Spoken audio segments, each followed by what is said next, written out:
Paul, are you still playing this thing?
Hi, there we go.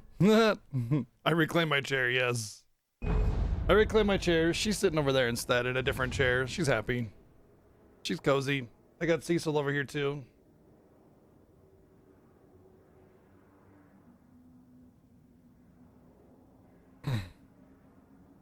Alan wake? Why not Alan sleep?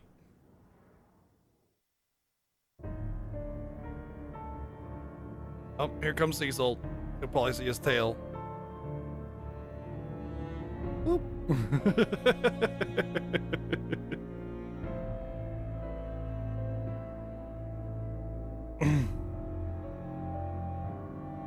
I was gonna show you the basket he was in. Anyway, I'm just gonna enjoy my favorite flavor combination, which is coffee,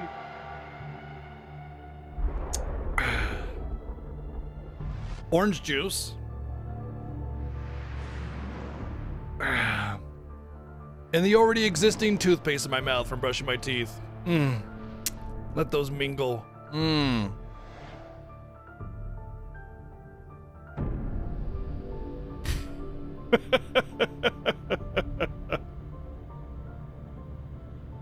Cat periscope the tail. I get it now. That's funny. Yeah, Cecil's been like, okay, so when we first got Cecil, he was a little bit shy, and in fact, like for the first year, I mean, he was lovey, you know, he was affectionate and everything, but oftentimes he felt excluded, like he wasn't part of the group or whatever. And so he would oftentimes, like, he would just sleep in the farthest away corner of the house, you know. He would just be way out there, and it's like, where's Cecil, you know. And we spent like a week just really babying him and giving him all the affection and love and everything, and now it's like he's never not around. I mean, he's still, you know, whenever he's feeling a little whatever, he'll go off and sleep somewhere. But it was like a kind of an experiment for us, because we weren't really sure what was going on. And basically, if you ever have a cat that doesn't really participate in, you know, if they're not sleeping around or near you, it's because they don't feel welcome. So you got to give them lots of attention, lots of babying, lots of petting, lots of lap time, lots of everything to make them feel special. And then it's just normal at that point, you know. Because we did the same thing with Coconut, because he was feeling off, worked like a charm, and we've been doing the same thing with Raven and Ginger, because Ginger as well has been feeling a bit like he just kind of excludes himself from everything. And so we, well, specifically me, have been petting him a lot more, just to make sure they all feel loved and they don't feel excluded from anything, you know. But it's interesting. You know, cats have feelings. They have thoughts as well. They feel unloved and unwanted oftentimes too. You know, you got to give them the same kind of a love and attention that you would give any creature that you want to feel safe and loved. You know. But yeah, we've been kind of spending a lot of time working on each of the cats a little bit, just to make them feel a little bit happier. We want them to live nice, long, comfortable, healthy lives.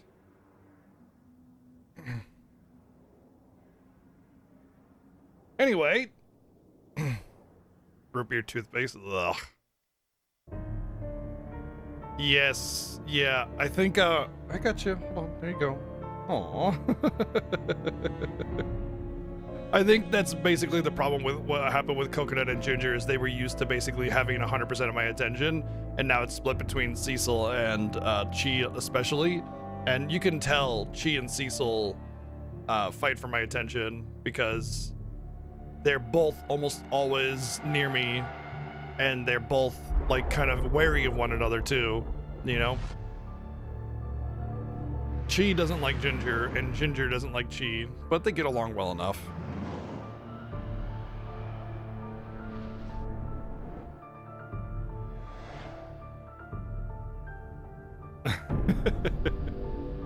Coconut is more of a loaf, yeah. I mean,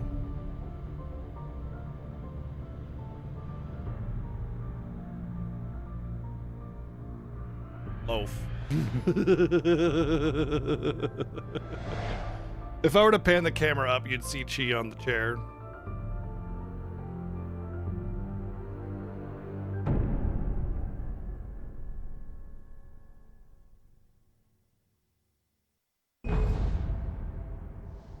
Yeah, he very fluffy.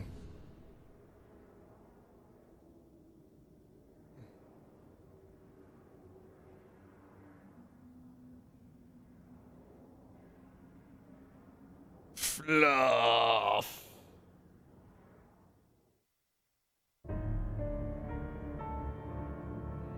Hey. By me. Hey, hello.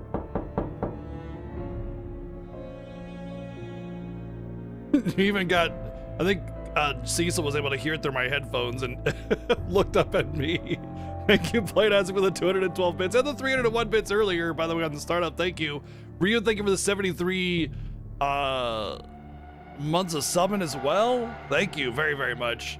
And yes, let's get back to the game. Welcome into Alan Wake Day 2. We're on episode 5 of I don't know how many. Don't tell me how many. But we're on episode 5, and I feel like this is gonna be the last one personally. And so we'll more than likely finish this in a couple hours and start Control. I'm pretty excited for that. So yeah, the game has been really, really interesting, really good. And I'm really excited to see what the actual resolution is of this game. Because still a lot of unanswered questions.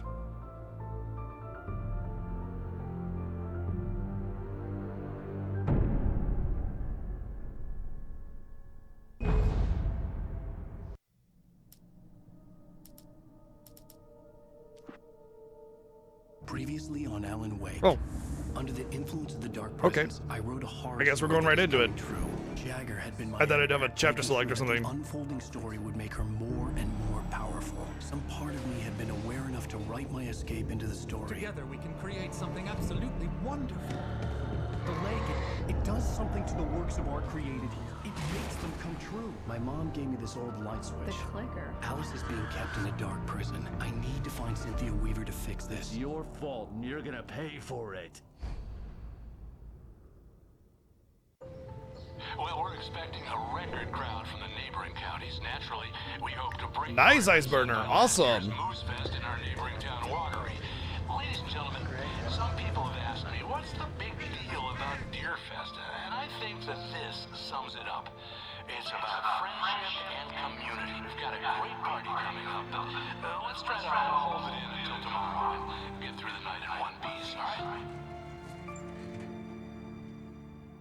Well, my writing did say that I would be in a prison cell. Someone will come for it when the time is right. Thomas said so. He wrote it. The key is insurance. It's my job to keep it safe. Safe in the light. Always in the light.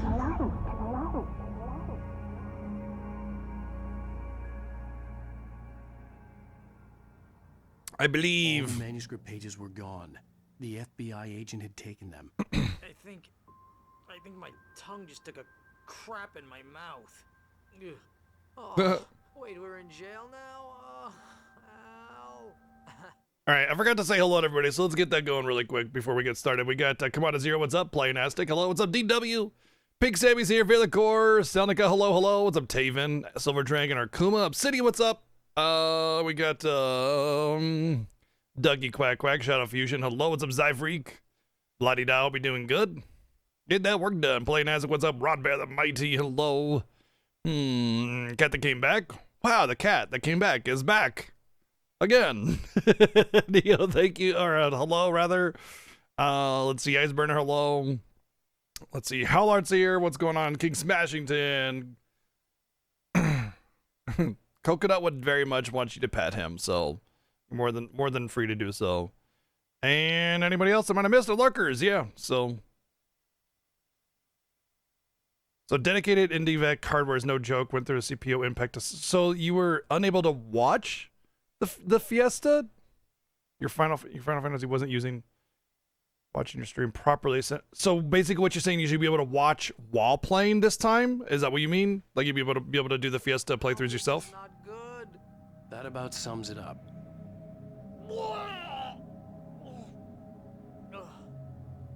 There's a toilet over there, bro. Oh, I am never drinking again. Liar. I need to talk to Weaver. She's the one in the song. The Lady of the Light. Oh. Crazy lady? Ugh, whatever you say, Al, but we're stuck here. Firefox. I had some reading to do first, Sheriff, and let me tell you, it was an interesting read. Well, I've got you now, Raymond Chandler. It's all here. All the evidence, including conspiracy to murder a federal agent. There's no way you're walking out of here. You hear me in there, Bret Easton Ellis? Huh? Agent Nightingale, I want to talk to your superior. Well, Who closed we all the door? want things, Sheriff. I wanted my... Look, that's not possible right You know, I now. wonder if the FBI agent is just a man. I insist. Yeah, the door closed, then the lights going out. Yeah, this is all. I wonder if the FBI agent is just a manifestation of the darkness. He's not an actual. Lady, are you stupid? It's a trick. It's an obvious trick. Okay, I've had enough of this crap. Wake, I'm gonna trust you with this. You're joking. Agent Nightingale, your opinion would matter more if you were sober and if I actually believed you were here on official business. Whoa! Get back in the cell, Stephen King. The only way you're leaving this place is over my dead... Wait a minute. I know. Oh my god. Oh my god!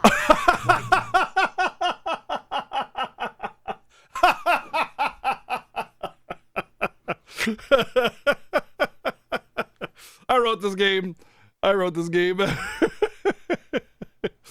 Oh man. We need light. It's the only way to fight this thing.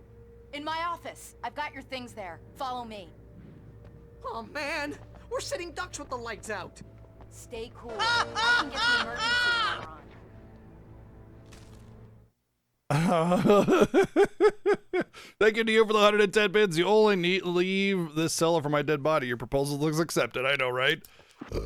It's funny too. I think as a book goes, like that would be totally within the realm of perfect timing, humor kind of thing. But it just is interesting because like if you write in a character, you know, that's like from out of town or whatever, like he wrote the characters from he wrote the characters from the town in because he knew the characters from the town in there to write them in. But like an out of towner, you know, it's almost like he doesn't actually exist because he wrote him in. And so like, yeah, I'm so sure this guy got born into the world prior to this whole thing being wrote in. So it almost seems like a fake person, just a manifestation of the power of the lake or the darkness or whatever, and not actually there, maybe. Nightingale tried to make sense of the manuscript. It was disjointed and strange. He didn't understand half of it, but it all rang true. Impossibly true. He took out his hip flask when he reached the page that described how he reached the page that made him take out his hip flask. It wasn't the booze that made his mind reel. Oh, man. That's so meta. I love it. I feel like they've done a good job of keeping that meta feeling alive. You know what I mean? Like right there with that scene's like, wait a second, I know this, I read this, you know, and then it happens. Meta is really difficult to write in because there's a lot of opportunity for missing something. So I think they do a pretty good job of that. Like, you know, say what you want about the realism or how good of a story it is in general. The meta being handled is really, really the king of what this story has to offer.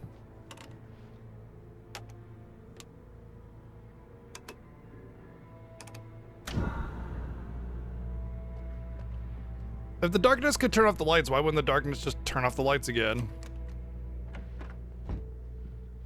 Sure. Thanks. Wake, what do I need to know? What do Where's you my need from good me? flashlight? They can be hurt in the light, only in the light. And I need to find Cynthia Weaver.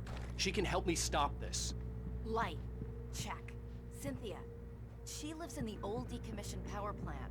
I can get you there pretty quickly in the rescue chopper. Come on, let's get back to your friend. Uh-oh, berries. Wheeler, I need you to stay here. What? No. We're going Whoa. to fetch our ride, but I have friends who need to be warned about this, and I can't be in two places at once. I need your okay. help. Well, okay. Here's a list of people and phone numbers. I need you to call them and tell them you have a message from me. Night Springs, okay? They'll know what to do. Night Springs? Like the TV show? Gotcha. Oh, hey, that radio guy is on the list. Maine. Who's Frank Breaker? He related to you? So, dad. wait. Hey, is this like Somehow managed to pause the game after you got hit, but before the damage properly registered. So, like, it just didn't count, or you just instantaneously died, or like you paused it with zero life or something. My guess is that the death animation frame is 1 frame after the HP goes down, or something like that, you know? Okay, let's go, Wake. Through the back. hello, Mr. Breaker? This is Oh. Oh, that's cool. Wow. Nightingale felt the situation veering out of his control, but the gun at least felt steady in his hands. He was ready to fire, resolved that he would let this happen over his dead body. And yet he hesitated. He had seen this moment before, read it in the page. He was transfixed by the deja vu and the horror that he was a character in a story someone had written. Then the monstrous presence burst in behind him and dragged him into the night. That last paragraph was kind of sudden and poorly done. It should be more like, and it was at that moment Oh, hell. Whatever took Nightingale must have that a burst of darkness came forth from the door beside him, something like that, you know, as opposed to the whole. I'll open the gate for you once I'm across. And then the darkness You got stay him. The here in end. the light and cover me, You know. Sheriff, okay?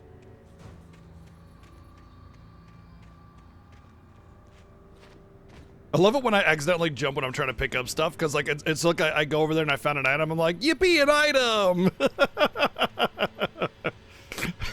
It's all accidental, so it's unexpected animation that I'm not thinking that's gonna happen. I'm thinking I'm gonna pick it up, and so I see it. It's like, wait, I didn't do. Oh, I did do that, but it just looks like the character is jumping for joy at the item that they found. I needed to reach the rooftop to get to the other side of the broken gate. I guess we have to. Oh, there's.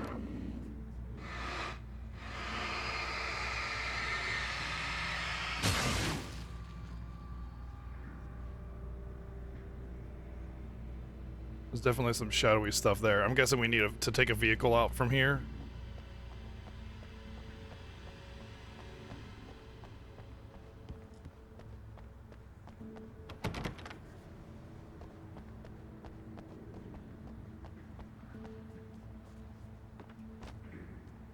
Like I said, I think we need to take a vehicle out from here, and the power's out or something like that.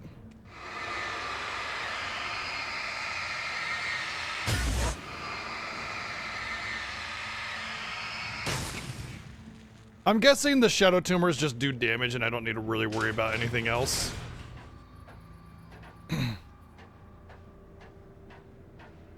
But don't worry, this game is full of like waist-high fences that I could easily climb, barring my passage, you know, so whatever.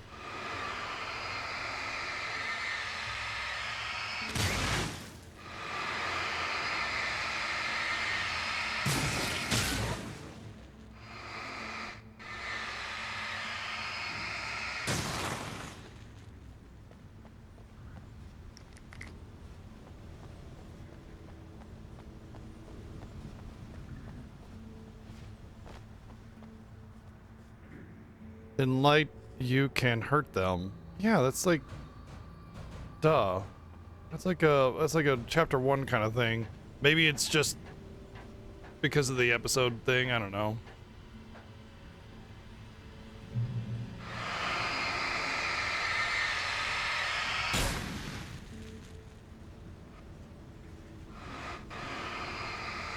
Exactly, Neo. Exactly. I understand why it's actually more important in a modern game, because in a modern game, like, creating a more like built-in world is way more work, you know? To make all this interactable is a tremendous amount more work than you would have to do in a 2D game, and not to mention the hardware would suffer with having to render so much.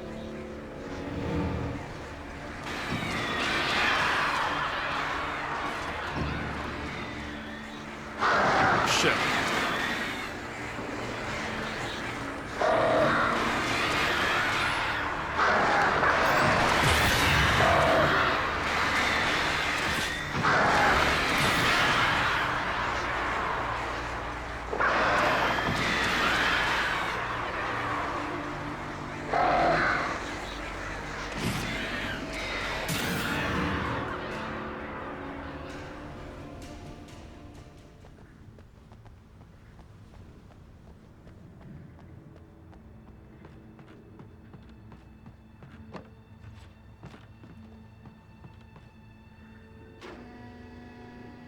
Hey, Sheriff, your password. Night Springs? What's that all about? It's a stupid joke we have. That Bright Falls is the original inspiration for the TV show. This town can get weird at times. Never this weird, though. We need to bypass the damaged control box. What am I, an electrician? Hold on. Dude, that's literally what horror protags do every single horror game. That's smart. Good job, Wake. Okay, stick close. Our first stop is the town hall. The keys to the chopper are there. Okay, so we didn't need to bring a car out. That guy's on the move.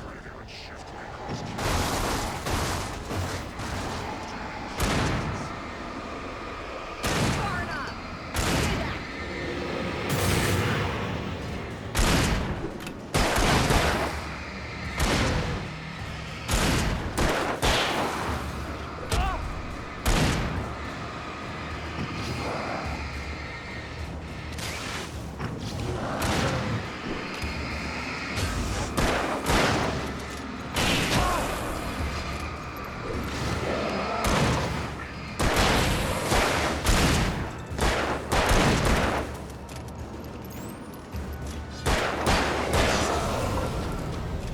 What's up, Suntop? Welcome home.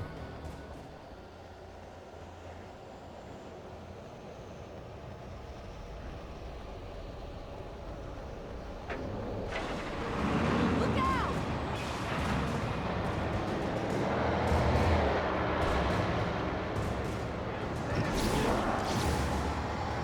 Can I go over here and get in the light? Nope. This is decidedly a bad idea.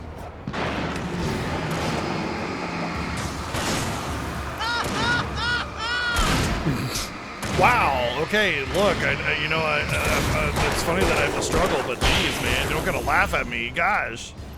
Thank you, Neo, for the 110 bits. By the way.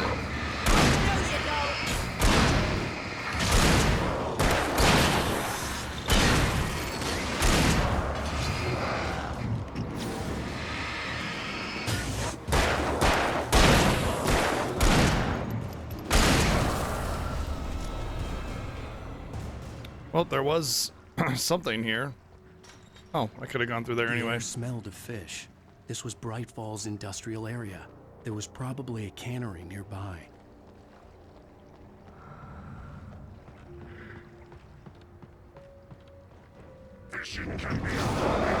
Oh shit.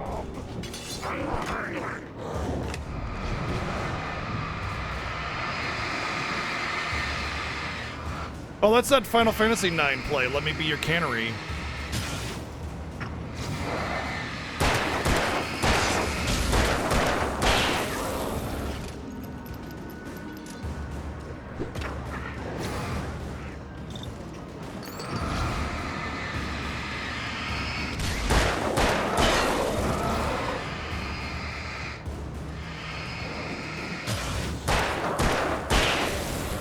There better be a whole mess of stuff in this little hidden passage, because I just used a lot of resources just to do this, so...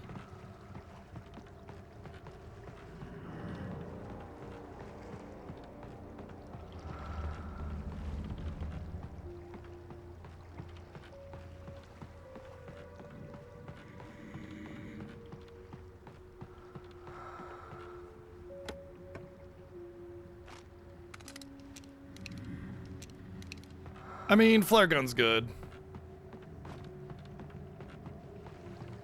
A new weapon is definitely... Oh, shit ass.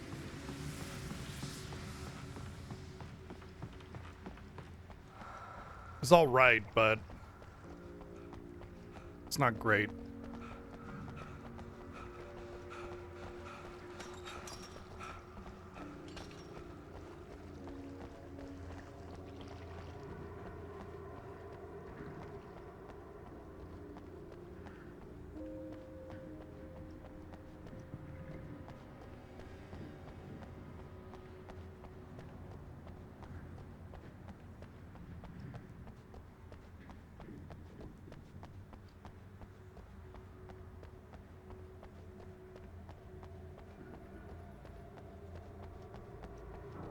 Supplies, bitch! Whee!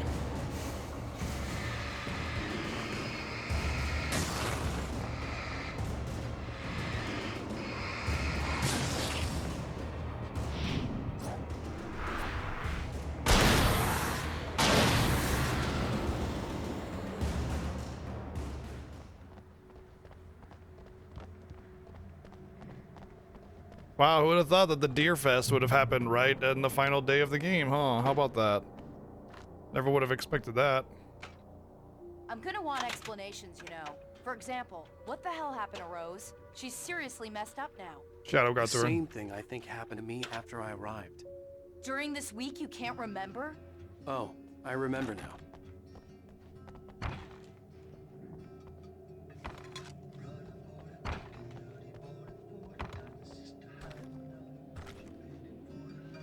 Typical diner. Lots of revolver ammo. This is where it all started, where she sunk her fingers into me.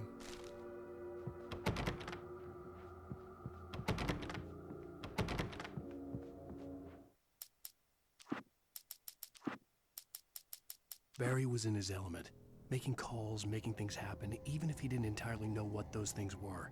He wouldn't let the hot sheriff chick down. Even if every noise he heard from outside, and he heard plenty, made him jump. He had only paused to text Al a message, told him to hurry up. Suddenly, Barry froze in mid-dial. A window broke somewhere in the building, and then the lights went out. Ah, no, Barry. Maybe by reading this page, I'm making it happen? No, because the manuscript exists already. Sweet. How did I miss this?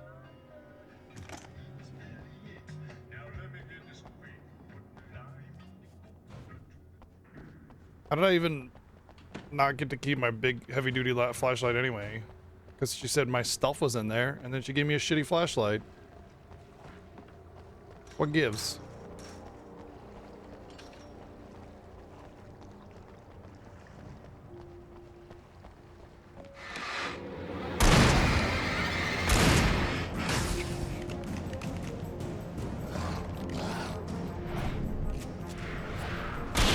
New Yorkers were rude.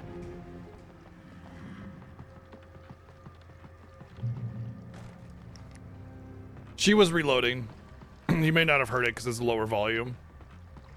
She shot when he wasn't vulnerable.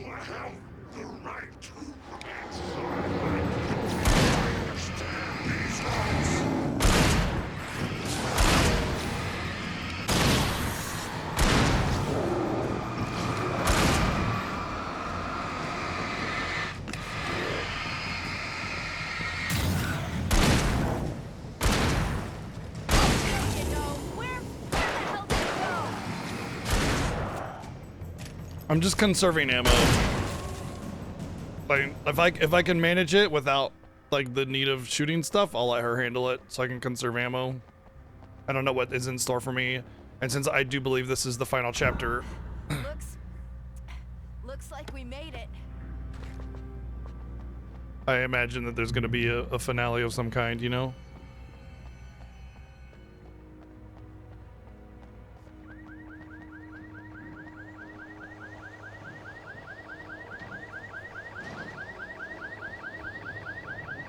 Wait, over here! There's light!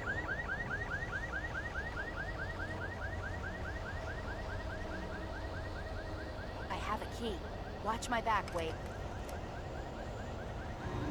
You have a key to this random person's yard? It's an ambush.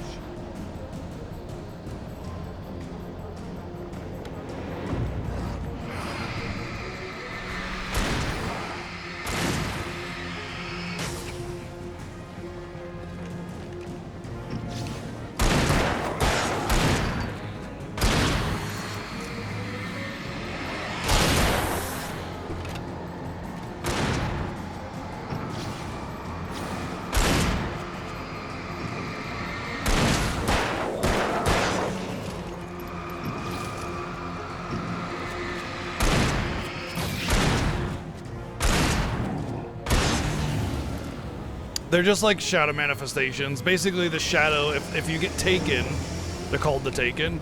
If you get taken, Oh, hey, you know, that's interesting. I thought a chainsaw guy would... Oh, no, we did find a chainsaw guy. If you get taken, then they can use your form, basically. They take you and use you. So these are all the taken.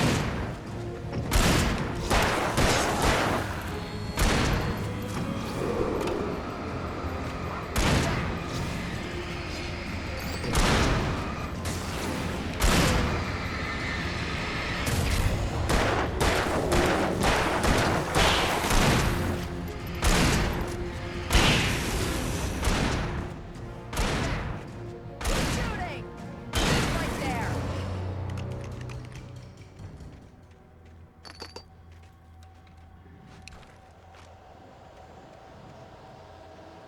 Let's go, Wake. Not. I mean, a demon and a ghost are two specific things that these are not. You know, a demon is, you know, from hell or some kind of monster, demonic of some kind. You know, a ghost is somebody that's died that is haunting something. These are neither of those. They're just taken shadow entities unique to this universe.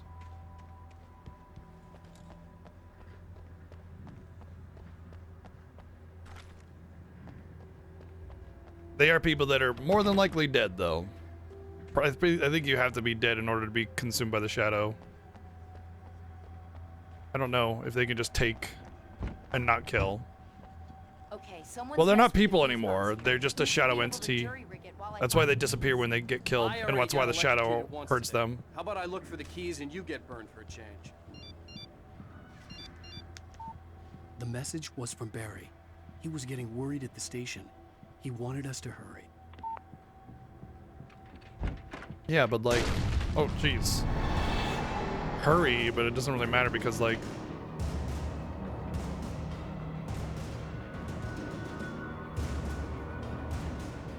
yeah, you coming or?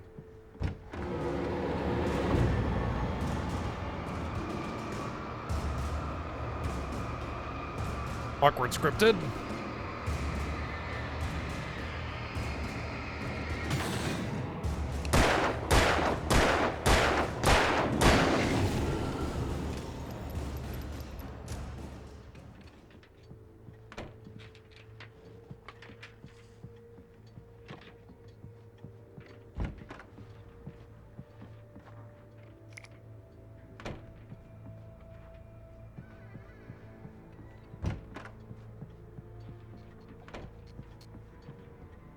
Okay, Sheriff, I got the keys.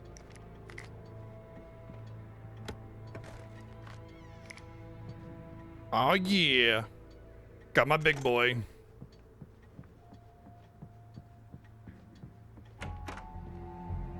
I don't think I explored everything. That's a shame.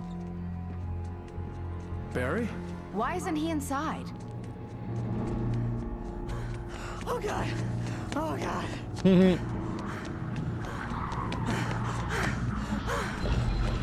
Barry! Look out! Barry, move!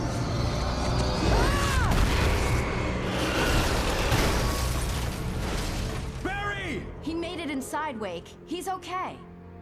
Sure. The storefront's blocked. Come on, Wake. Let's go around. We can meet him in the back. Is he though?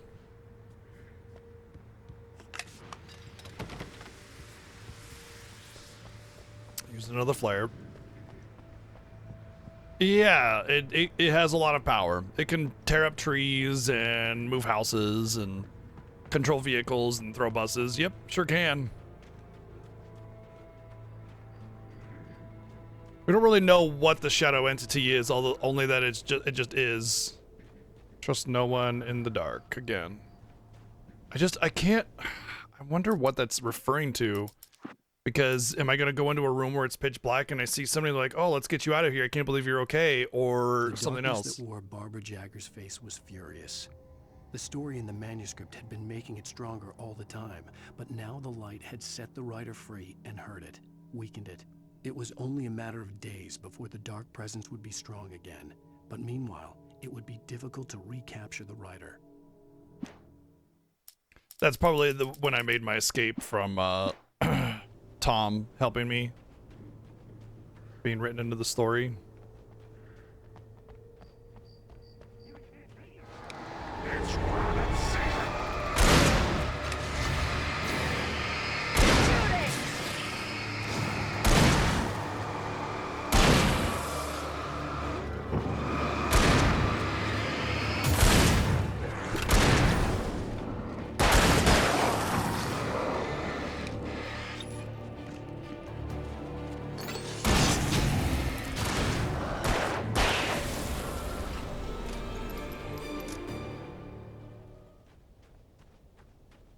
I would recommend playing this game, honestly. It's really cool.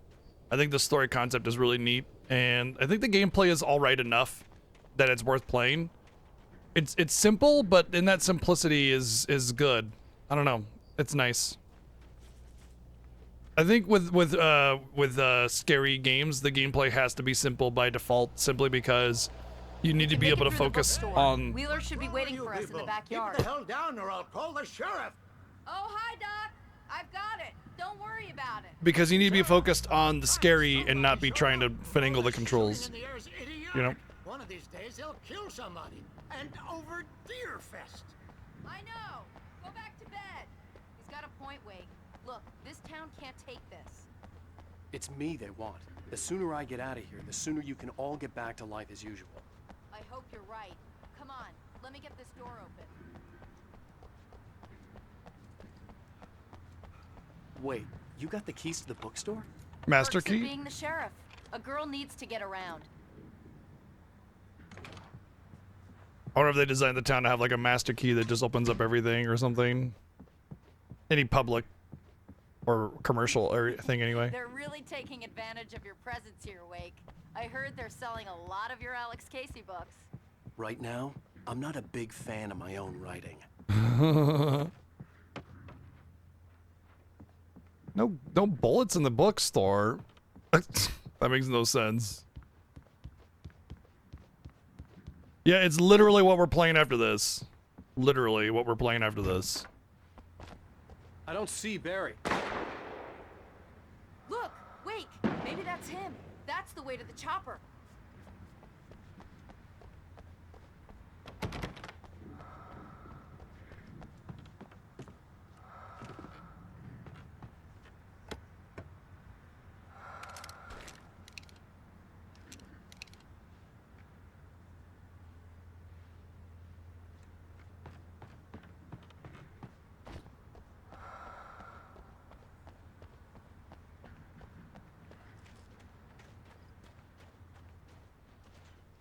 Uh-huh.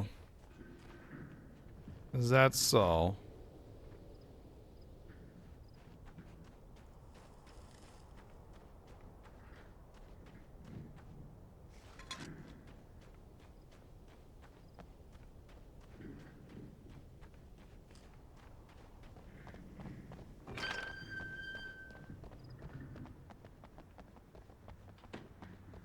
Oh, they got some more imported Italian stuff. Once again, it says Fragile.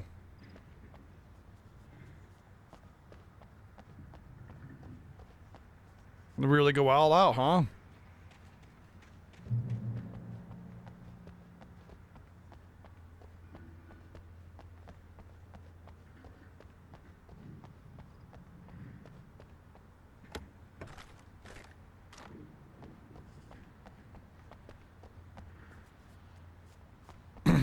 It's from that Christmas movie. It's a one. No, it's not A Wonderful Life. It's I forget the name of it.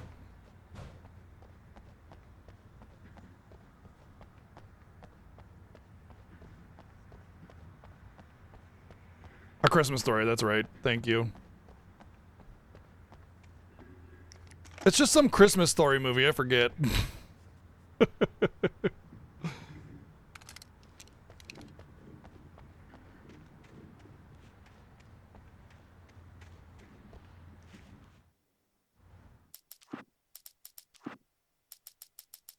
Barry got back to his feet inside the Bright Falls General Store and dusted himself. Hey, he's all right.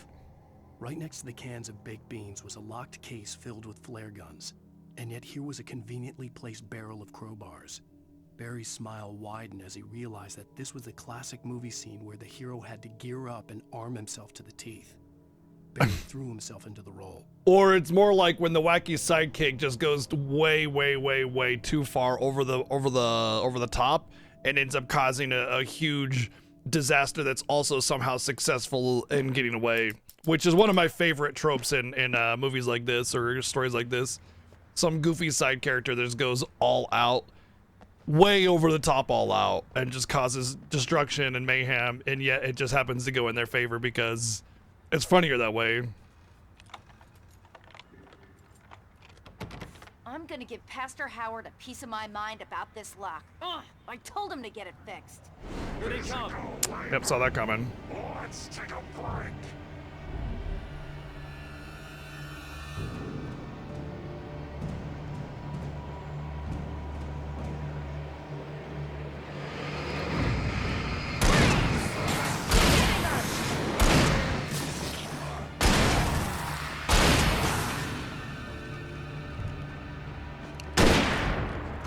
Oh, what the fuck? Thanks. Omega-3 fatty acids are good for your heart. You got a new kitten. I have to see.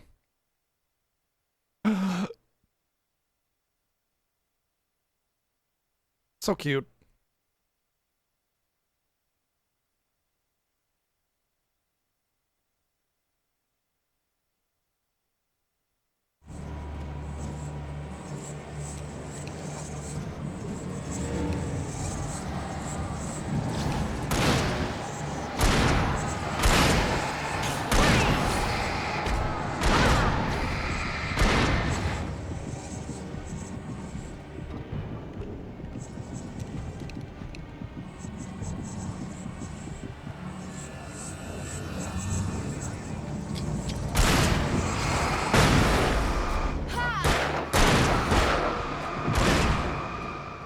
Okay.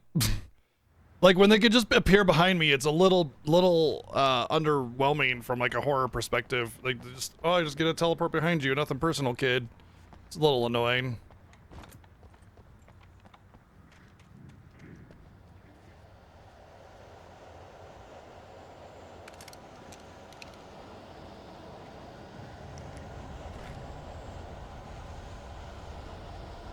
Oh, the stuff is missing. The checkpoint didn't keep my stuff.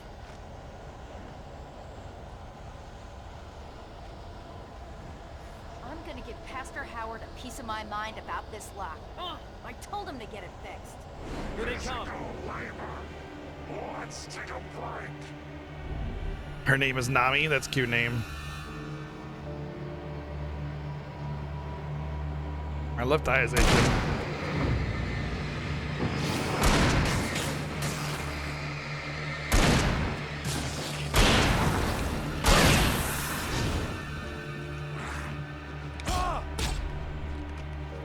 What are you doing?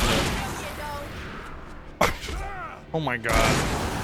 I guess the hunting rifle has like a tremendously large shot animation or something, because I like it got close to me and I'm trying to shoot and it's just nothing.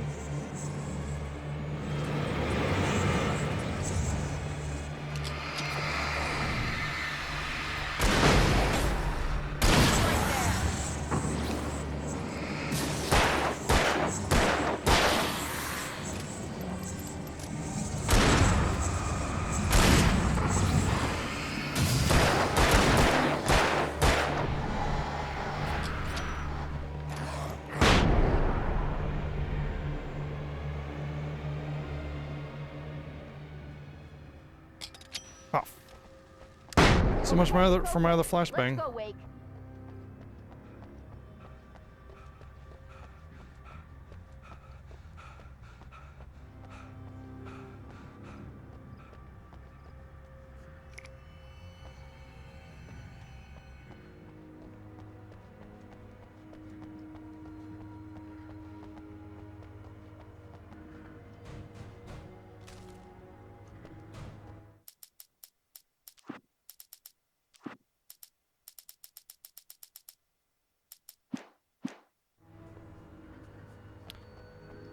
The game giveth flashbangs, and I taketh them away by accidentally using them all the time.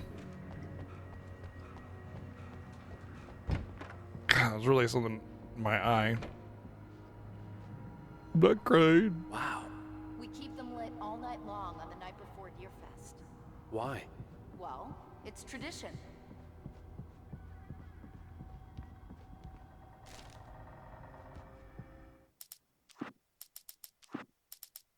For it to be free, the Dark Presence needed the writer to finish the story.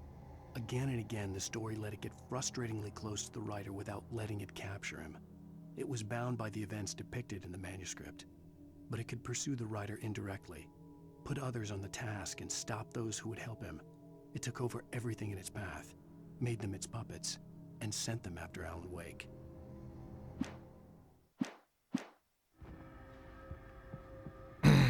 I didn't. Yeah, it's probably just eyelash or something.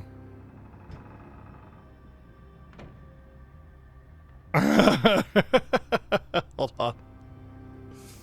I need this.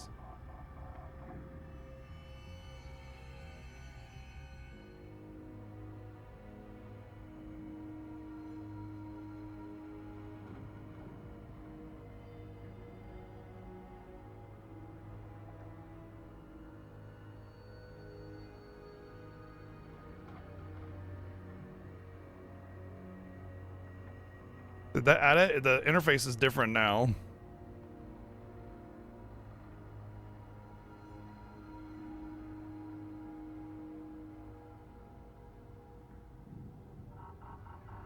Okay, I think it added it. Yeah, it did.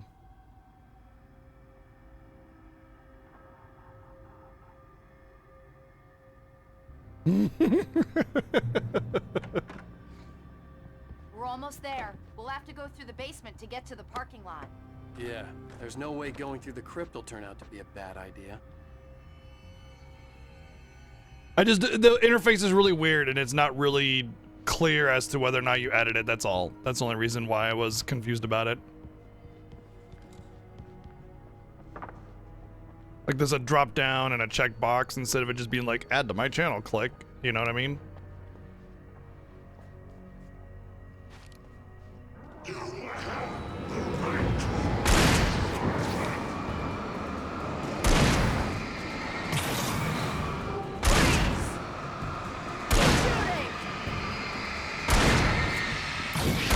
you don't.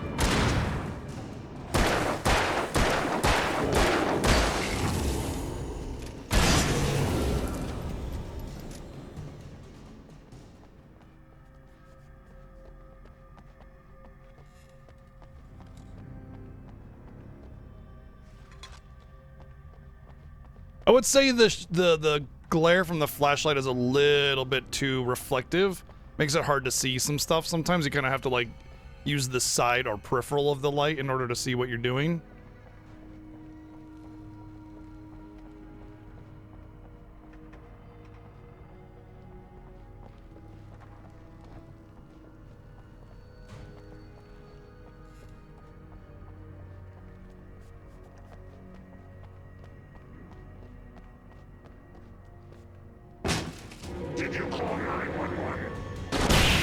Yeah, but not for me. Guess that one saw the light, huh? Nice, Barry. Oh my god. You didn't like that one? A tough audience. Well, I got plenty more. What are the Christmas lights for? Protection, man. Like garlic against vampires. Vampires. The helicopter's just across the parking lot and up the hill. Come on. I don't think those lights are bright enough, buddy.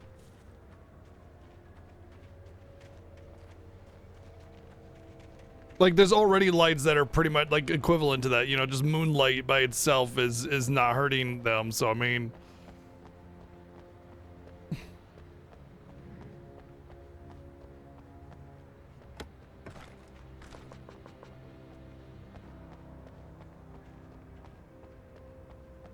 I always love the loud, obnoxious character when the going gets tough.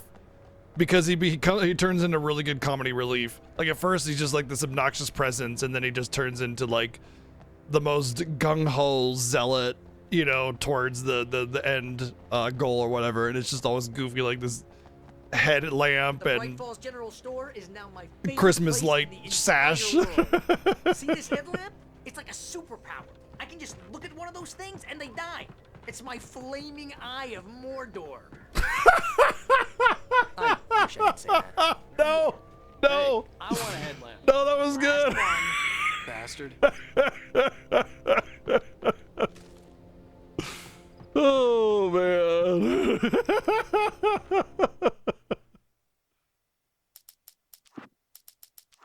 It's just flaming eye of Alice had Mordor. screamed until she had no voice left to scream.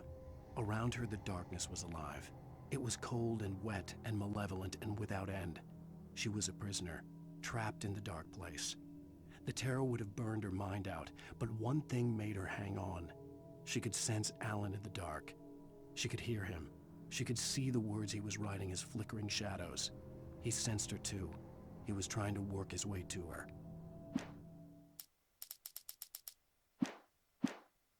Seems like this chapter might be pretty short, honestly, with the number of manuscripts, but I don't think that's necessarily the determining factor for how long the chapter is. When someone throws a damn school bus at your head and you're about to take a helicopter ride with someone who may or may not have a pilot's license or cleared for departure to Night Springs. No offense, Sheriff.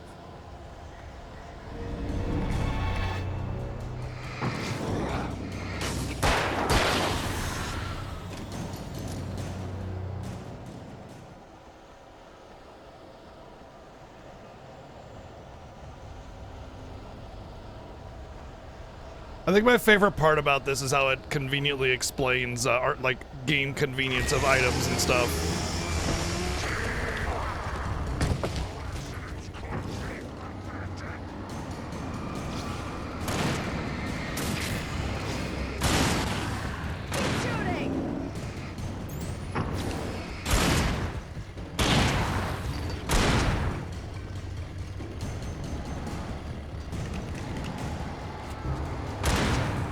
You guys can deal with Chainsaw McGee. We're good. You guys got it.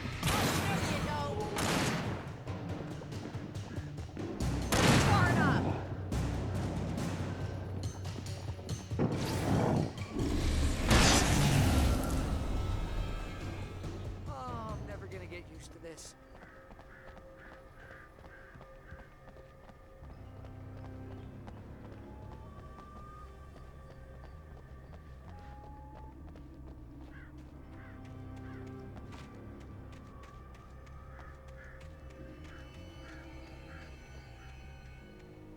You know, I will say one thing though is that Alice was almost positively going to come out of this much stronger. The darkness will be a companion, you know. I'll need a while to prep for takeoff. Don't take too long. I want to get out of here.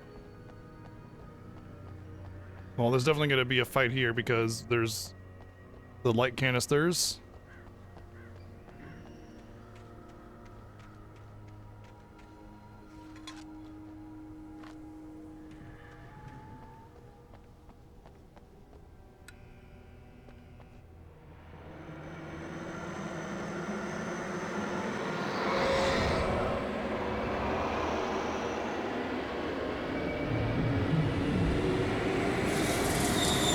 Oh dear. You will never turn back. We're not ready to come up. I'll get ready. I'll hold them off.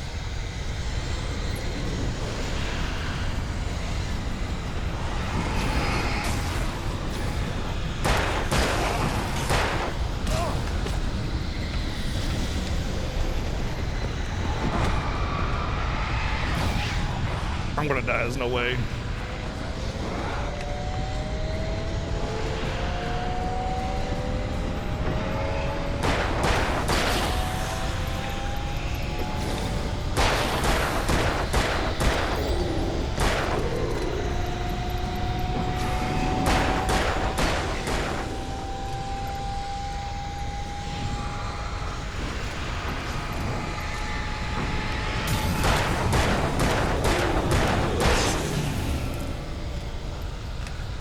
Ah, damn it.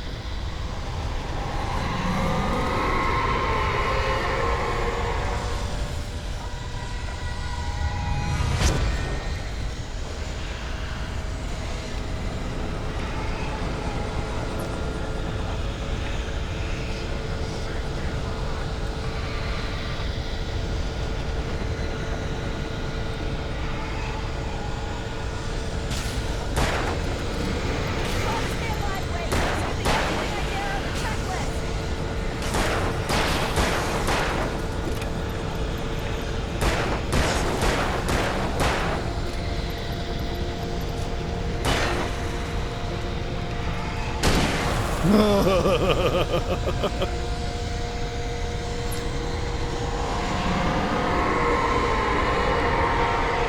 a good thing I saved all my ammo, isn't it? Oh, jeez.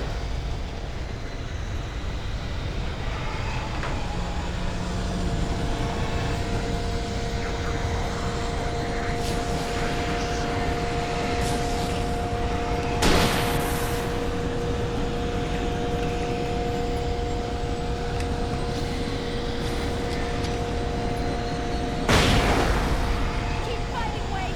We're almost ready to take off.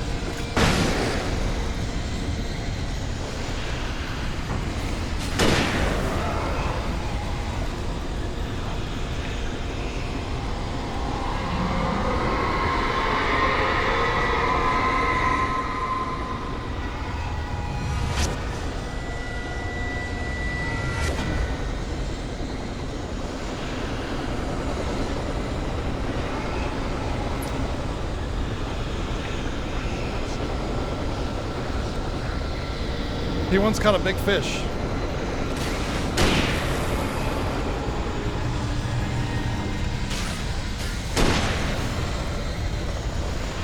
Wait, we're leaving. Get a move on.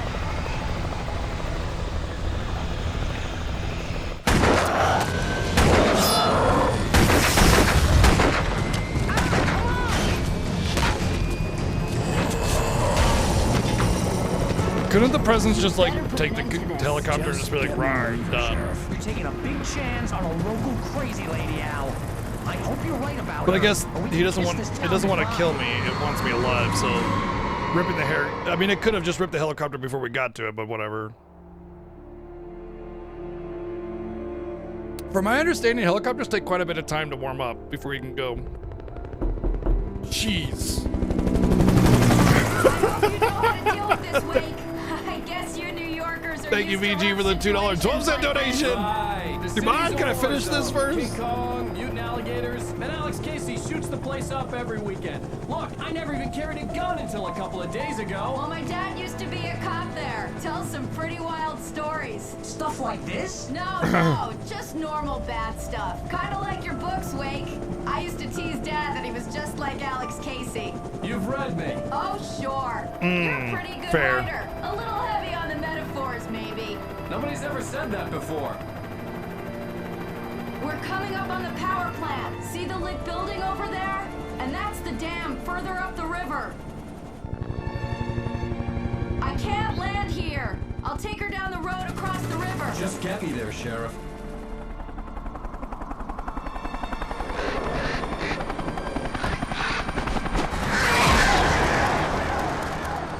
Hold on! And before I lose all my stuff again.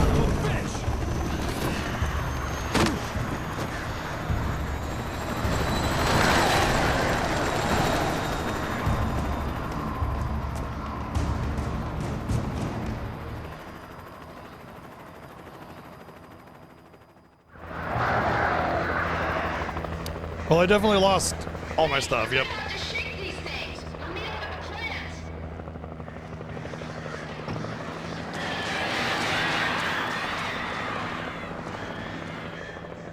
It's definitely like one of my lesser favorite parts of the game is that how you just constantly lose your gear over and over again.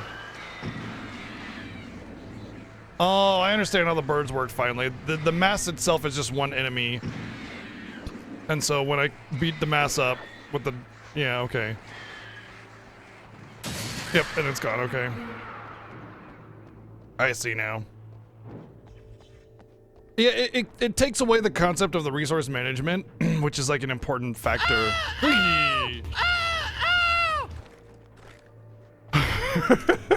Thank you, Fiji, for the $3.43 donation. I think the alerts are at a better balance right now, so that actually isn't super quiet like they were yesterday.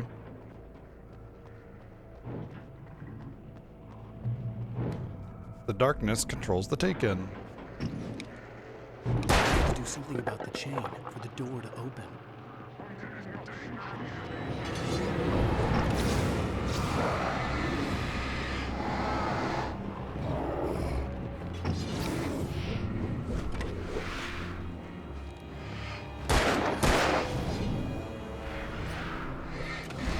Can I fucking get in there? Oh my god, the movement will just not let me shoot this thing.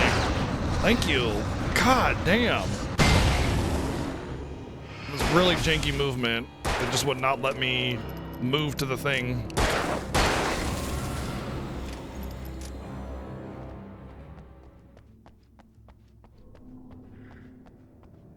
Oh yeah, I get the reference.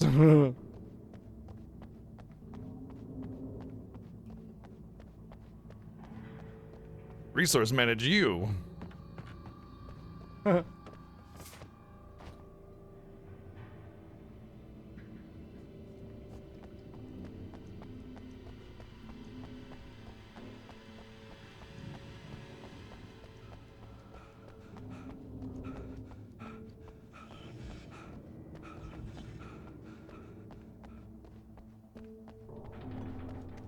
knew there had to be something in this corner.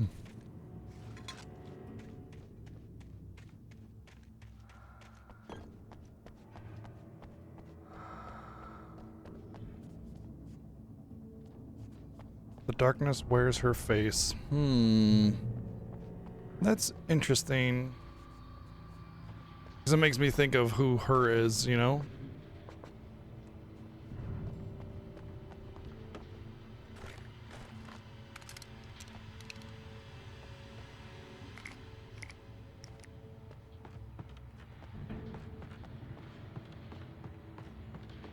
You know, it does make me wonder if just shining the light on something allows you to shoot it instead of having to go all the way through the light ordeal, you know? And here's a new song from a band that they always remind me of.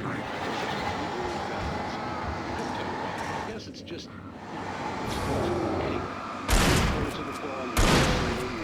No.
Good lord, how many of them are there gonna be?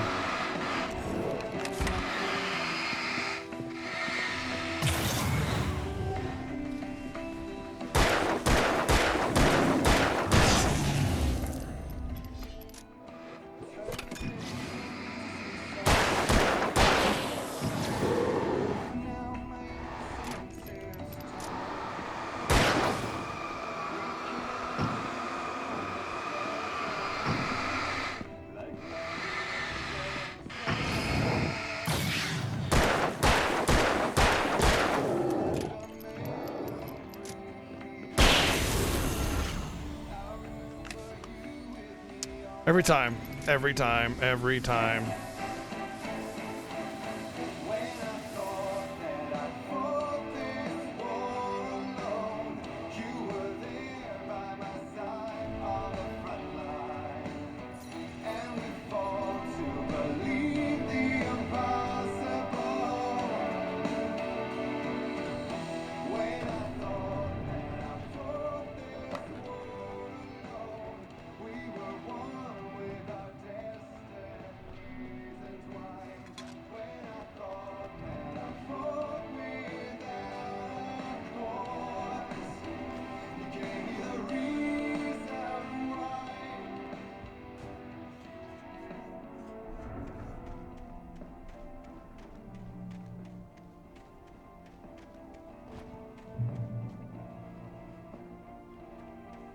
So the reason is because I wrote them into the story.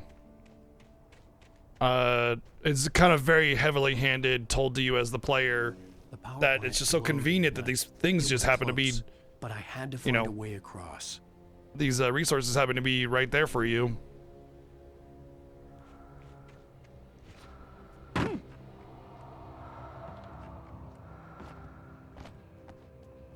But yeah, the answer is Alan Wake wrote them into the story for himself to be the protagonist in the story to help him escape from the darkness.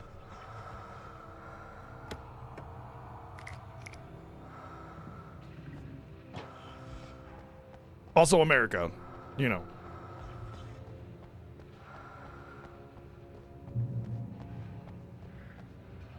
If you play a Resident Evil game, you'll get the same thing where it's like, yeah, why am I in a power plant and there's like,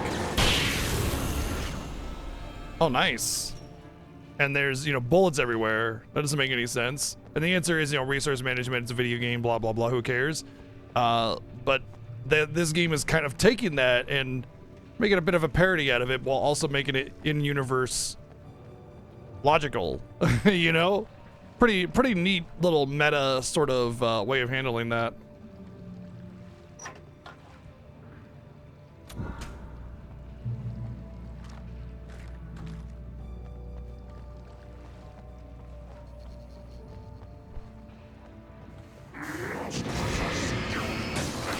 So the reason is because he can't make it too obvious. Because the darkness is the one that's editing his manuscript.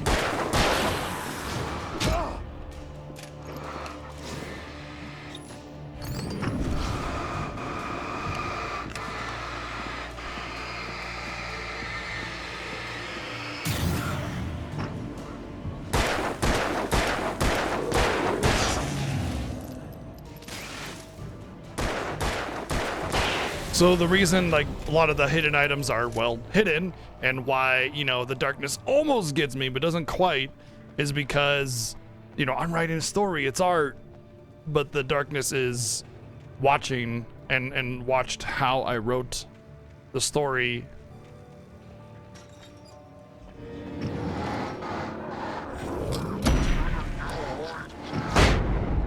Oh, that was a flashbang.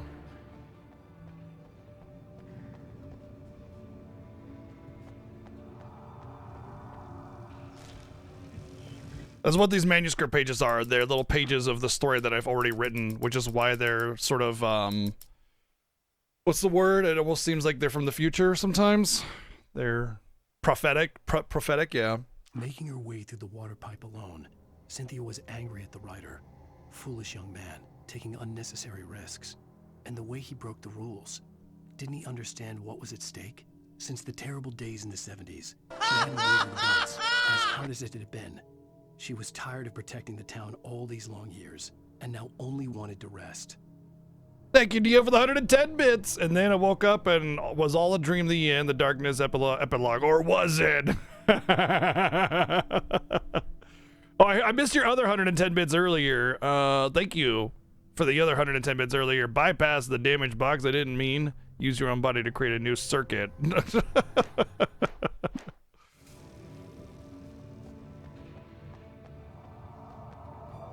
Just grab onto 2 electrical wires and there, electrical current all the way through.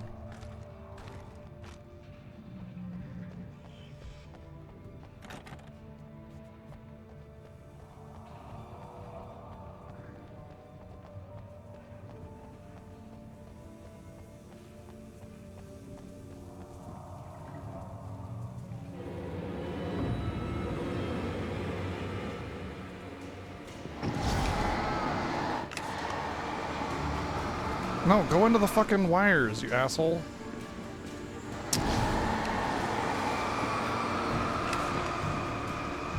Damn it, they're not going into the wires. What's the point of having those wires there if they're not going to work the way I want them to?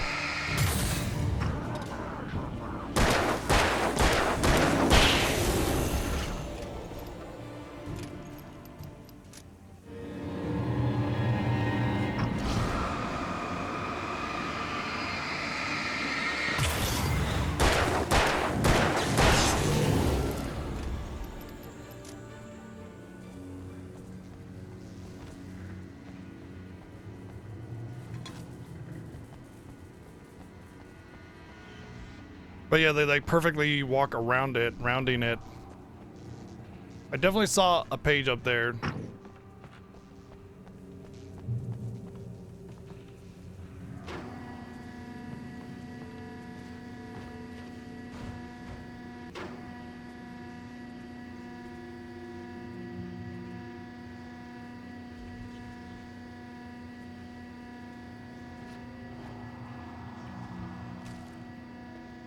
Oh, this actually might be the way to go.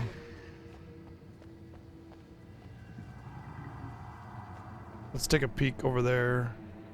Looks like there could be some stuff, so... Okay, I didn't take any damage.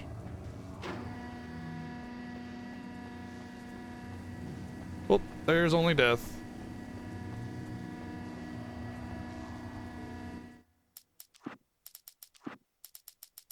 The story I had written in the cabin had come true. Touched by the dark presence, I had written a horror story, but the end was still missing. The story was incomplete, and the last unfinished page of the manuscript still sat in the typewriter in the cabin study. If I could get back there, if I could read the page, then I could write my own ending to this story and save Alice.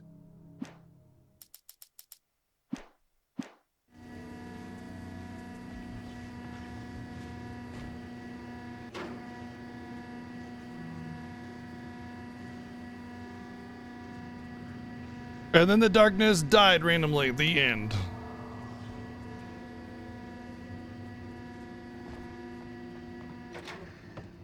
That's funny the way that board is structured to drop. Interesting. Yeah, I mean, at the end of the day, like, if the darkness is making you write it, as soon as you become aware of the of yourself, because he was kind of mind controlled a little bit at first, but could he just be like, and then the darkness disappeared from existence, and Alan Wake, and everybody was okay. The end. And then just pull it out a typewriter. Haha! Got you!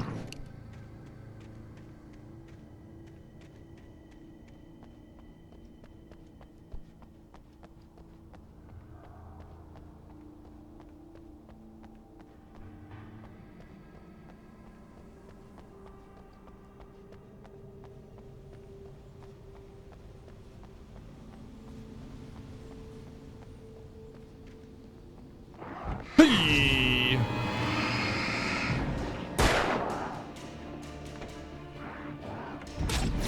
Damn it. He gets to cheat and see through the door. No fair.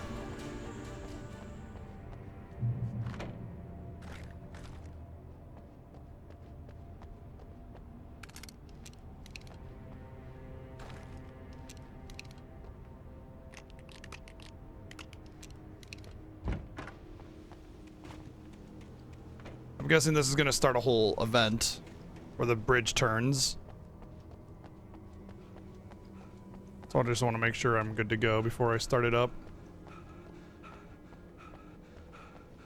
What kind of soup? I mean, obviously the classic is tomato soup, which I'm not a big fan of, but with grilled cheese, it's really good.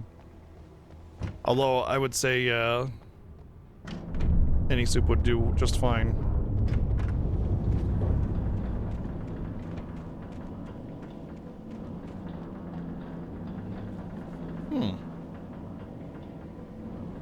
No big event while we wait, huh?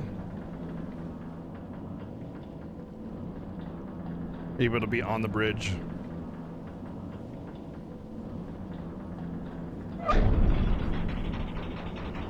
Oh, really? The darkness is trying to turn it back. Oh, that's pretty cool.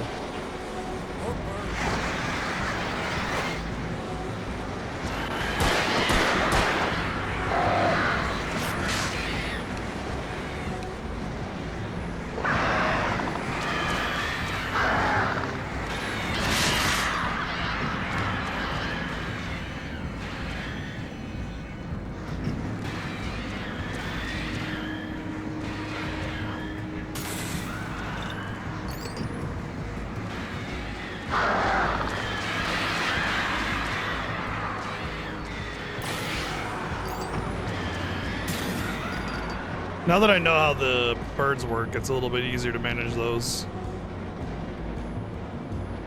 No!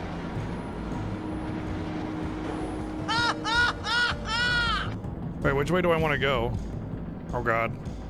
I'm turned around here.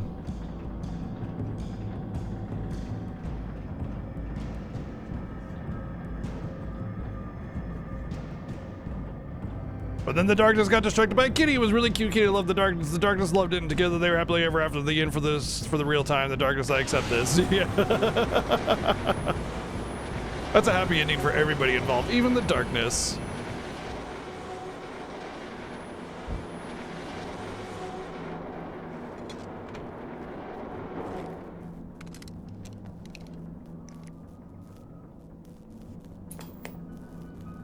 And then the Doom Kitten knocked Earth off its orbit. Oh, yeah. Butterflies that dream of being men. Such that would be catastrophic. Are by necessity abstract. And yet, some of us can find concrete proof of the nature of our existence in Night Springs. Tonight's episode, an absence of creativity. Hello, Martha. What did you want to show me? Oh, Lydia. Thank God you're here. Please, it's in the basement. Yes, just come into the basement. It's safe, I promise. Oh, Martha. Oh, that's amazing. Isn't it just? I found it here this morning. It's like it isn't there, but oh, I can't look straight at it. Yes, I'm sorry. How did you get here? Well, I'm trying to work. Did you put this thing here? In a way. To be more precise, I put everything here but that. Really? But what is it? Oh, I guess the temptation is to call it a hole, but it's really an absence, a profound lack of reality. In Martha's basement? Yes, it was doing so well, too. I came up with 2 old ladies and put something really weird in the basement. It was a great start. Completely blocked now. I can't imagine what I was up to. Well, surely it's just an ordinary basement. Is it? Why did you call your friend here, then? Well, I don't know. Oh, well. Couldn't you just ignore it? Oh, no, I couldn't do that. It would probably turn into a plot hole. Might be one already. Could sink the whole enterprise.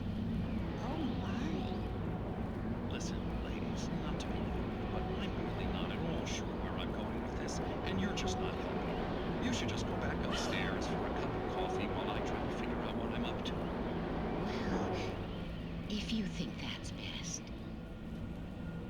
Maybe I should just stop here. Or is that too moronic? Is that too moronic? Indeed. Who can tell? It's a fine line between the stupid and the sublime. Night Springs. Okay, I don't get that one.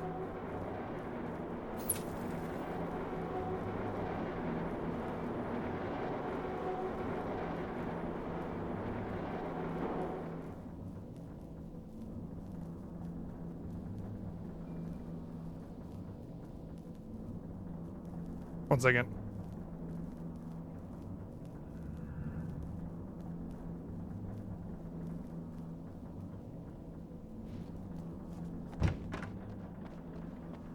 Okay.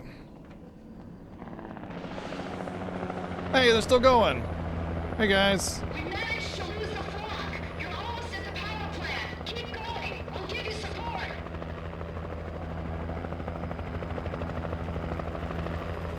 Oh, I feel like it's gonna get really shaky right now.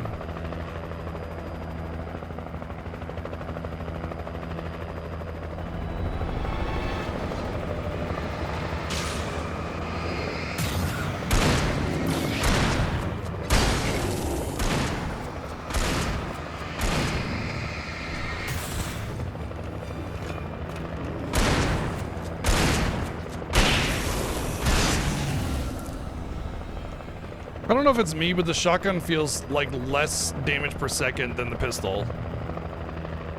You know? Like, I can shoot the pistol fast, but it's only a little weaker.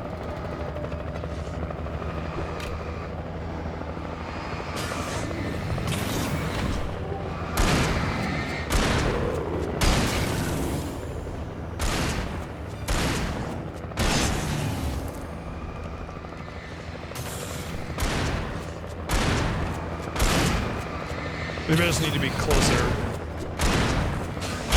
No.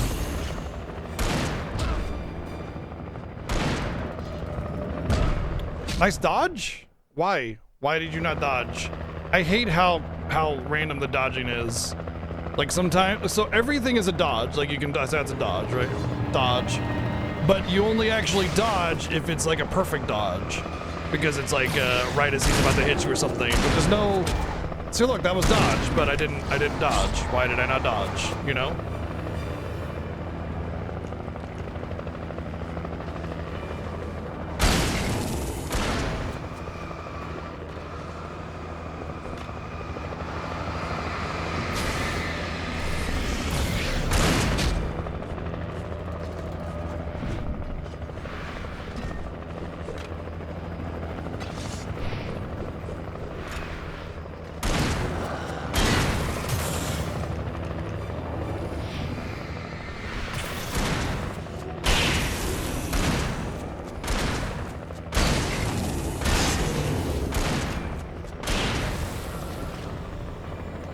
If you can dodge an axe, you can dodge a ball.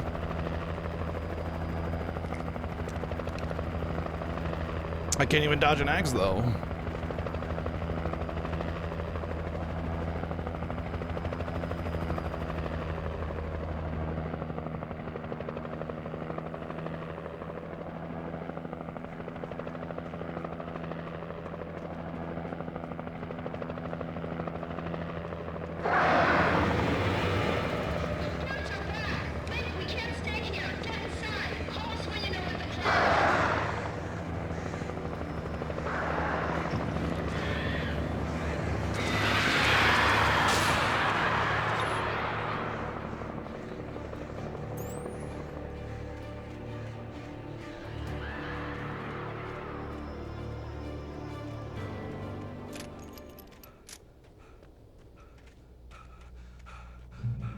Who wants to play Dodge Axe? My favorite playground game.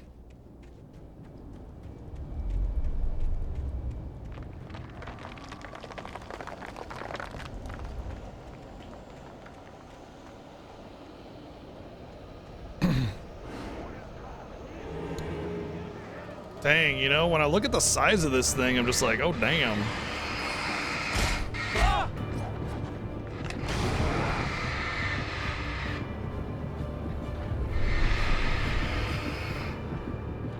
I don't know why the camera does that, it's super weird.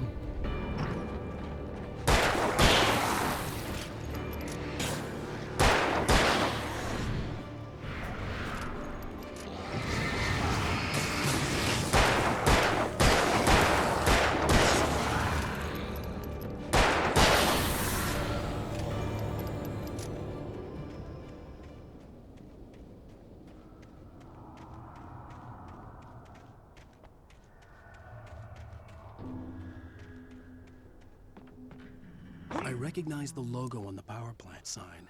I'd seen a version of it painted all over the area, signifying hidden caches of supplies.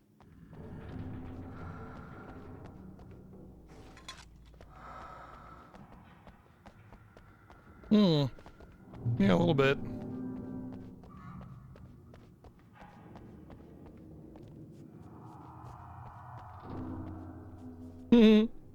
I like how they put the little extra drawing there. Hold it right there! Miss Weaver, Cynthia, I'm a friend. Prove it! You knew Zane, Thomas Zane. You're the Lady of the Light in the song. You can help me. About time. Young man, I've been waiting a very long time for you. Oh, she was at the diner. She was like, oh, it's dangerous in the dark. Don't go in the dark. You got lucky this time. That kind of thing. That's who she is. It's in the well-lit room. Excuse me? What you'll need to drive the darkness back lit room is at the dam. I built the room to keep it safe.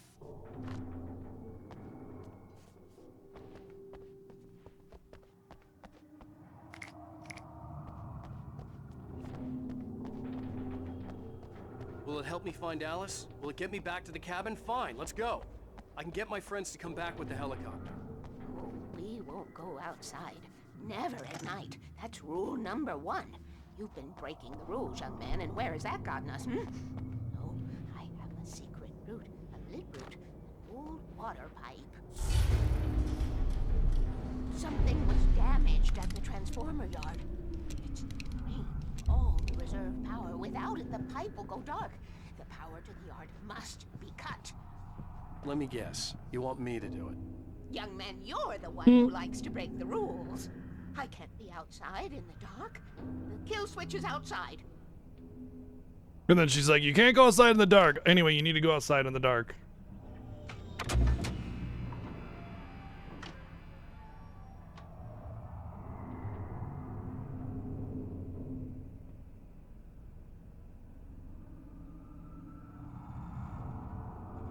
Hurry! The switch is on the wall facing the shore.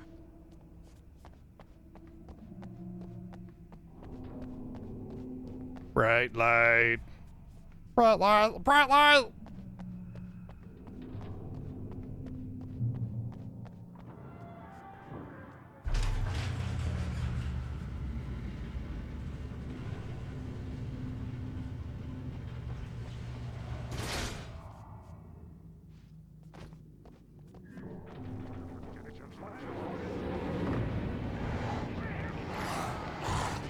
Hey.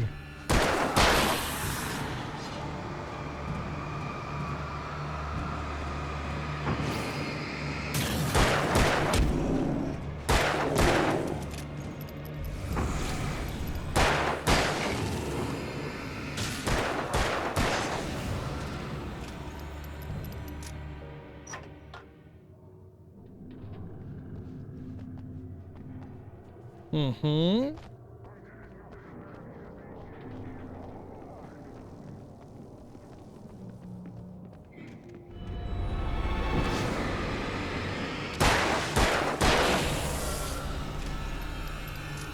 Weaver had sent me to cut the power to the transformer yard. I was willing to do grunt work for her to get her to help me. I hoped Weaver was dependable. I'd stumbled into this crazy world a little over a week ago. She had been living this insanity for decades.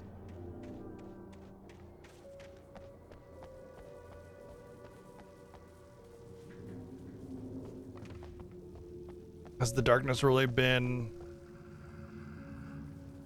a factor for that long? I thought it was only awakened once I entered the town on the ferry.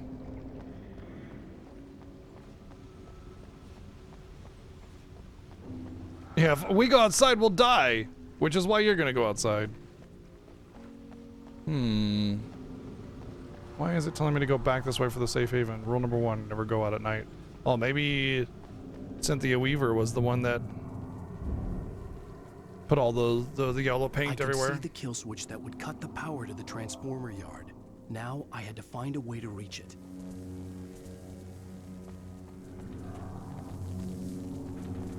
Rule 3, always remember the lantern. If I could figure out the gates, I could use them to get to the kill switch.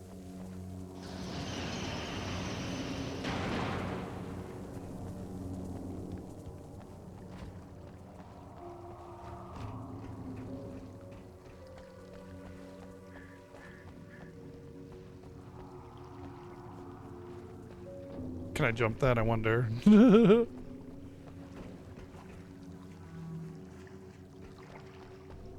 Oh, I think I know what this is. If I, oh, jeez. If I press this one, yeah. Then if I press this one, will one go away? There we go.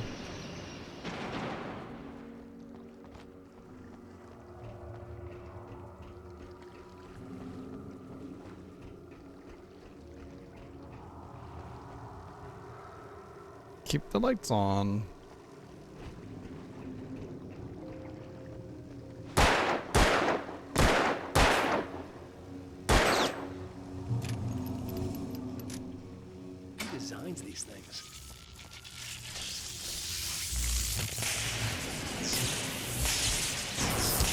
Oh dear.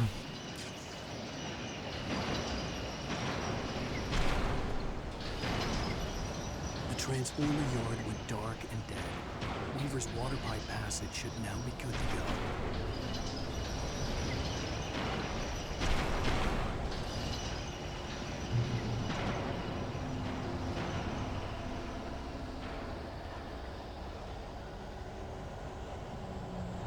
Yeah, fucker, shit ass, god damn it. Oh shit, I'm dead. I'm dead. I didn't realize the door was also...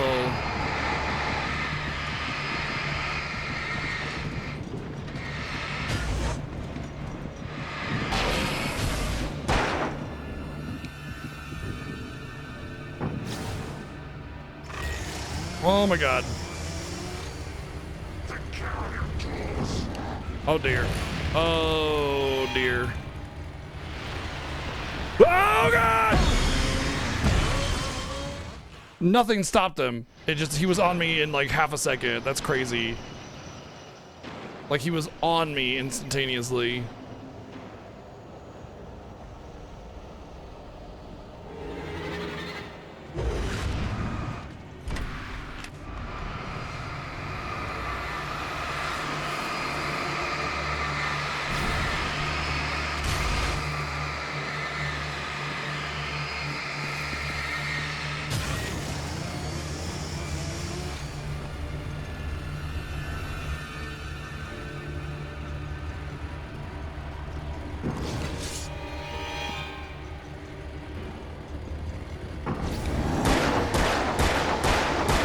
Nope, he's not getting knocked back.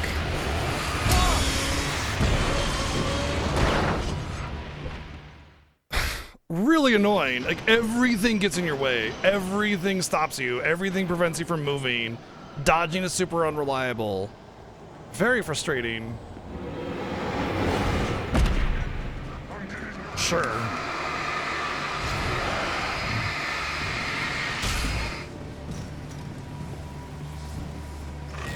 Trying to knock him back into the electric fence, but it's not working.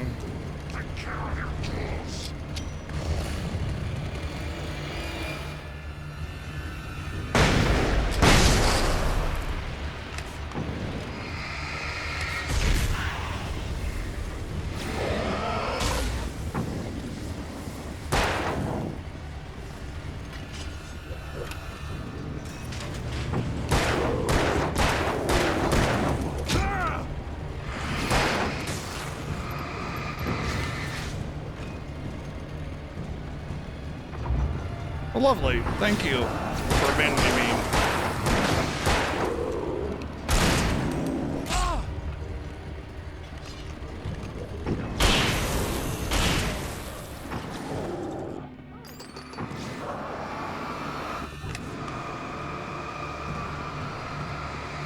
I'm trying to conserve ammo because this is like,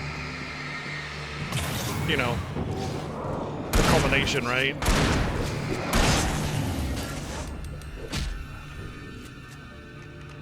And I'm also out of ammo after this. So I have, yeah, basically nothing left. Started riding him and woke the darkness up. He tried to bring it back, but you can't do that. There are no free rides like that. I'm starting to realize that. In that case, young man, perhaps you're a smarter man than Tom was. The witch looked like her, but it wasn't. Barbara was sweet. He didn't understand until it was too late. He tried to undo it, wrote himself, her, everything he'd ever written out of the world. Oh, he was so famous. And afterward, no one knew. Oh, Tom. He left only one thing behind in my care, in case it happened again. Insurance. He trusted me. Or perhaps used me a little. Tom knew how I felt, knew I wouldn't refuse him. I built the well-lit room and put it there. It's been waiting for you. We are characters trapped in a story you have written, and none of us will survive to see the end of it if the darkness isn't stopped. She'll twist the story to her own dark ends. How do you know all this? Tom, That's the way he wrote Pesto it. is just good in general. He still talks to me, you know. I can't really do pesto because the pine nuts, because wife allergy. We have both been touched by the darkness, young man. He saved us both with light, but the darkness stays with you. By the way, these are all the supply crates, so she's the one that went out and placed them everywhere.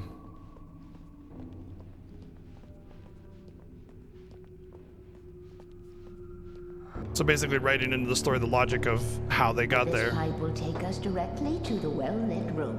Okay, I need to call my friends, tell them where we're going. Hello? Al!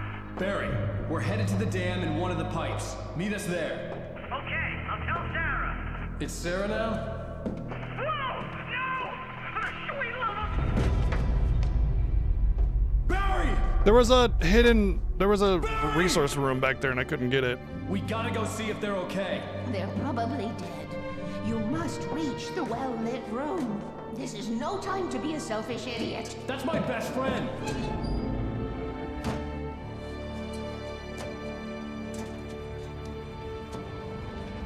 Well, be a fool.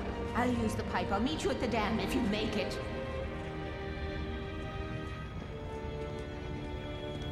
What's up, Zayo? At least I didn't have to worry about her. She knew how to stay safe.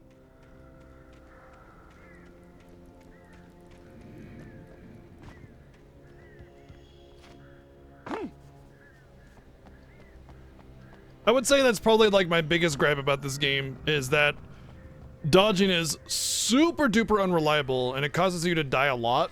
A lot of time it's just a lot of repeated deaths.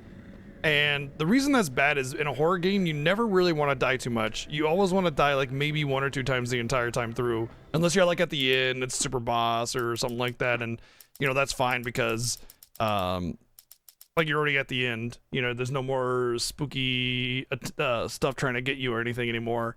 And, the reason is because you want to always feel like you're right at the edge of dying, but never getting there. Sarah was almost starting to relax. Maybe they could turn this into a win yet. Suddenly, there was a piercing sound, like a table saw gone wild, as 100 birds made out of shadows swarmed into the rotor. The chopper bucked wildly and the board lit up, telling her what she already knew. They were going down. Barry Wheeler screamed next to her.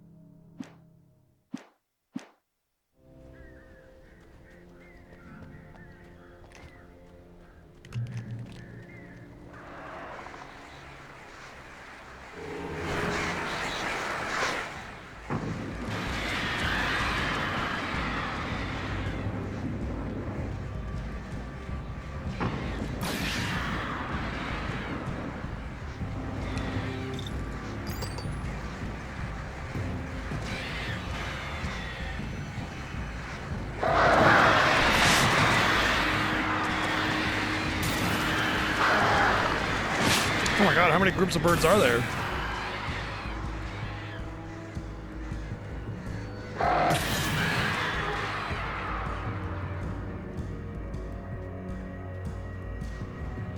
The basil and the garlic is what makes pesto. Yeah, for sure. I agree.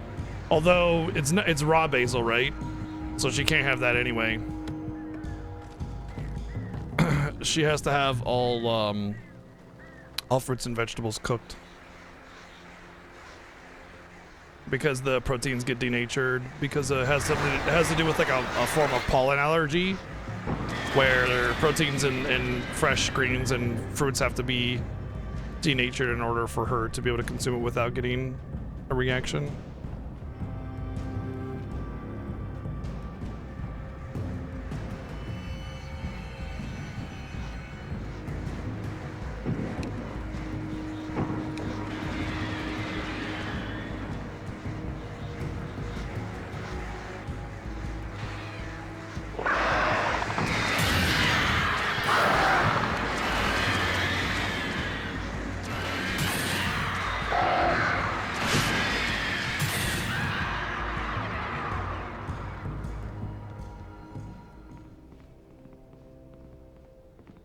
So if I want, I can have pesto.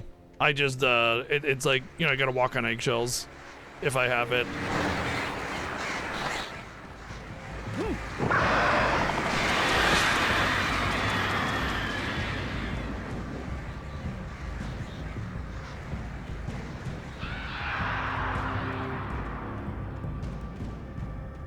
Barry! Sheriff Baker! Sarah! Yeah, so we are experimenting a little bit. As We're far kind as I of could tell, the wreck was empty. every now and again, whenever she's feeling up to it, she'll try something new because a lot of her allergies have changed over time. And we found that she can have mushrooms again. We found that she can have coconut again, and a couple other things. Obviously, they still have to be cooked, but she thought she was just unable to eat either of those. So she knows that a couple of her allergies, a lot of them were already kind of minor anyway, might actually be remedied, but she's got to feel, you know, up to it. And so it's like, over time, we're hoping that we can clear out a lot of things, which will open up our options Barry! Barry! for foods we can eat, you know? Or rather, she can eat, because Over here! Hang in there, I'm coming! Back, you freaks! I already eat a lot of them anyway.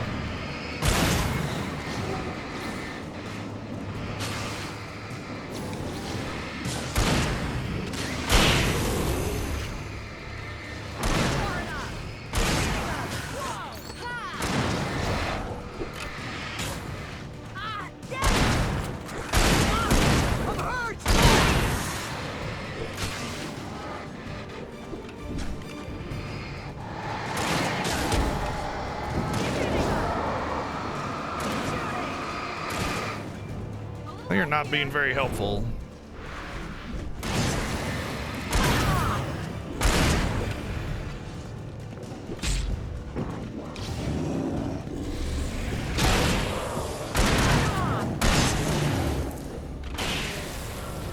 You know when to make an entrance, Wake.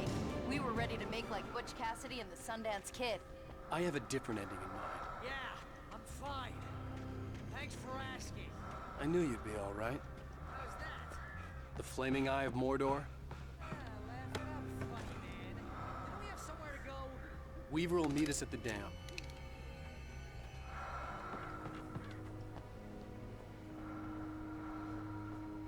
What's up, Titus? Yeah, it's just a process because it's very unlikely that she's ready to try something, you know, because allergies suck. It's not like she wants to have like an itchy mouth for the day just to test whether or not she can eat something, you know.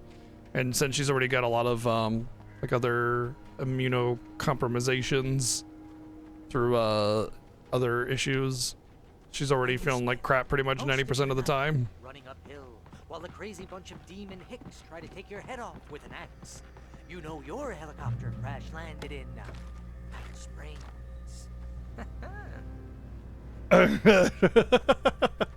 I mean, most of her allergies are minor where it's like itching and discomfort, but it's not like you want that, you know. It's not like you're looking for it.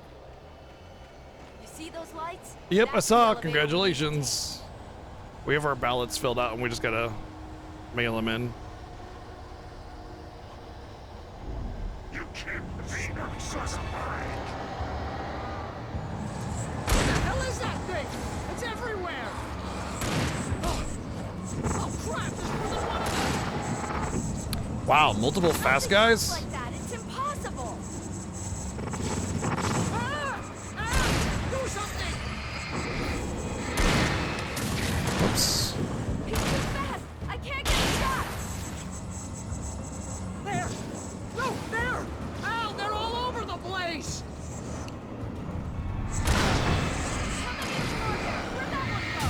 This can't be happening! That's also true, yeah. Was that it? Are we safe? That was... wow. I think we're okay. Hey, Al, I got a bad feeling. Let's keep our eyes open. Please. The Taken are please filled tell with me we don't have to move darkness. from here. Wait, call the elevator. I'm keeping watch. I think I hear something moving around.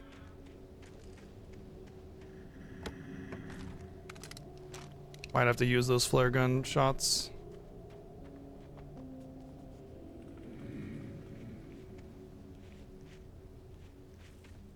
One day watch streak we won? Wow, impressive.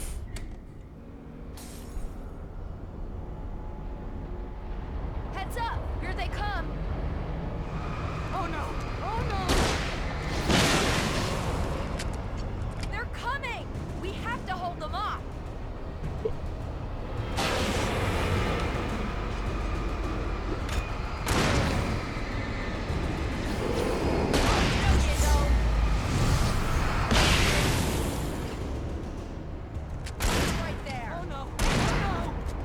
You know, I wonder if the original concept of this game came to light when somebody said, what if we made the flare gun the most overpowered weapon in the game? How would we make a game? I swear this is the slowest elevator in the world. How would we make a game where it makes sense for the flare gun to be the most powerful gun in the game? You know? It's almost here, Wake. Just hold on.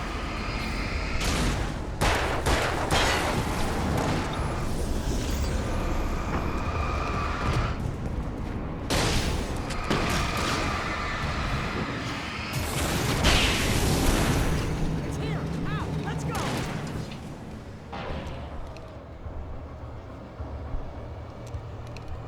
Al, hit the button. Oh, it's okay. It's well lit in here.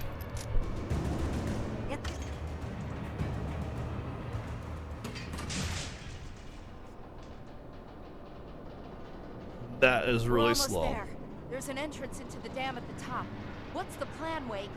Well, Weaver's crazy, but she's got something Zane left behind. What about Something his to shining fix eye of this. Mordor? Gee, could you be a little more vague? Thomas Zane? Seriously?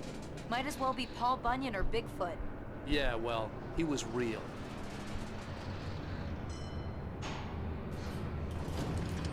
Paul Bunyan was real? Or the bunion on Paul's Careful, foot? okay? Oh, jeez, I hate this.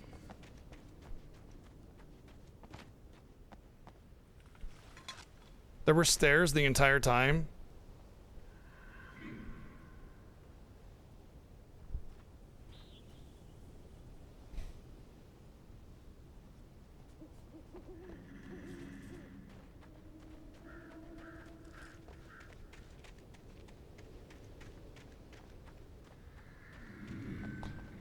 Okay, Wake. There's a button over there that opens the door.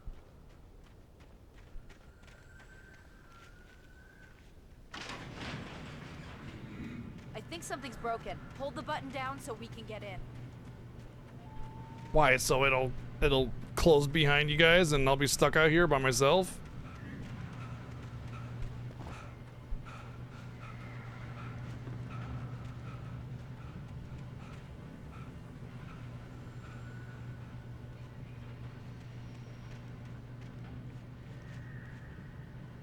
Okay.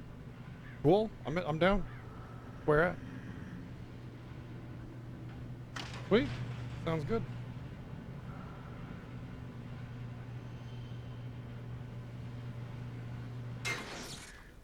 Wow, that's awesome. Yep, called it.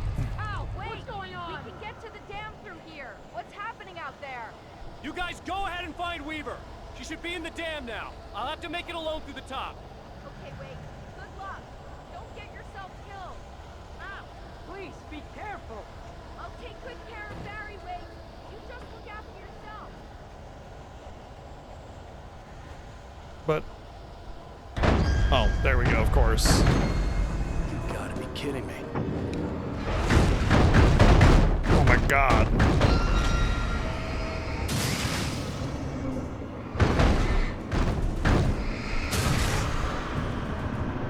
What a waste of all that wire. That could have been copper wire even.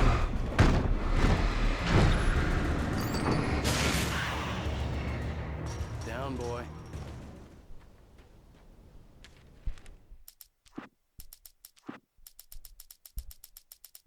That's the last one.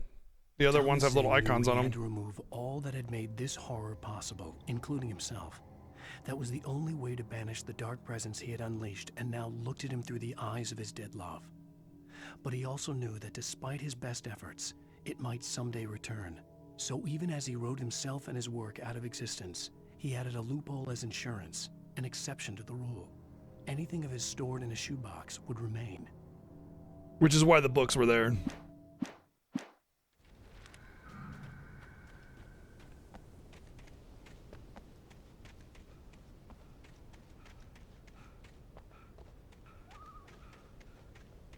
Maybe Thomas Zane was the one responsible for writing the darkness into existence to begin with, and that's why it exists.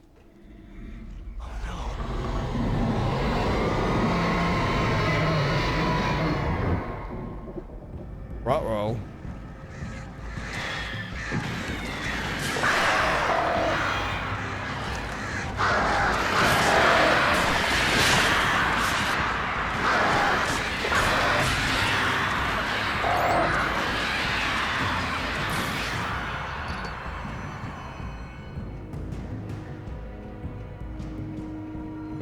I'll tell her about the Edgy Mouth fan club.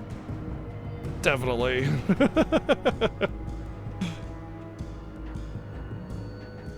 Oh yeah, birds are definitely not jerks in any way, shape, or form. Definitely not jerks. Absolutely, totally agreed. Fishing can be a hobby or a job. She can it now. Thank you. They're so informative. Ridiculously outnumbered. The searchlight could even the odds.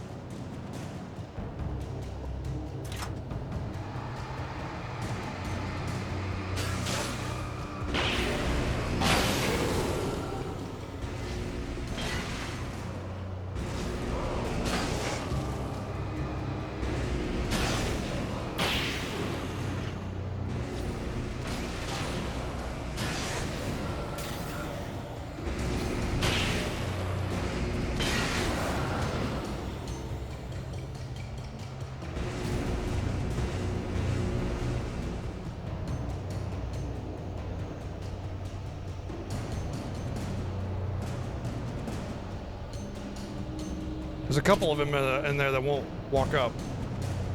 There they go. Oh dear.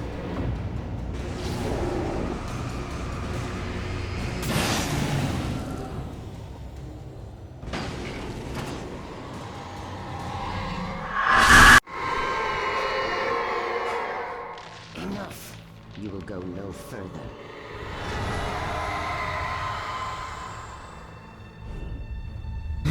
That's so fitting, Leo.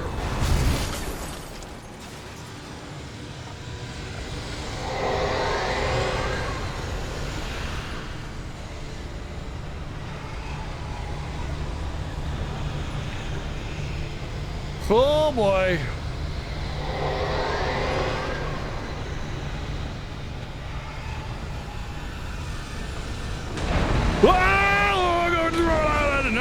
No, you don't get to, no. Cheating. Oh, jeez. You trying to kill me or what?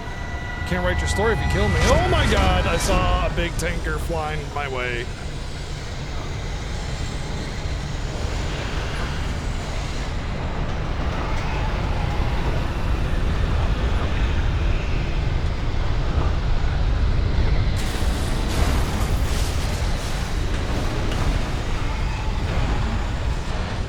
I guess that's not a jump you can make.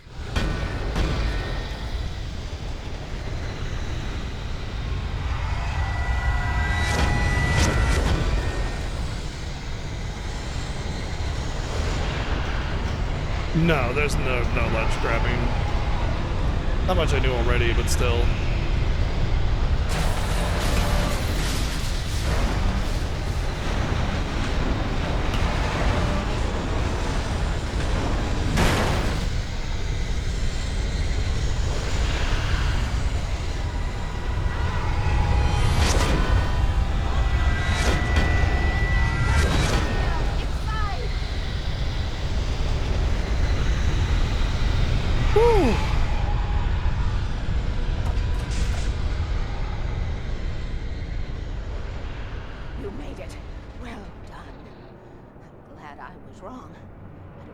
dangerous chance to take. Don't worry about the noise. We're safe here. I have looked after the well-lit room for many, many years now. There is no shadow in the well-lit room. The hour is fail-safe, and all the bulbs are numbered and changed regularly based on their make and model. Right.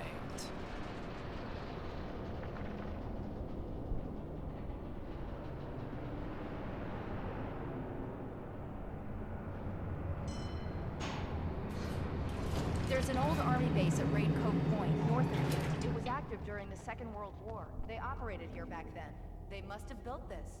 Yes, they did. It's my place now. It's a hell of a place. Take it, and I won't need to worry about the room anymore, because 6 and 33 and 118 need changing soon, and I don't want to climb up the ladder to change them because it's very late, and I'm tired. And if you take it, I won't have to do that anymore. The page was autobiographical. Thank you, Neo, for that 10 bits. But I didn't write this. It was a page written by Thomas Zane. None of them were supposed to exist anymore. Alan, 7 years old, would fight sleep to the bitter end. When he did sleep, he soon woke up, screaming, the nightmares fresh in his mind. One evening, his mother, sitting by his bed, offered him an old light switch. She called it the clicker, and flicking the switch would turn on a magical light that would drive the beast away. To imbue the talisman with all possible power, she added that it had been given to her by Alan's father. Alan never knew him, and anything of his took on mythical proportions in his mind. With the clicker, He sure firmly in is. his hand, Alan finally I'll read that in a slept second, like Neo. baby. 1 second. Now, almost 30 years later, Alan thought of this as he stood on the rim of Cauldron Lake, the clicker in his hand. He took a deep breath and jumped. My mind swirled. I'd given the clicker to Alice, yet it was here. Zane had written it into existence in a story I had written. I can get to her now. I can finish this.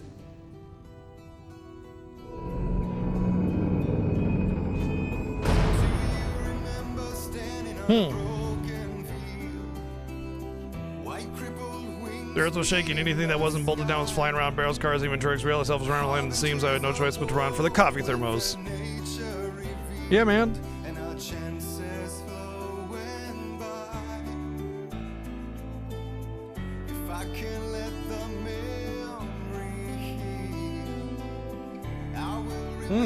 There's got to be more then, right?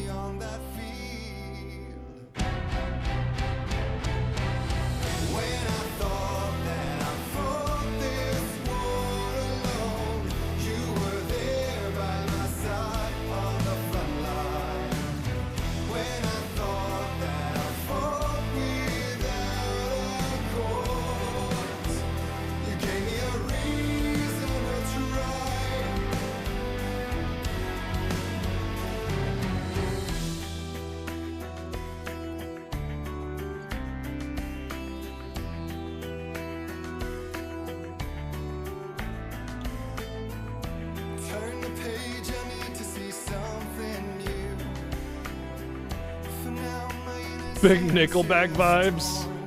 No, but this song sounds good though. So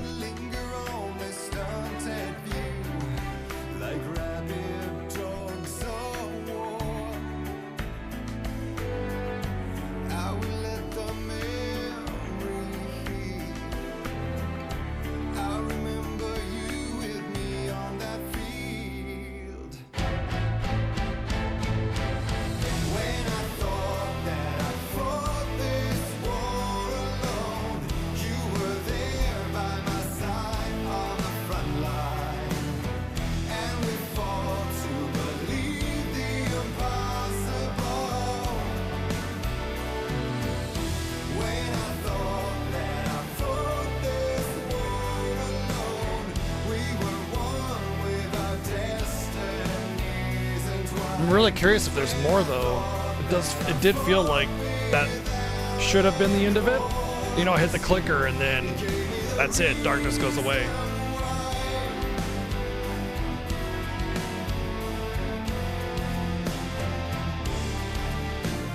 But I guess that's not the end.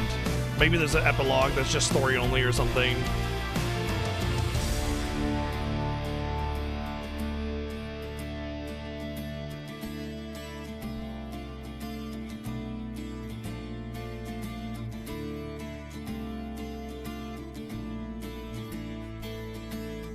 With no one wearing their real face, it's a whiteout of emotion, and I've only got my brittle bones to break the fall. When the love Gasp! Would you? No, I'm not gonna play. I mean, I'm not gonna play most of the DLCs for these games. Like the Alan Wake DLC, as far as I understand, it doesn't mean anything to the main story. But I heard the Control DLC, one of the Control DLCs, is pretty important. And Alan Wake 2 doesn't have any DLC.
I mean, I have the version of the game that I have is like the deluxe edition or whatever, so.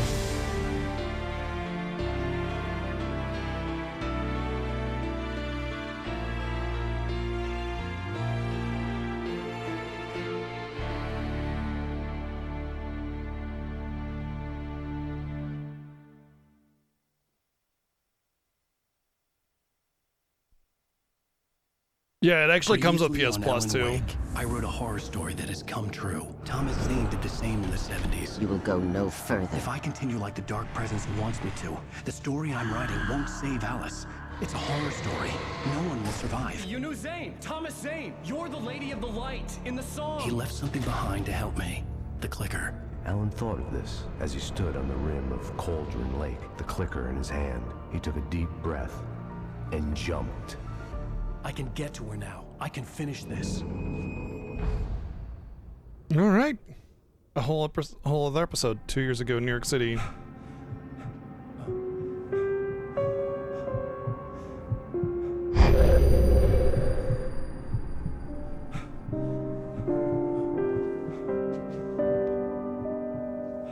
Alan Wake swimsuit. Is it a 2-piece or a 1-piece though? I had a hangover. My head was about to explode and the light hurt my eyes. I needed my sunglasses and painkillers to dull the pain. In one of my finer moments of self-deception, I swore to quit drinking.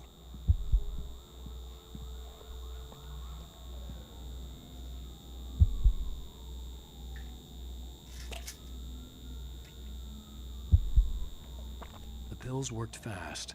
The prospect of being awake started to seem bearable again. The lights were like needles in my eyes. I needed my sunglasses.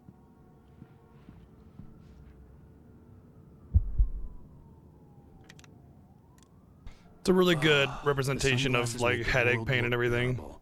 Now I could keep my eyes open without feeling like a vampire in the sun. There was a message waiting for me on the machine.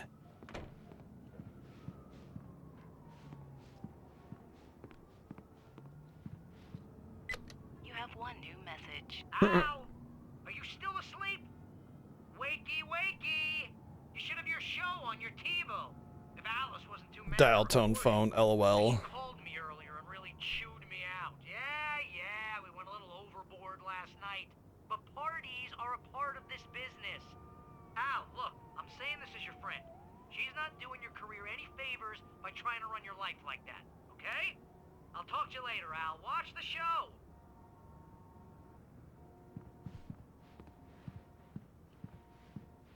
Apparently I have tinnitus. I didn't know. I've had it my whole life. Basically every now and again I'll just get like a in my ear. And it just lasts for like 20 seconds and then it goes away. Talking about my latest book. It only happens like once The show every was month. supposed to be waiting for me on our TiVo.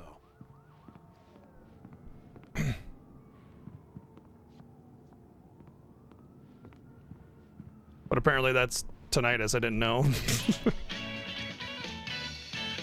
and gentlemen, welcome back. Yeah, it sounds like it's much worse for you. Thank you. Thank you, everybody. We have a great show tonight. I've been talking with the best-selling author Alan Wake about his new book, The Sudden Stop. Yeah, good read. Go buy it. No, it is a good read. Look, I'm gonna be honest here. Is that wise? No, but I'm gonna do it anyway. I got people who give me the lowdown on books. I'm a busy guy. But this one, I actually read from cover to cover. I mean, I'm a big fan. Wow, thanks. Now, this might be a spoiler for those who haven't read the book yet. Based on the sales figures, the 2 people out there who haven't read the book yet. But this last book is all about the death of the main character, the hard-boiled New York detective, Alex Casey. Now, there's been a lot of outrage about this. Why the hell did you kill Casey? What the hell were you thinking, man? Good riddance. No, seriously though. 7 years and 6 books is a long time. He was a gloomy guy to spend all your working hours with, and it was a good run. But it's time to explore new things. My next book will be a departure from the old for me. You selfish bastard, always thinking of yourself. Well, you've certainly given us a lot of entertainment over the years. And now that you mention it, Casey was a gloomy guy. Never had much luck with his love life with the ladies. Was that autobiographical in any way? Yeah, no kidding. Casey's lady friends tended to die on him. With Casey, it was all about his pain. No, nothing autobiographical about that. I'm a happily married man. My wife is my muse. Well, congratulations. That's great to hear. So, how's the publicity tour been treating you? Good, great. But I gotta say, I'm glad to be back home in New York. Well, you've certainly been on the news a lot lately. Lots of parties and, you got into a fight with some paparazzi. Oh, man. Well, that guy was really in my face. I lost my temper. I know that wasn't cool. You are famous for that temper.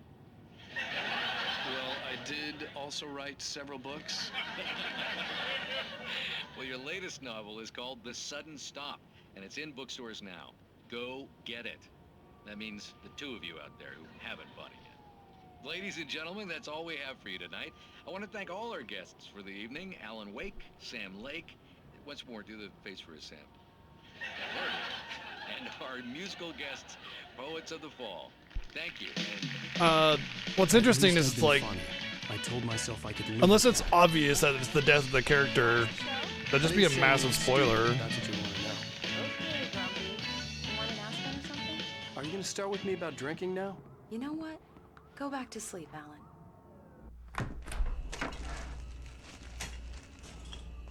What? Now you can't even talk to me? Well, this morning I was angry because you said you'd be home at midnight and you showed up at 7 a.m. and passed out in mid-sentence. Now I'm over it. Are you angry? This goddamn tour. It's gotten out of hand. Oh, honey. It's almost over, right? We can get back to normal. Then you can start writing again. I'm sorry, honey. Alan, you're not thinking straight. Just take a shower and go back to bed, huh?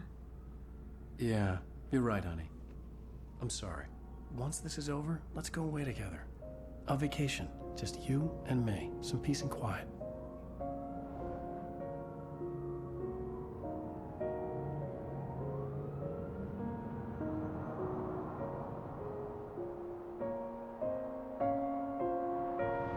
Somehow, the clicker was the key to the cabin. I had to return to Cauldron Lake to save Alice.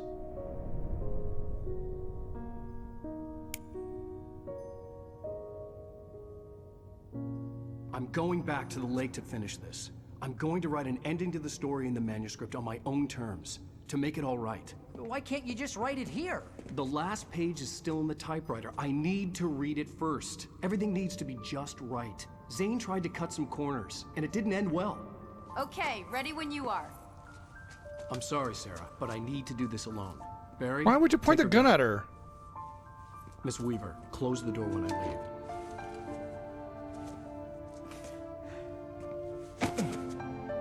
Oh, I guess he's kind of robbing her to make sure she doesn't. Good luck, Al. See you later.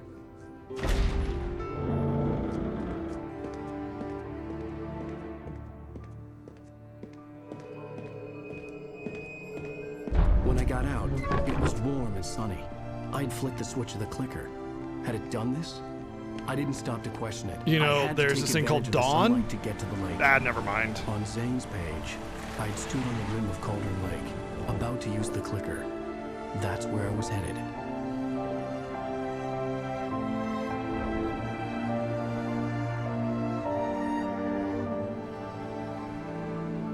It's too advanced for this storytelling, I think, you know? I mean, I guess he's lost track of time, right? So I guess that's kind of the sort of in daylight, romantic surrounded by the aspect beauty of it. the Pacific Northwest landscape. It was hard not to let doubt creep in one last time. I could still chalk everything up to a dream, a delusion.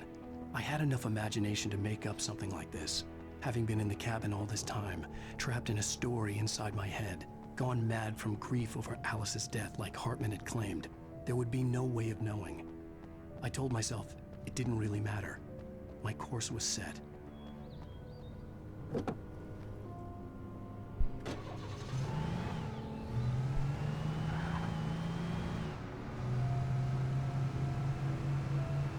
Maybe I'm just collecting thermos, you know?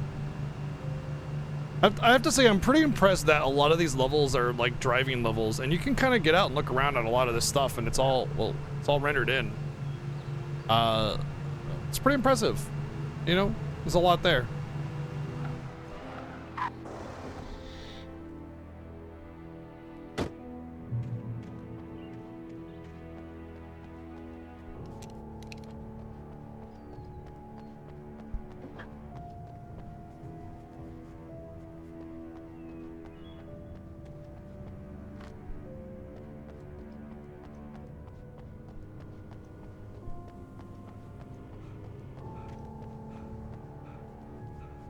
That doesn't look like I could go there because the field just looks like a simple rendering.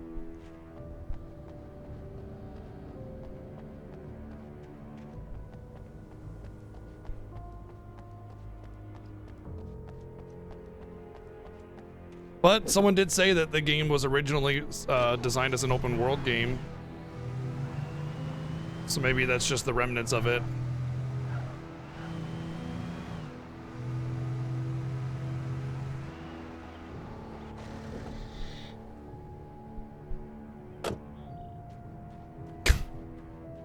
You have to wait until somebody's inside it before you can tip it.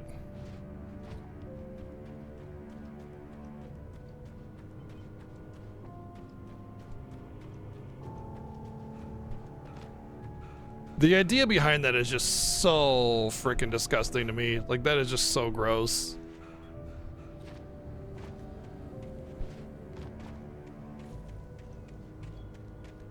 Huh, you can go really far off the beaten path here.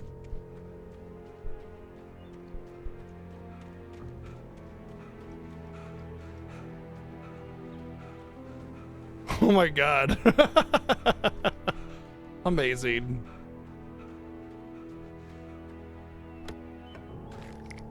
Sweet. I mean, not a whole lot, but hey. At least my exploration is being rewarded.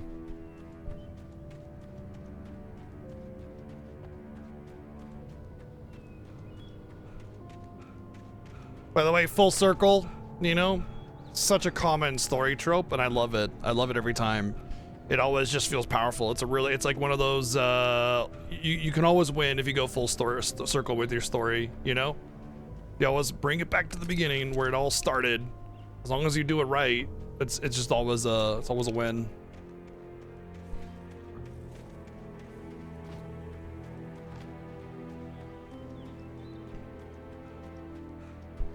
Yeah, cows are like horses, man. They'll kick your head right off.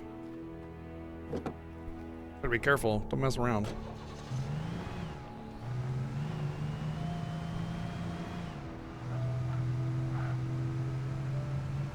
Woo! Off-roading, baby. Let's go. Blah, blah, blah, blah.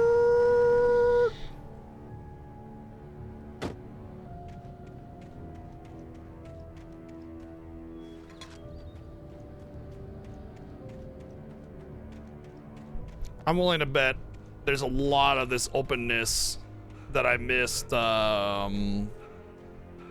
Coffee stuff. The coffees are collectibles, so like if I go to statistics, I found 76 out of 106 manuscript pages. Coffee thermos 75 out of 100. Not bad. The canned pyramids, I've definitely seen a lot more of those, and I thought I couldn't knock them down because the first one I found way early in the game, I shot at it and it didn't go down, so I thought, oh, you can't do that. And I saw several others since then and didn't shoot at them until one time I accidentally knocked one over and I was like, oh.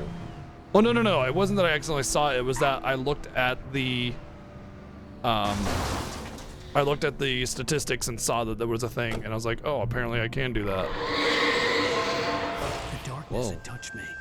There was a link between us. Always would be. I could feel its presence again, getting closer. Didn't expect the darkness to be in here. I mean, I kind of felt like the game was going to try to scare you into it, like making you think that it was there.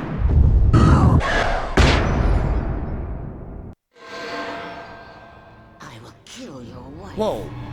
Did we just like pass out or something?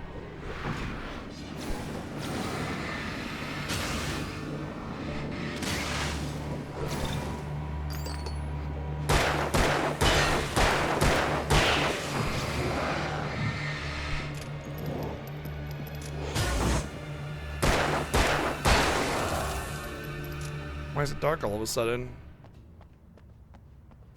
Dang it, I was just hoping for a nice leisurely drive.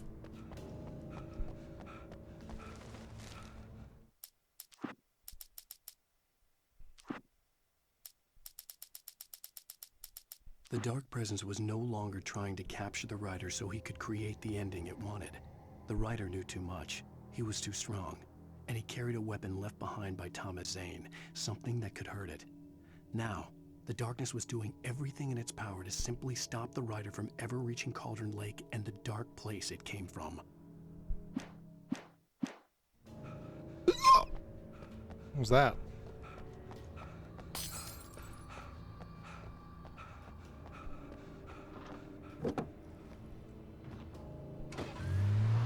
Use the clapper.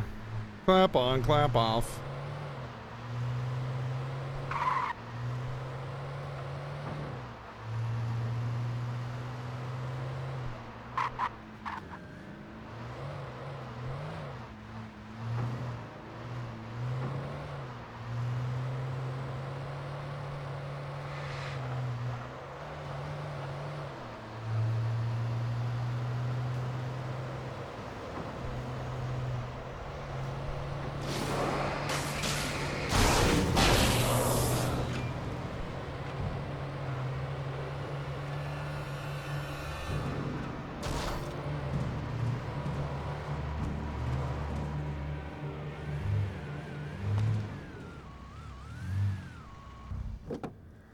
Perfect parking job.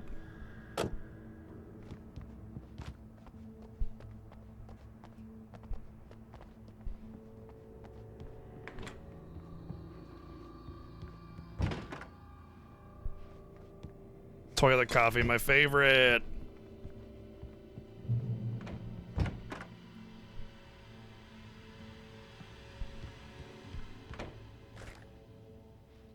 No, I think I'll keep the rifle.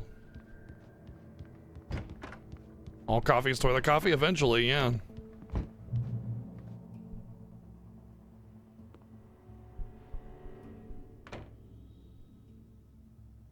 Is this like the FBI agent's apartment?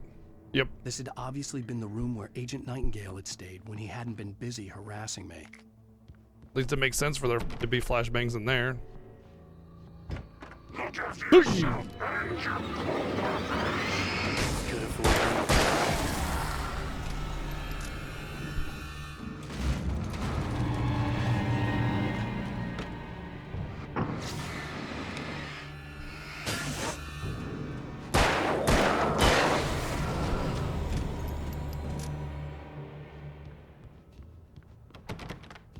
The photos were of the townspeople and me and stuff.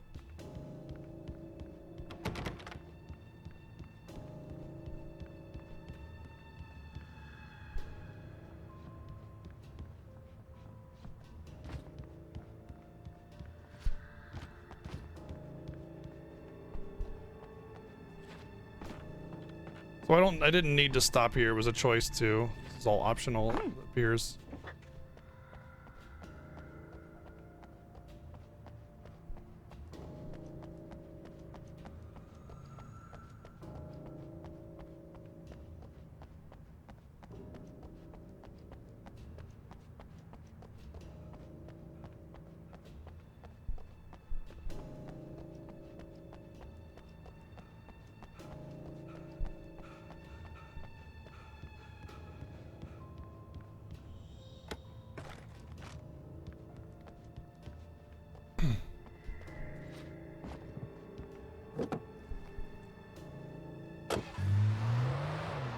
GTA time, let's go!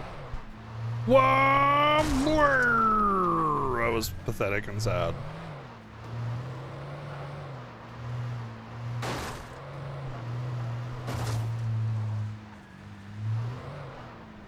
I will say that the driving mechanics in this are less than ideal.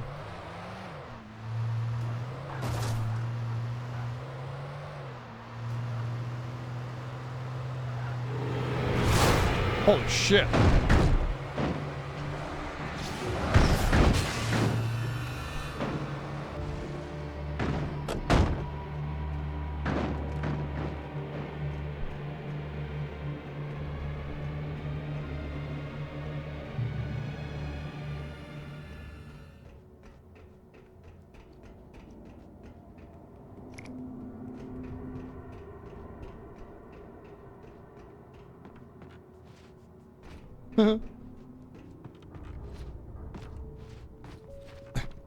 Yeah. Yeah, just put a ramp in a game and expect me not to want to jump up on it.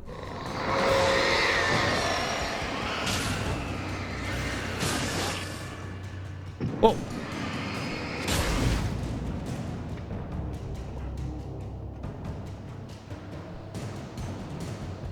It looks very unsettling. What the hell?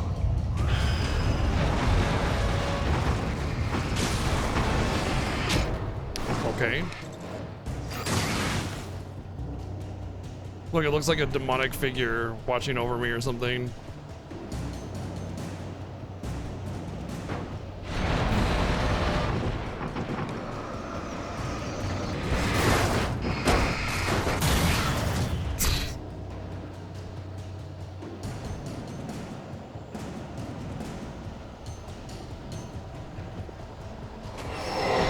Okay.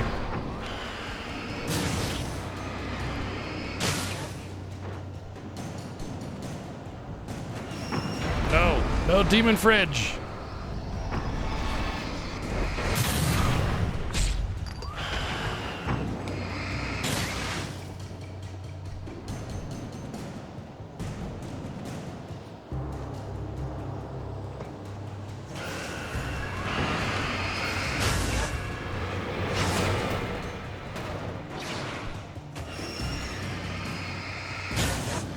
That thing just went off. Oh wow, really well placed, that whole situation, that thing right there. Made the way the silhouette made it look like a demon figure watching over, but it was just a crane. Really, really well done. I love it when games do that clever placement, you know?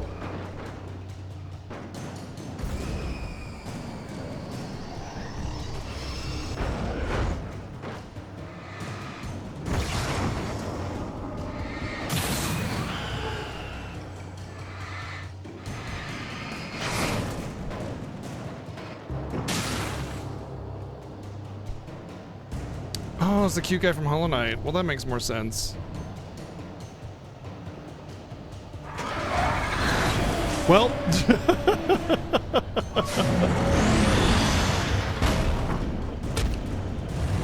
Am I stuck? I'm stuck.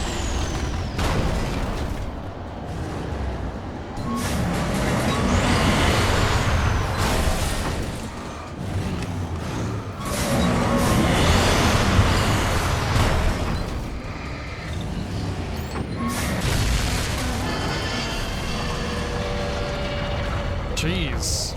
Nice to see you too. Bright light, bright light! How nice of this car to be right here. Almost conveniently placed there by someone trying to help me.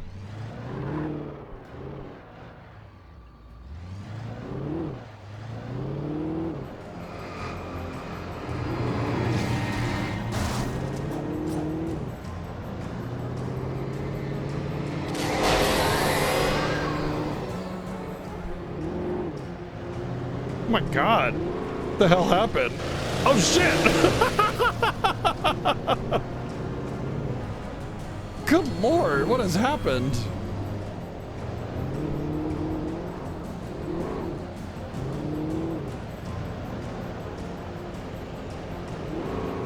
Town's really gone downhill, you know?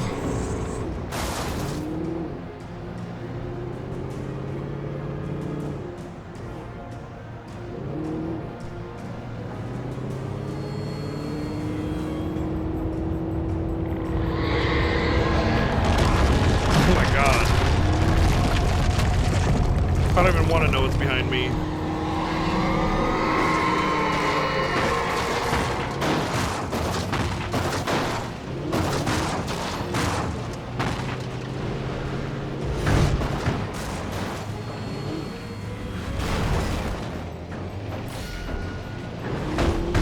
Come on, go! Fuck!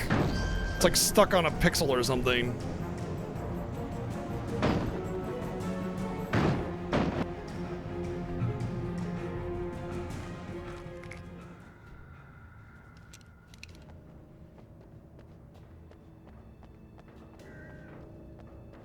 The school bus itself goes round and round.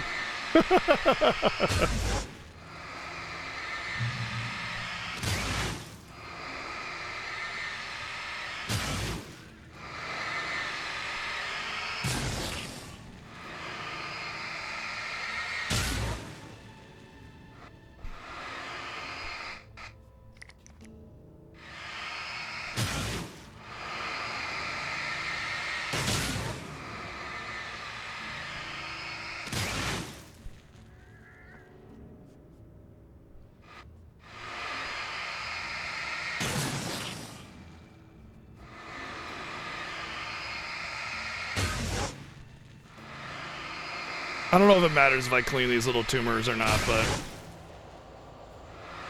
it might matter, so. Okay, actually now we run because now it matters because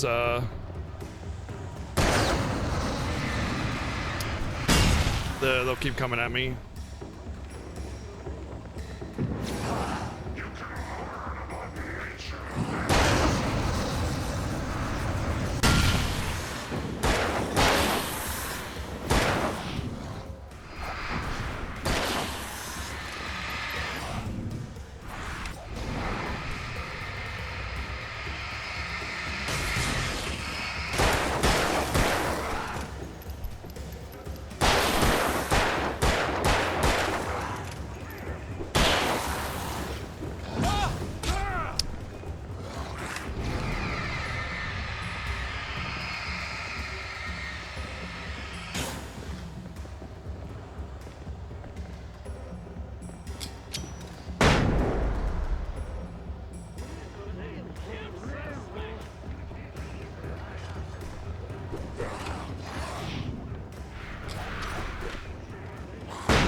Why does dodging never fucking work? I swear to God, man, dodging is such a fucking afterthought.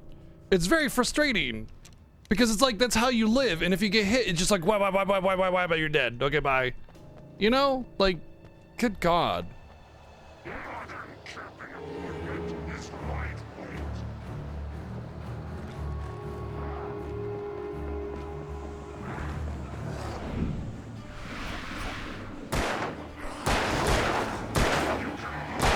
Really? Okay, apparently I didn't hit that can at all.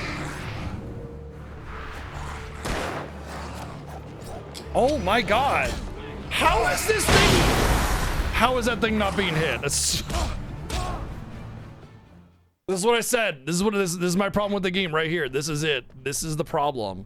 It's too many enemies and the dodging sucks. And you just dying, and it takes away the scary aspect of it because you're just like, great, now I just have to get through this thing, and it doesn't feel scary. It feels like a process. And so I would say that the big flaw is too many enemies and garbage dodging. And then the aiming, it's like I'm hitting the damn thing and it's not hitting the thing, you know, like that's really annoying too.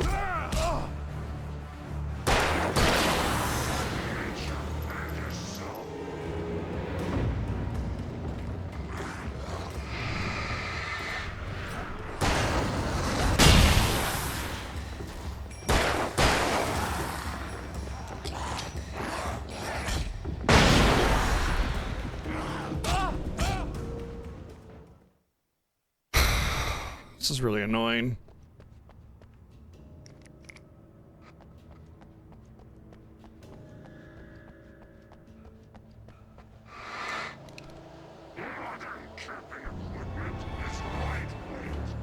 Not to mention they move like so fast.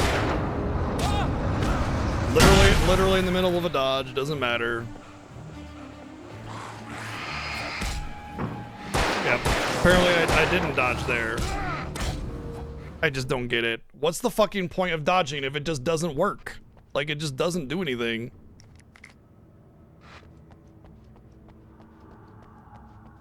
Oh, hey, look, I'm going through the dodging animation, and then I just still get hit because... Screw you, that's why.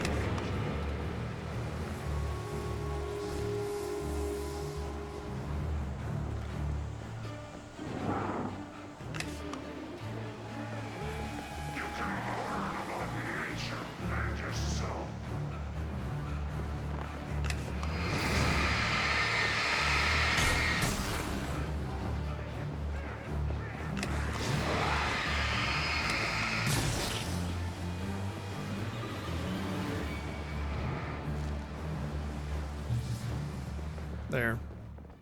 Spam flares and run through.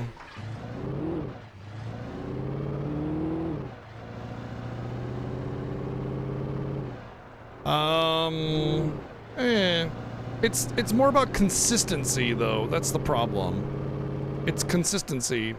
You know, if I'm dodging, I should dodge. Right? That's how dodging works. But if I'm dodging and I get hit anyway, it just feels like it doesn't matter that I dodged.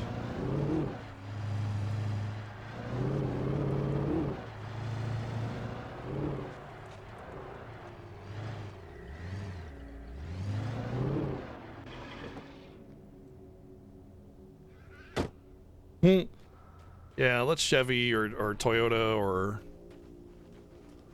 something else instead.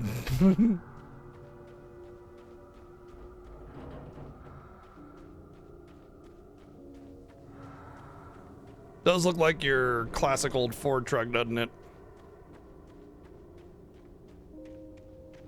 Wonder how close to the designs they're allowed to make them, you know, because it has to be recognizable to the player, but if it's just in the exact design.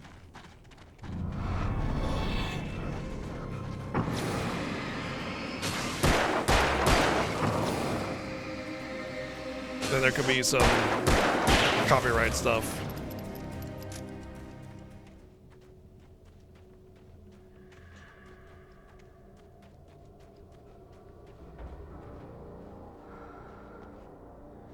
Of course, absolutely, but they're hard and fair. That's the key factor. That's the key difference between, you know, like being fair, hard and unfun, and hard and fun, is whether or not, and it has to be intuitively fair.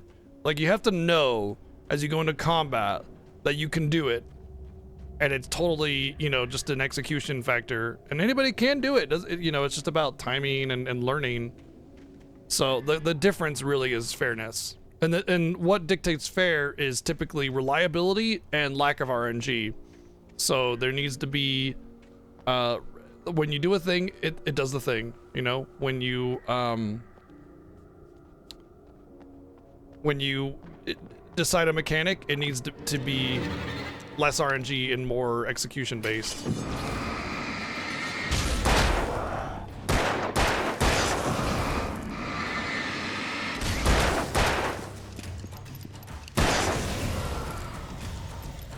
What's up, Matzi?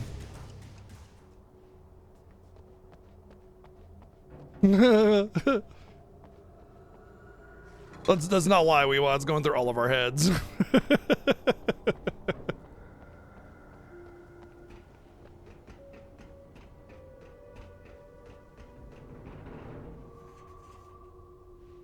Correct. That's one of the reasons why I scored Neo so low, is because much of the design was not fair. It was very chaotic based and just sort of poorly implemented.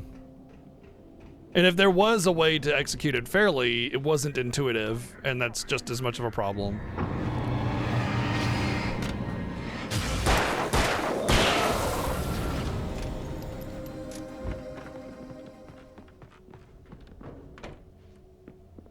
Did I actually open the gate, or?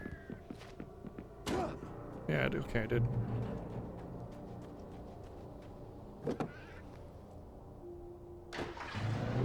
It should be fun when it is, yeah, exactly. And not everybody, you know, not everybody benefits from hard gameplay or anything like that. So it's not always for everybody.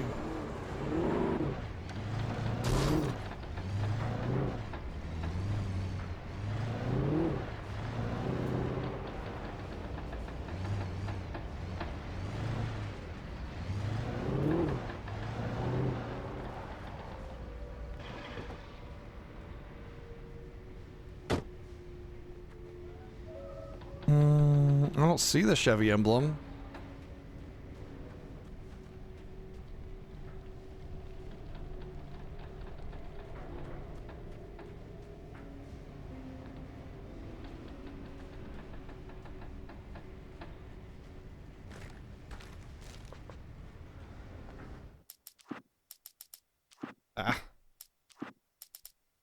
The bottom of Cauldron Lake was a graveyard of things the lake had claimed in one way or another over the decades. The dark presence brought them up in its wake, scattering the rotten waterlogged hull of an old boat here, the remains of a long-ago crashed airplane there, trees shattered under the impacts. The earth groaned. It didn't even notice. That's why the airplane was there. Zane cut its heart out, but it didn't die. The thing that wore Barbara's face kept crooning sweet nothings sugar-laced with poison. He put on the suit, untied the monster from the chair. The thing in his arms thrashed weakly, but he held fast. He stepped outside, off the pier, and into the dark water, a sinking pinprick of light descending toward a bottom that never came. Interesting.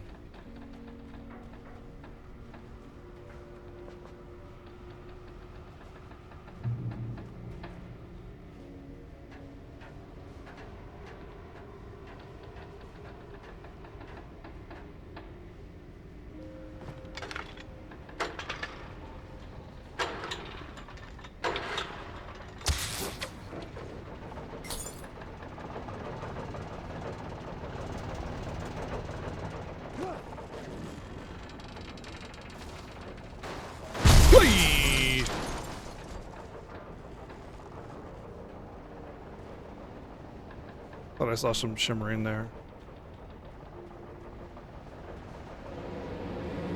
Yeah, saw that coming a mile away.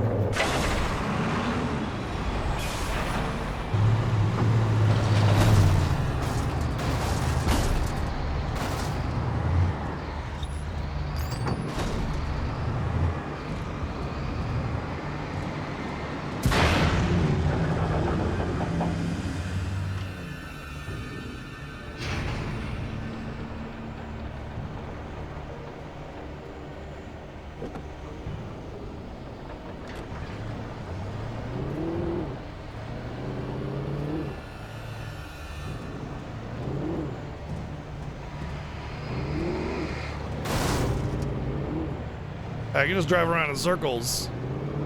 They'll never get me.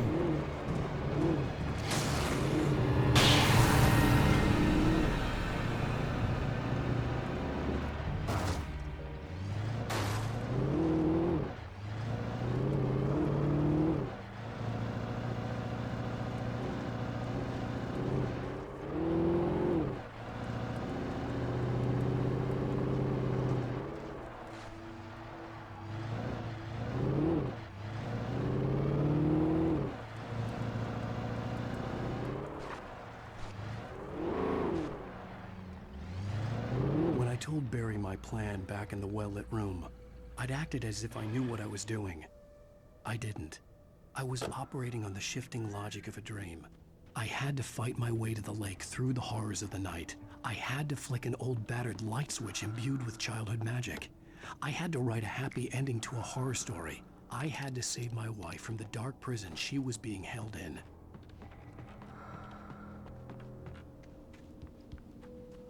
You forgot about keeping Barry alive and giving him a romance line with Hot Sheriff. So, I guess that's not gonna happen. Way to thank Barry for all his hard work.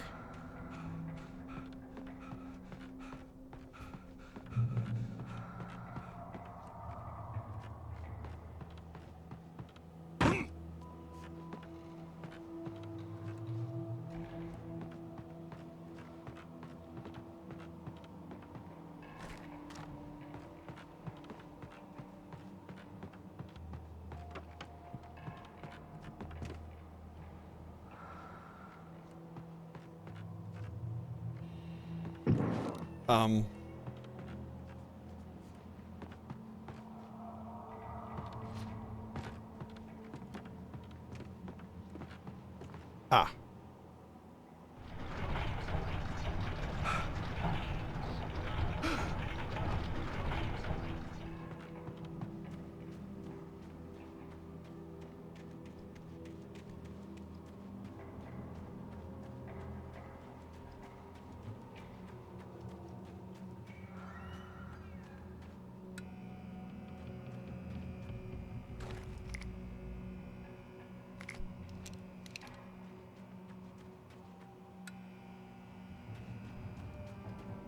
I will never give her to you.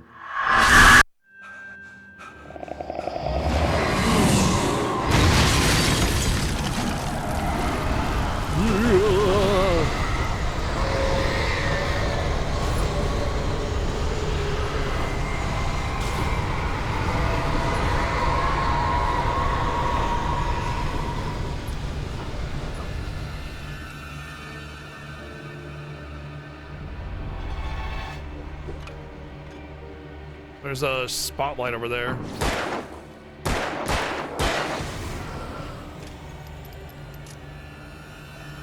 Wonder if I can get to it. Probably not, because Chainsaw McGee over there is gonna kick my ass.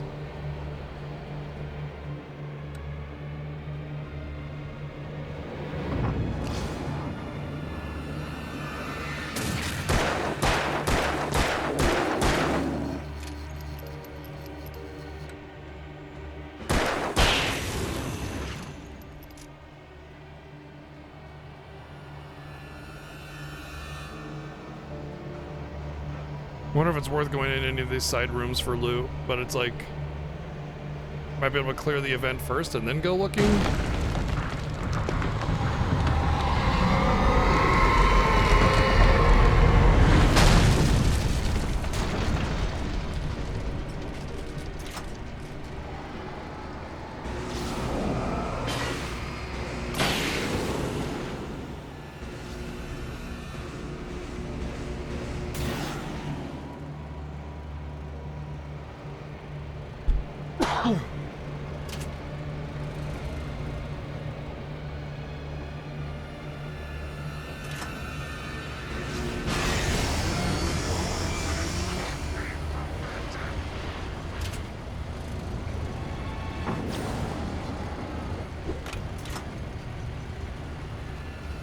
Damn it.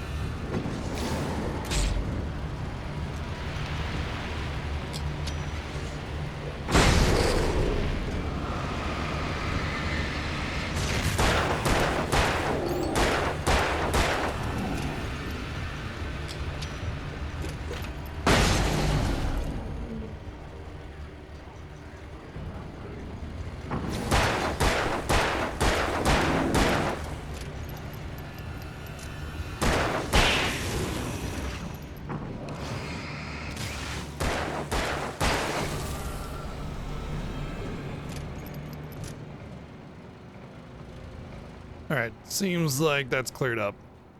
The shadow distortion's no longer around, so I could go through here and check to see if there's any loot.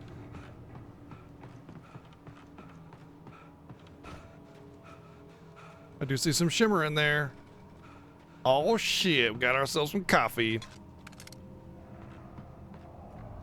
Wow.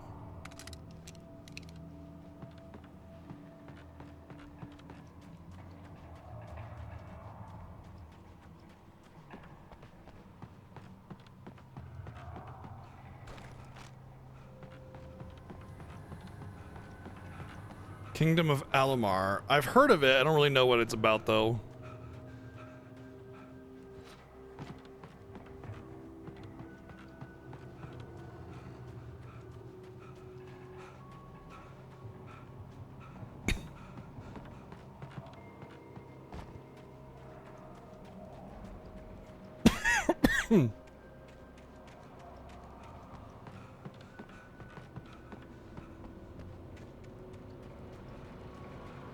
I think it often pops up on my recommended on Steam and I just never...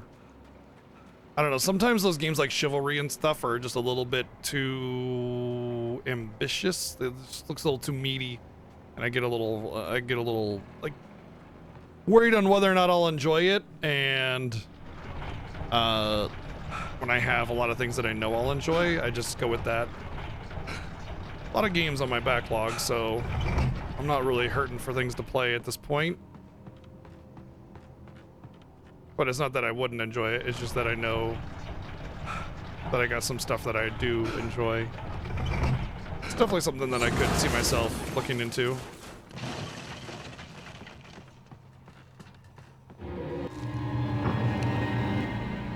Huh? Huh? What?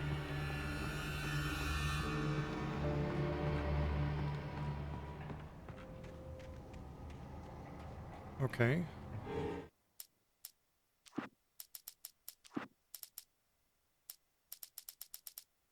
The dark place I found myself in was unlike anything I could ever have imagined.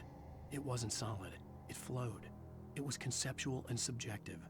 For someone else, an artist in another field, it would have been very different. I could sense the story of the manuscript all around me, the words and ideas floating in the air, poised to become real. You ever notice how the way the darkness is and the way the enemies die is very much like ink?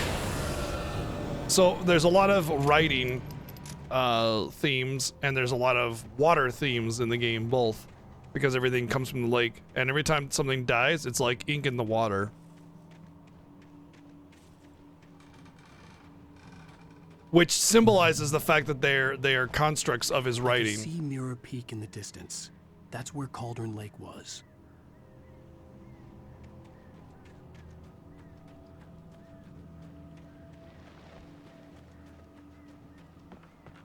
Still seems like quite a ways away.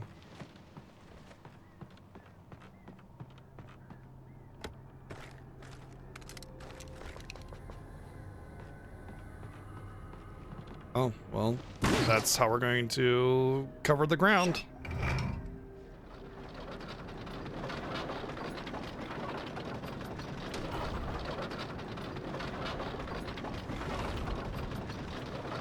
A Skyrim type feeling? Oh, okay. You know, I was expecting this to go a little faster, but based on how I'm kind of jumping in the cart a little bit, I imagine they struggled with getting this to work right.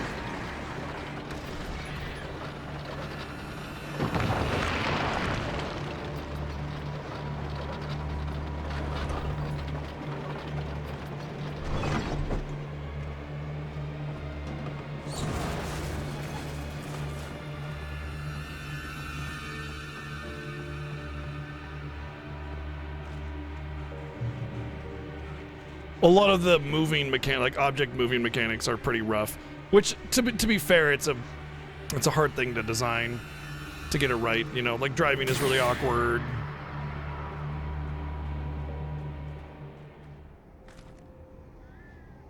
I'll take the ammo, but I'm not gonna take the shotgun. If I run out of ammo and I need to use the shotgun, then sure, but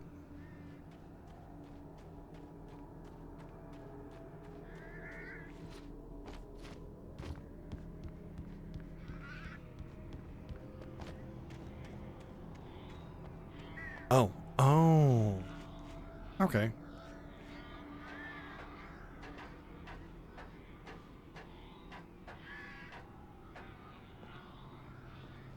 So it's like Skyrim made by not Bethesda? Honestly, that sounds like it could be good. Skyrim made not by Bethesda sounds like a better version of Skyrim.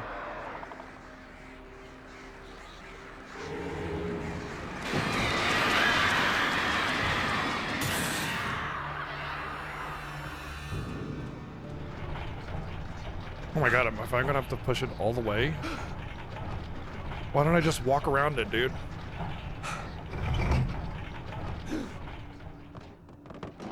Oh, I see. Good.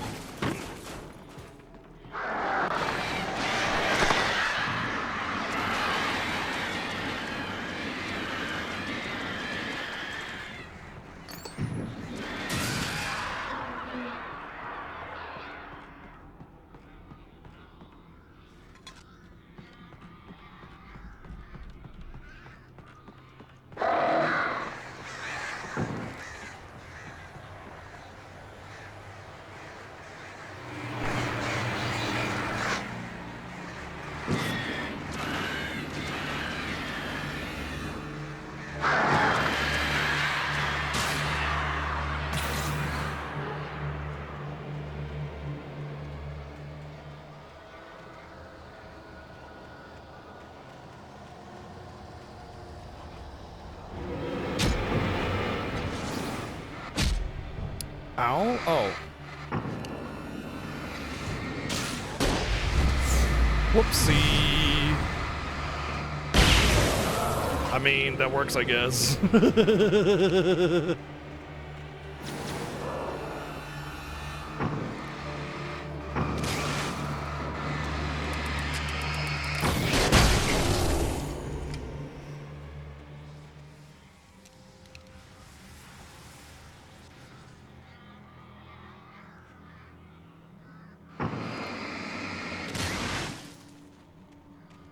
So does that make the game good or bad? Because I mean, if it went under, it's not exactly a stellar review.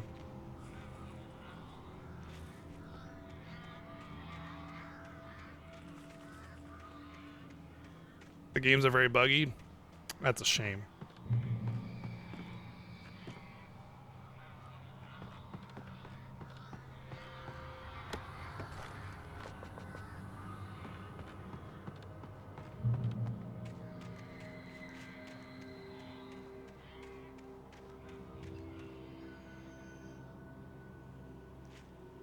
Save killing bugs. That's a tough sell.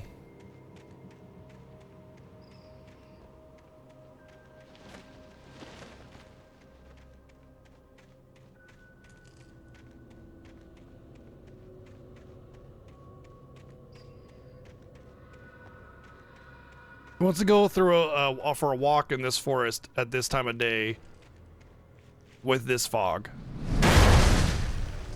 Jeez.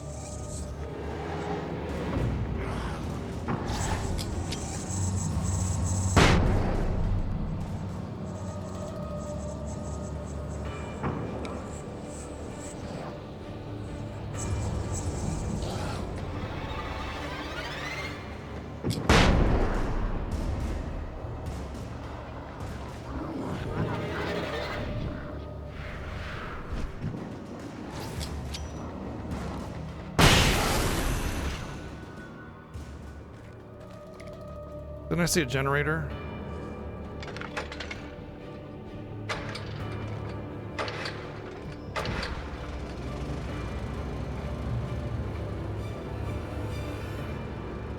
What? Look at this. Grass? No grass. Grass? No grass. Grass? No grass. Grass? No grass. That's progress.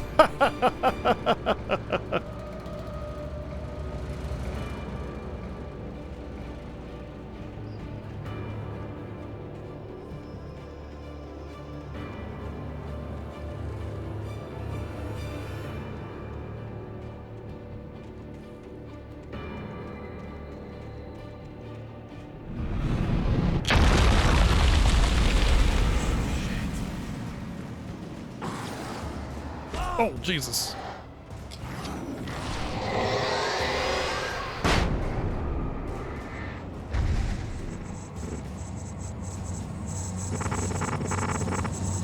I think he's stuck on the rock.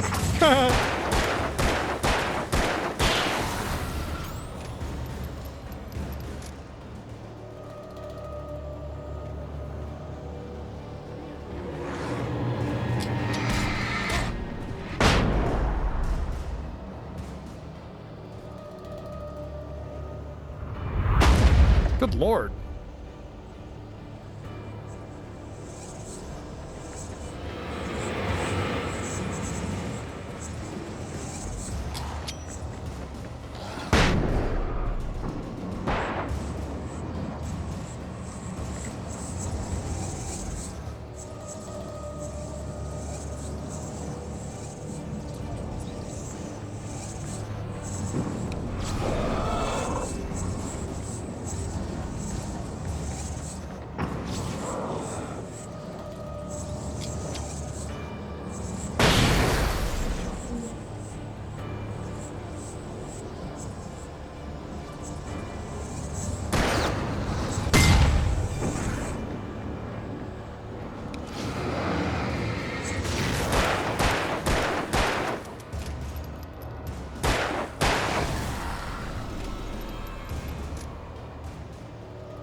There's the boat, yeah.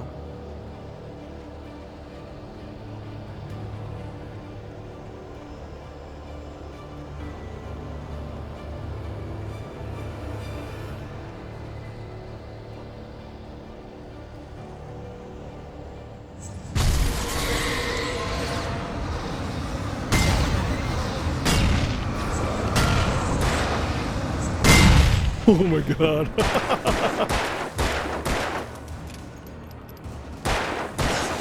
A series of things that all just worked out in my favor there. Knocked him right into the exploding light barrel thingies. Come on. Woo. I'm surprised I made it. I was feeling really like I was gonna get wrecked hard, but we made it through. And with minimal flashbangs used, I still have 8 left, so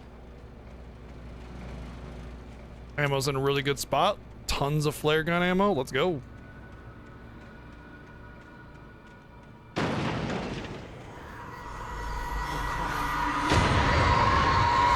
Oh my god.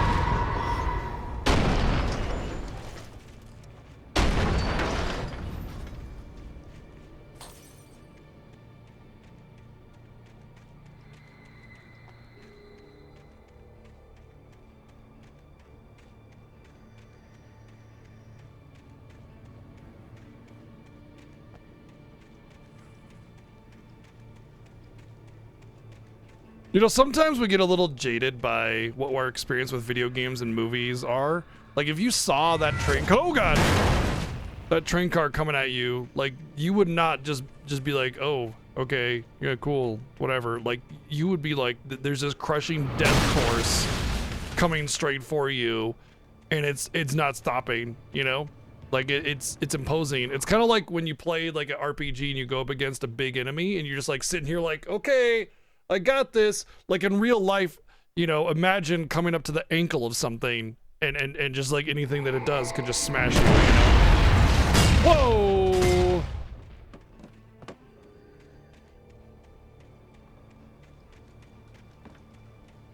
It's like fighting the Empire State Building, you know what I mean? Like you gotta feel small. And I mean, we kind of just get used to it because like, yeah, I fought a billion giant monsters in video games, but really got to put yourself in that position. I mean, if this thing were to start leaning down on me, I ain't getting out of that. It's gonna turn me into paste as soon as it lands on me.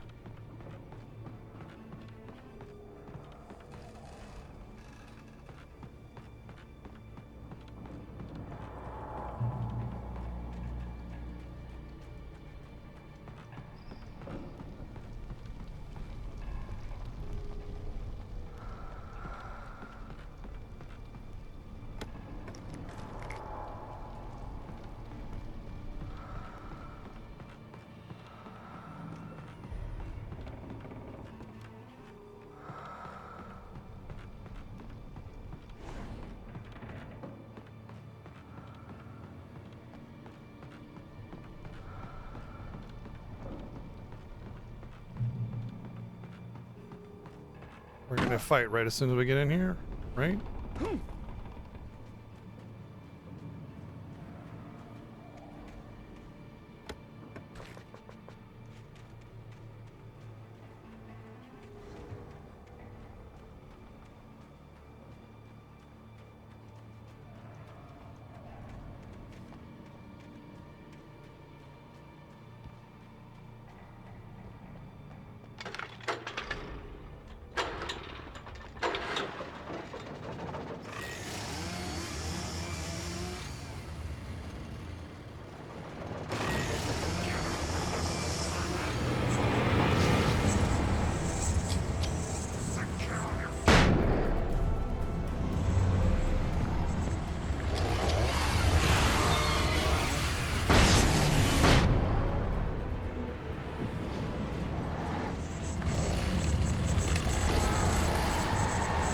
That was close.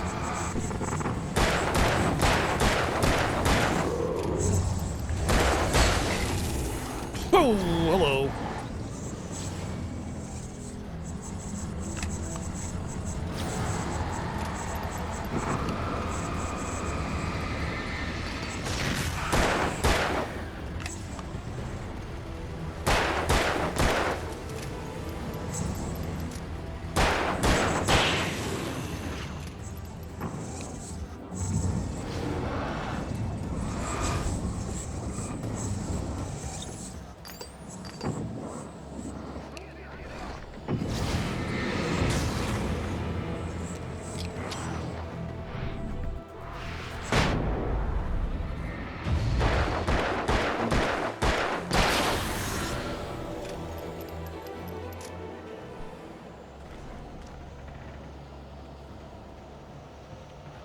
Whew.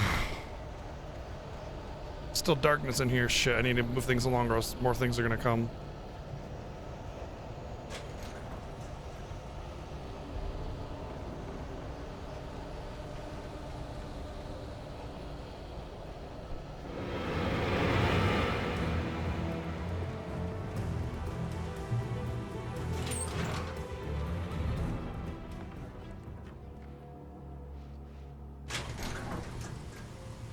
Bye, jerk ass.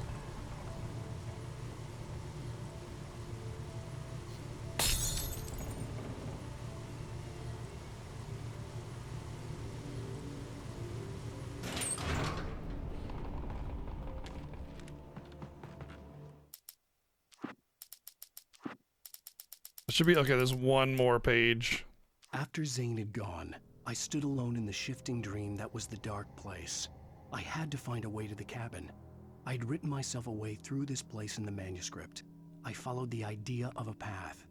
I'd written myself across the ocean that blocked my way, and with that, there was a bridge to the island beyond. The idea of the cabin flickered in the underwater darkness. I willed the cabin to be real, and it was.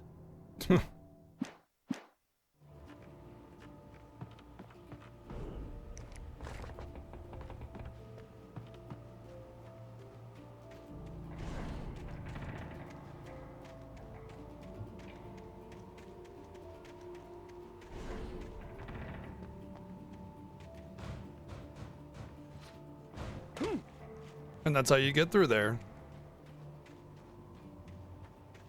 Turn back now. No, you turn back.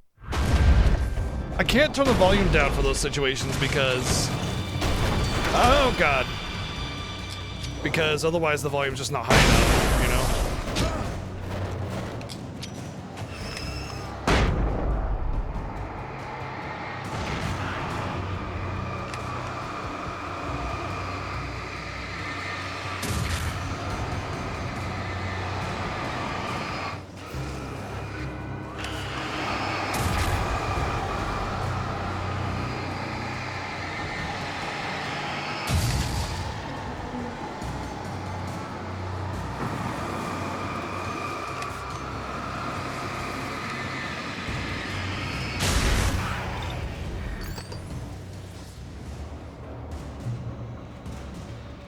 Do as you're told. Oh.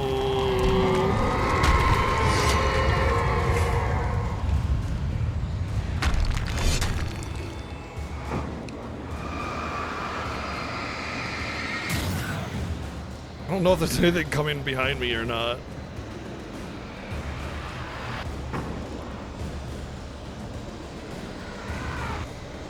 Good lord. Thomas never loved you.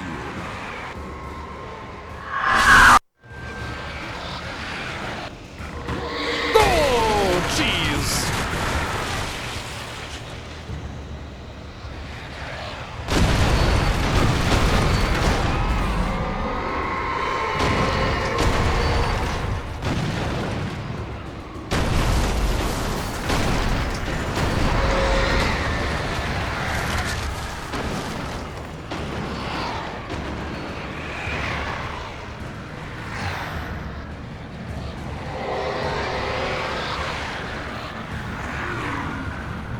That's the center of the darkness. Looks pretty bright for the center of darkness.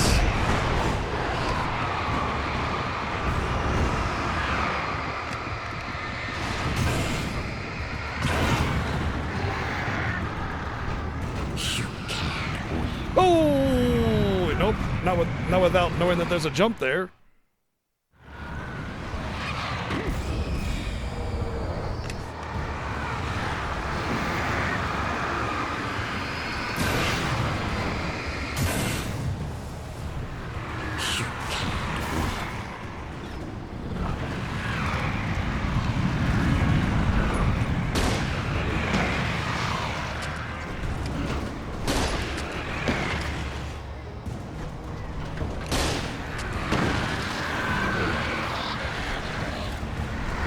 You will fail. It's all in your head. Your mechanism.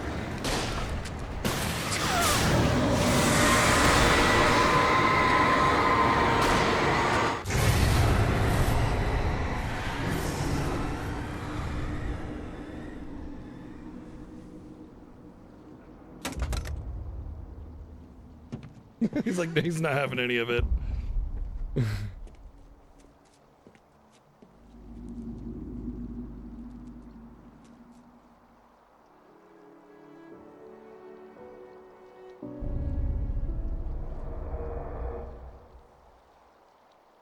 Do a triple flip. Twist. No, don't belly flop, you idiot.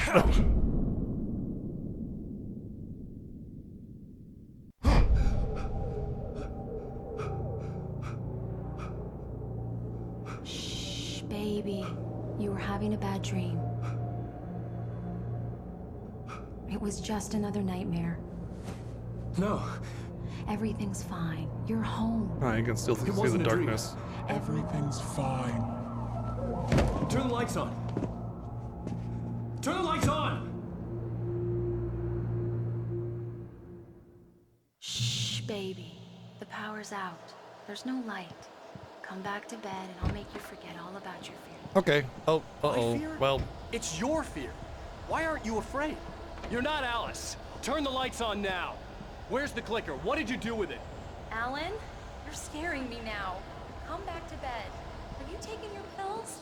Do you want me to call Dr. Hartman? Come back to bed, Alan. Come back to bed, Tom.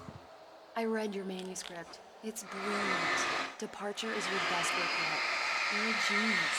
I'm so proud of you. Come back to...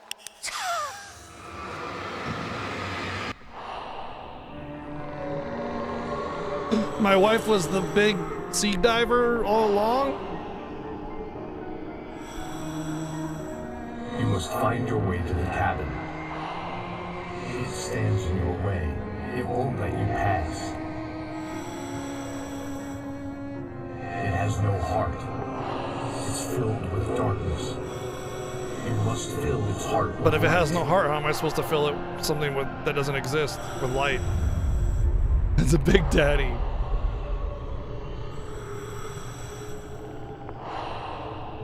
Don't mind him. He's Mr. Scott. Your friends will meet him when you're gone.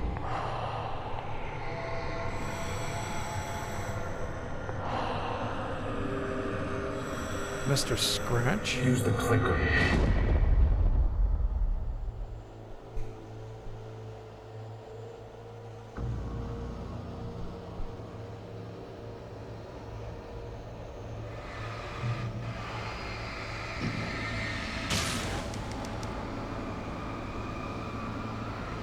crate.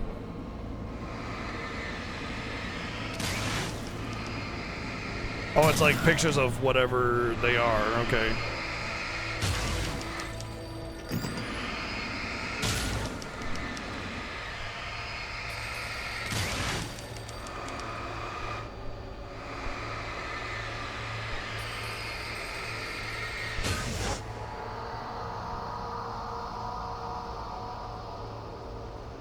I'm leaving you.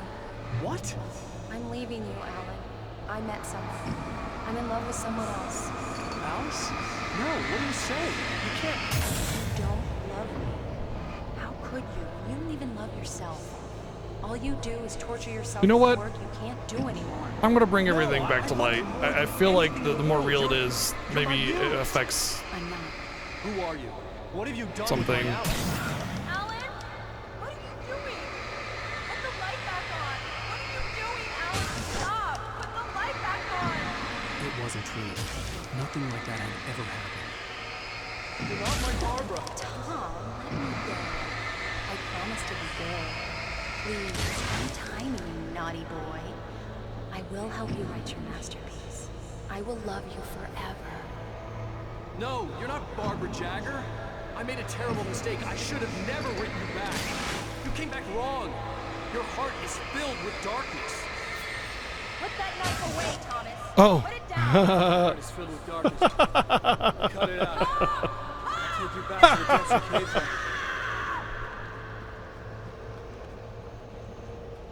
That's the best collectible ever. Filled with darkness.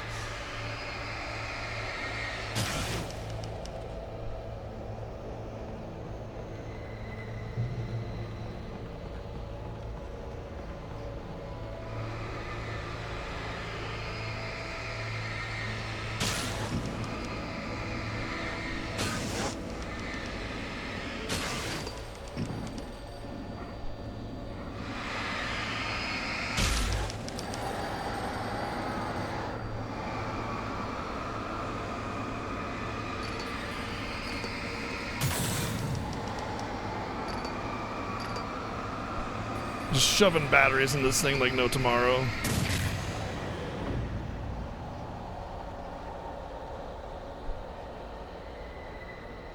Get away from me, you hag!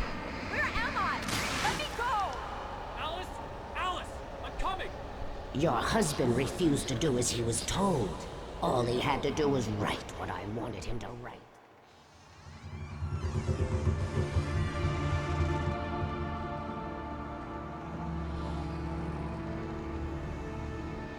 Now you will never get her back.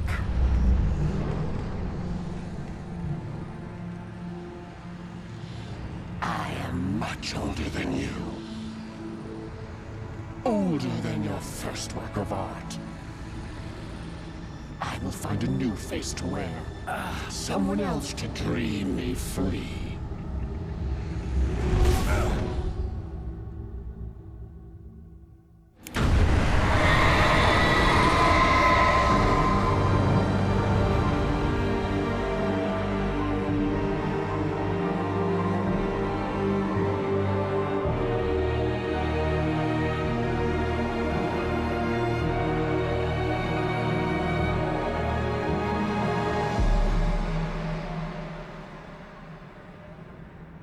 Get clicked.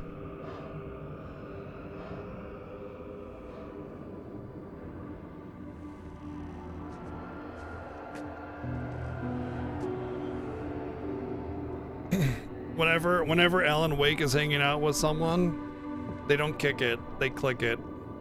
I could feel Alice's presence close by. I understood what I had to do now. I knew how to write the ending to Departure. There's light and there's darkness. Cause and effect. There's guilt and there's atonement. But the scales always need to balance. Everything has a price. That's where Zane had gone wrong. There's a long journey through the night back into the light. Alice? Alice?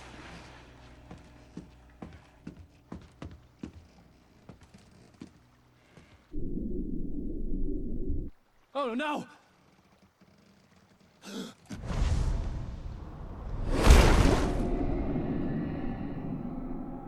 Would have taken off that heavy sweater.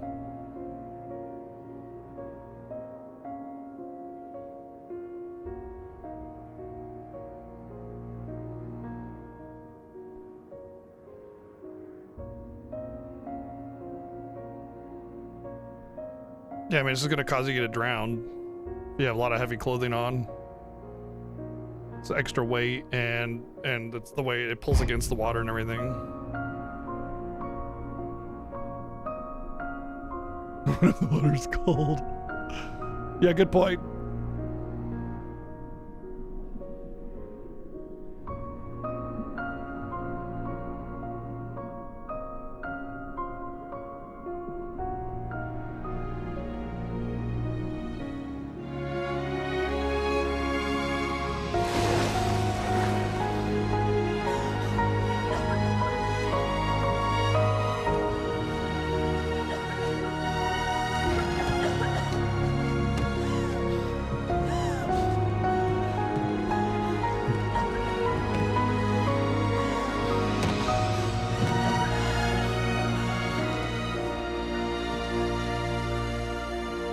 Alan?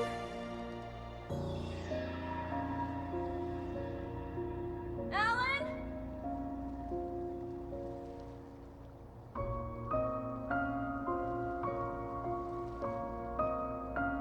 How did she even get knocked off into the water to begin with? Was it the darkness that pulled her in? I'm guessing, with the broken banister.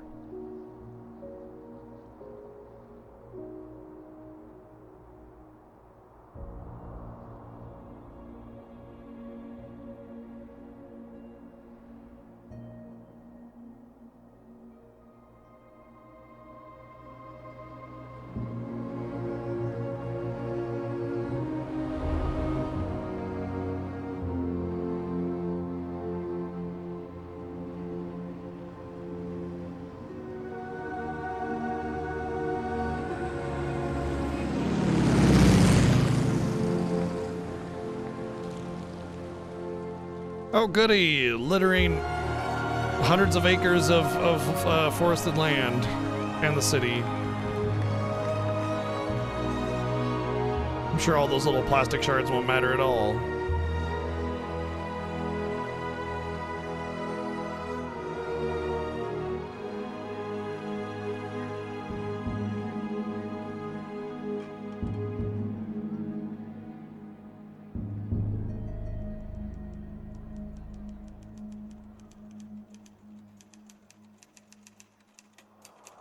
Oh man. It's not a lake. It's an ocean. Alan, wake up. Well, now I know why there's an Alan Wake 2.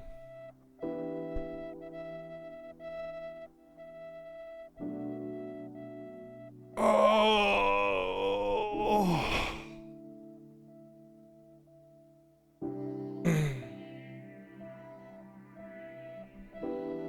Now wait 10 years? Or I could just go outside and grab my copy that's probably right in front of my door.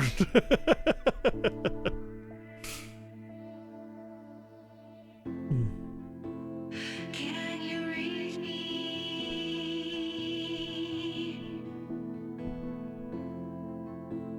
Can you read me at all? Am I cutting through the noise today? At all? Why did you take art class if you don't want to do art? Connections breaking. I can hardly breathe. Visors clouded and I hear the noises again. Because you want to graduate? Well, did it have to be art class, or did it have to be an elective of some kind? I wouldn't mind taking an art class, but I'd just be bad. I'm just not very good at art.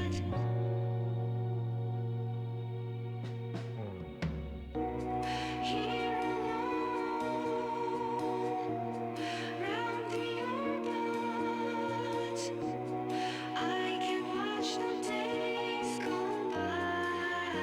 Okay, so we're gonna do a full review of the game, as we always do. And then we're gonna start Control after the credits.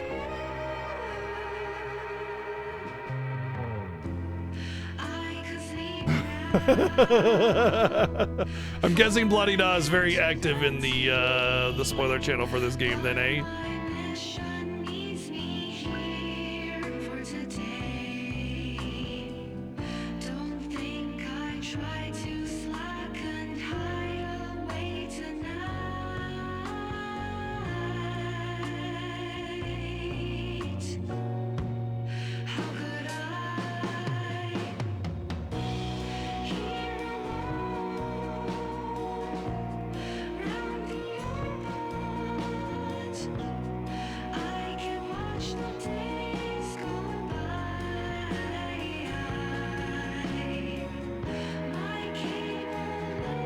Speaking of, I just made the new channels for Control and Alan Wake 2.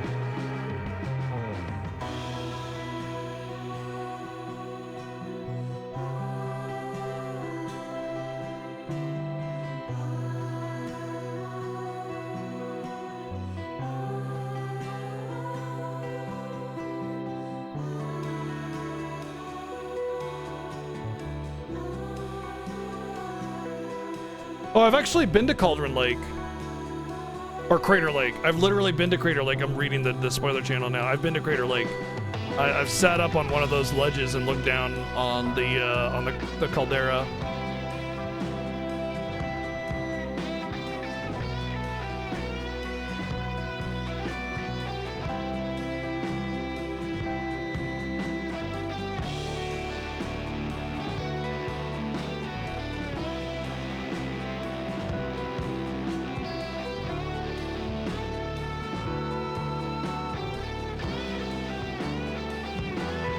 Do I want a viewer rating? Yes. Just like a normal viewer, no, normal review time once the credits are done.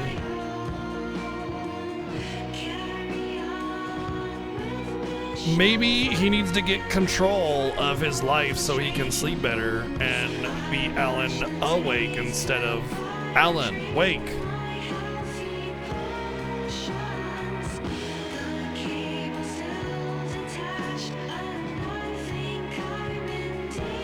That was you earlier this year. Oh, there was a day just a few days ago. I didn't get to sleep until 7 in the morning, and I slept until like 11. Did not get very much sleep. I was fine, but still. Currently, sleep is around 3 or 4 in the morning right now. It's not the greatest, but hey.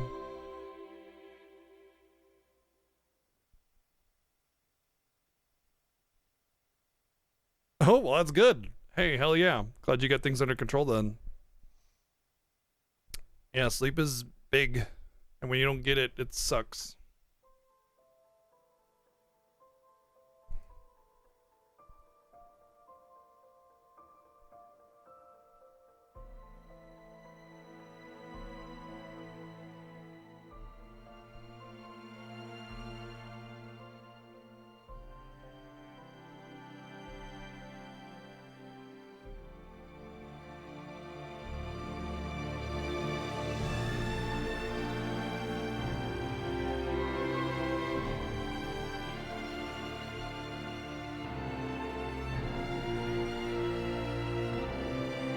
For me, it was finding out that a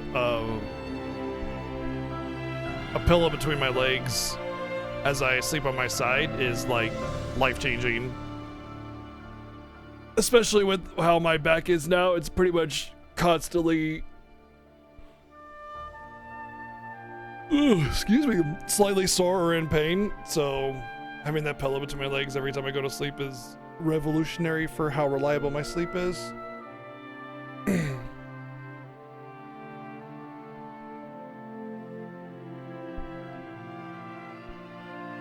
Wow, Berserk. Oh my god. That's amazing.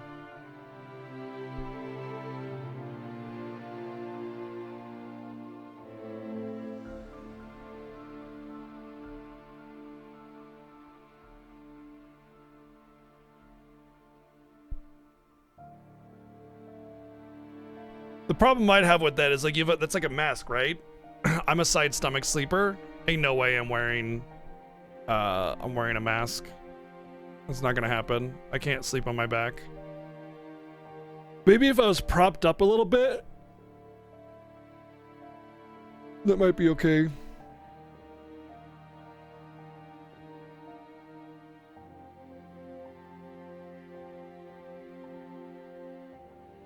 You just use a nose mask? Oh, okay. Well, are you still playing this thing? No. We're done.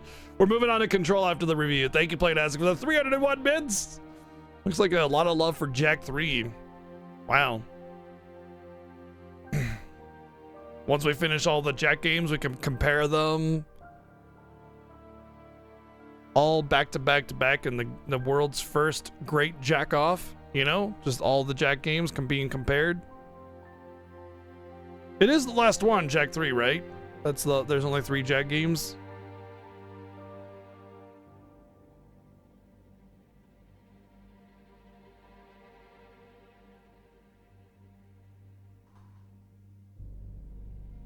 Side sleeping shouldn't hinder it. Yes, because when you side sleep and you have a mask over you, it's like, you know. So yeah.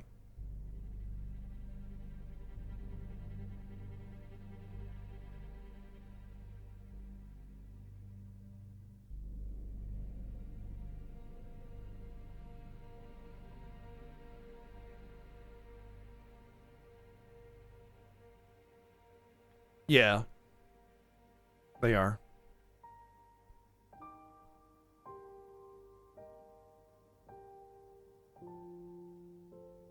The nose mask may be possible.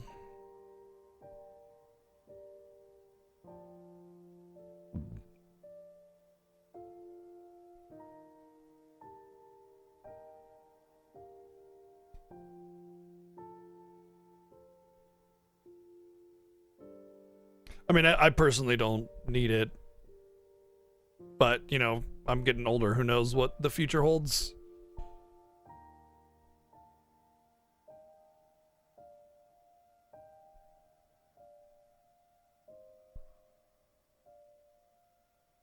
Just grow a new trachea? Does, trachea, interesting. So what causes the need for that then? Because like with GERD, I have a lot of reflux, and that erodes my esophagus. Would that affect it eventually?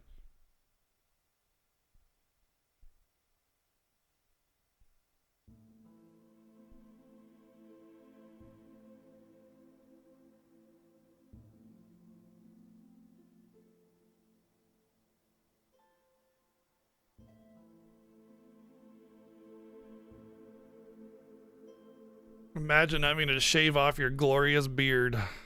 Damn.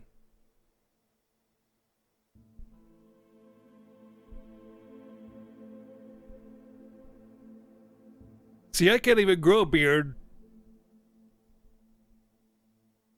So to see someone having to shave off their glorious beard, that's sadness, you know? Get munch up, can't do that. I grow pretty much nothing right here. There's nothing. It's just thick peach fuzz, right? Like basically that's it. So yeah.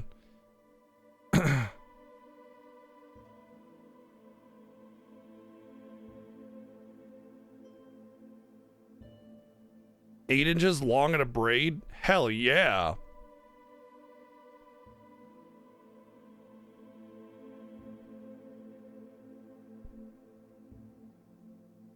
I prefer this, what I got right here. I'm happy with that. At least I got something. I got baby face though, so.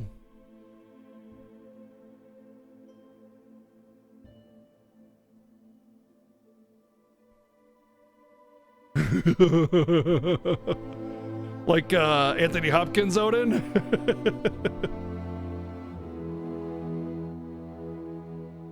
I think so, Zenith. I think so. Like, I didn't dislike Dragon Quest Treasures, but I didn't really like it either. I felt like, as the type of game that it was, I was expecting something a little bit more that really leaned into the treasure collection and made it this fun little romp through, like, snagging a bunch of treasures. And instead, every treasure that you find is sort of this effort you know, and it just feels like everything sort of auto respawns, and it's just this never-ending, you know, effort to get the treasure as opposed to just having fun with it. I don't know. It felt like, you know, when you're doing like open world completionism, but then there's just infinite respawning events, and it never feels like you're ever gonna finish the game. You're never complete because there's always a new thing keeps popping up. You know, it's like that, except for there's this like a radar ping sort of mini game that you have to do every time, and it just felt a little bit I don't know, it just felt a little bit meh. It was alright, but meh, you know.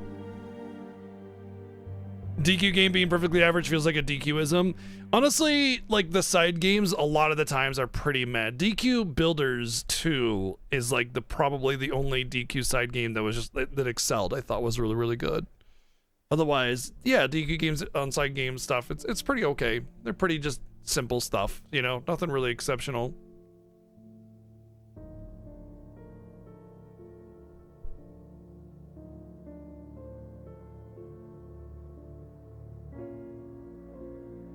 I never played 1, but when I was playing DQ Builders 2, everybody was saying this is so much better than 1.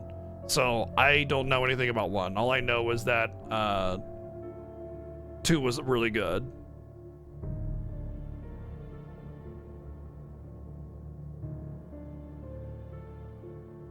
Isn't Square doing a Steam sale right now? I thought a lot of stuff on Steam was on sale for Final Fantasy stuff and Dragon Quest stuff.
No, Steam does not have a sale going on right now. Oh, wow.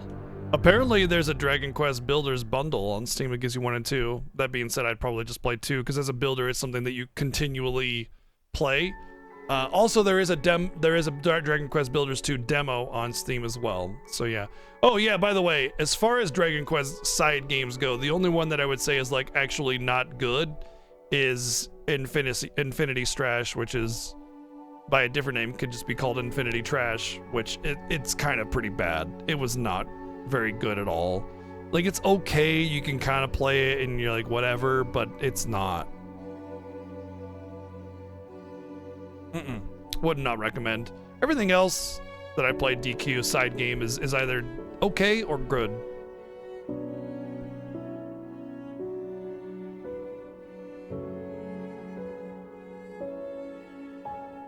The Musos, I don't know. I've heard they're pretty decent though.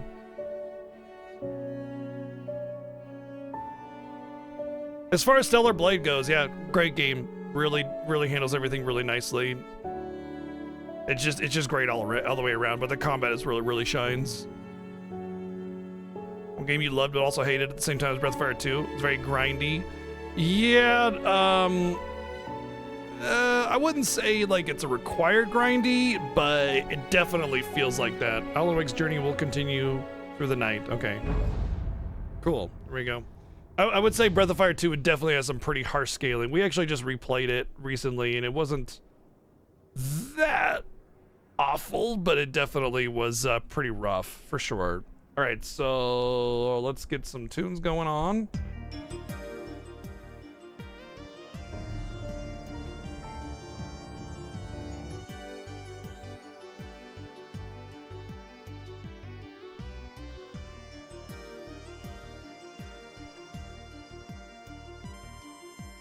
Got our review screen.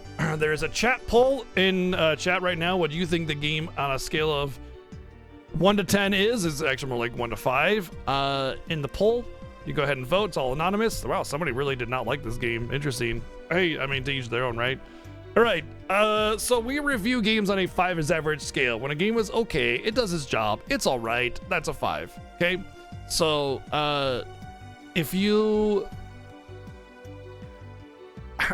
generally speaking, if you have a favorite game, there's a good chance that it falls into that 4 to 6 category, and that's okay. You know, like, generally speaking, most games or data falls into the center clump, right? It's always a big center clump, and it kind of thins out as it gets to the extremes. Very unlikely for something to be extremely good, very unlikely for it to be extremely bad. And, you know, that's important to note because it's still cool to enjoy games that are, you know, objectively not super great, and that's all right, you know? There are lots of bad games that I like. Seventh Saga comes to mind. That game sucks, but I enjoy it.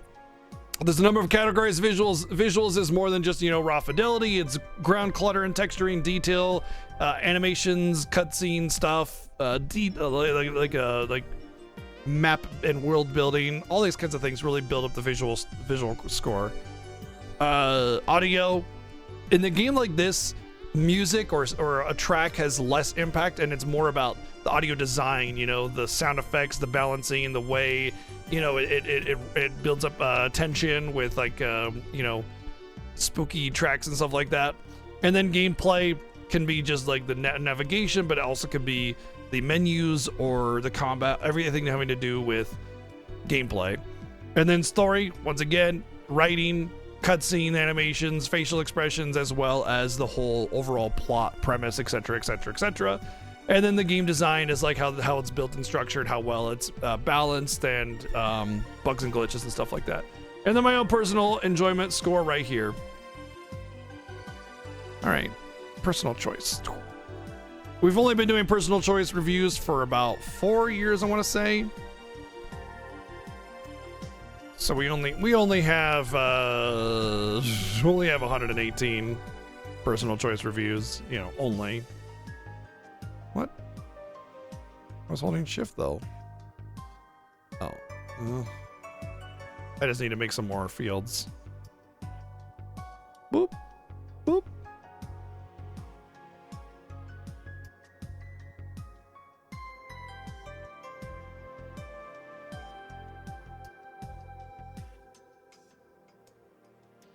Only 118, yeah, and viewer choice is about 150, I think. One day, oh yeah, one day all games will be reviewed, yeah. What's the US release date of this game anyway, if anybody has that? I know I'm so bad at it, and I appreciate you guys grabbing that for me.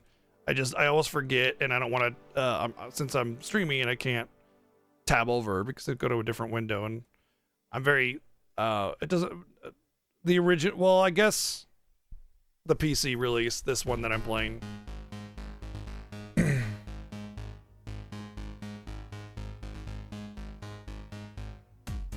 Thank you.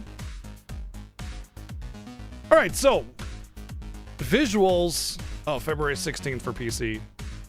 You know what we'll do? Ugh.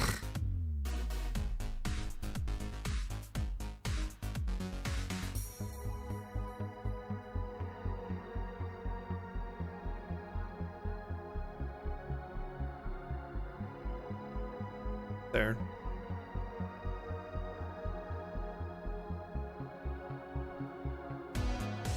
Okay.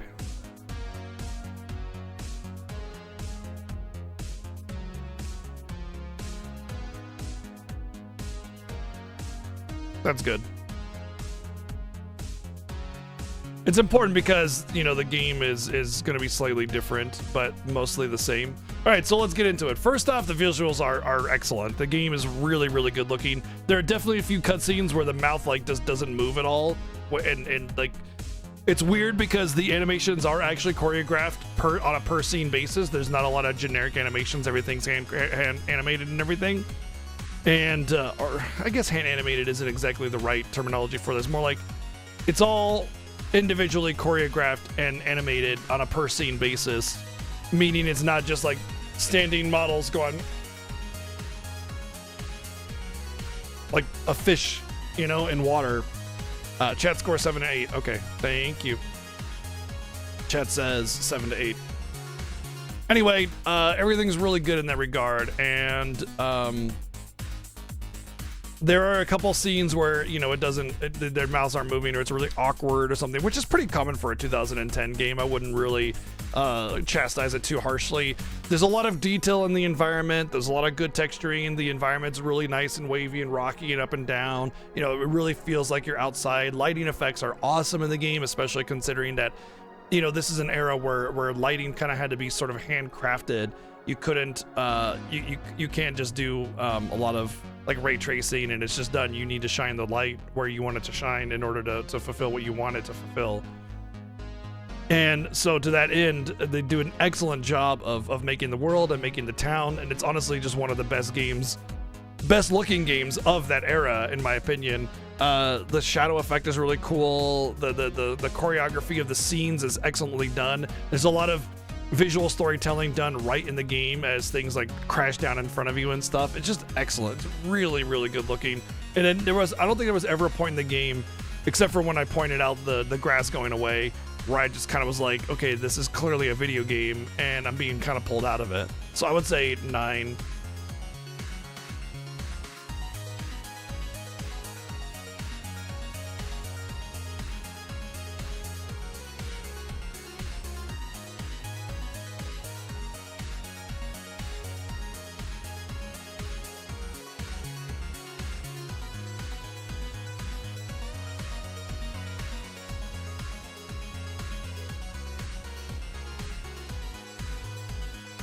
Audio.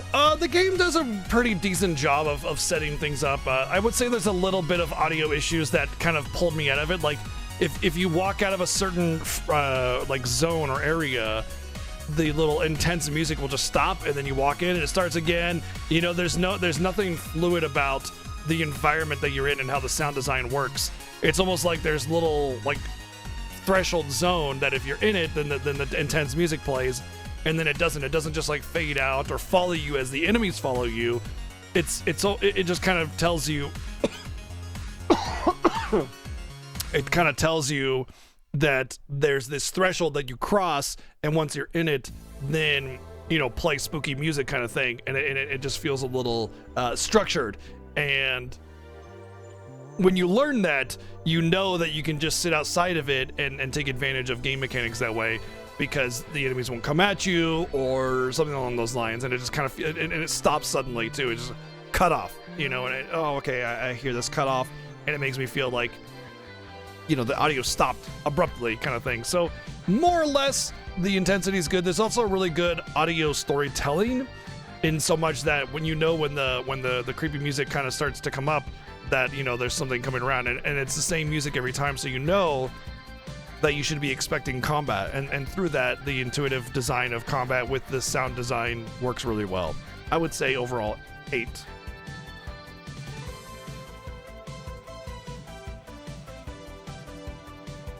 I feel like I spelled awkward wrong.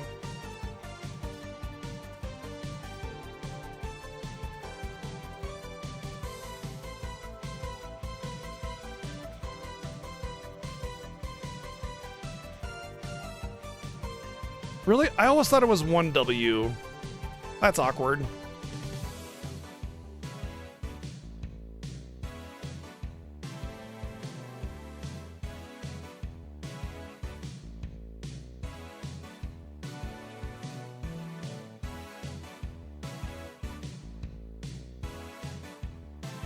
Also, the VA is phenomenal. Really, really good job on the voice acting all the way through. It's paired with the mouth movements and animations of the scene as well, really, really nicely. Just excellently done.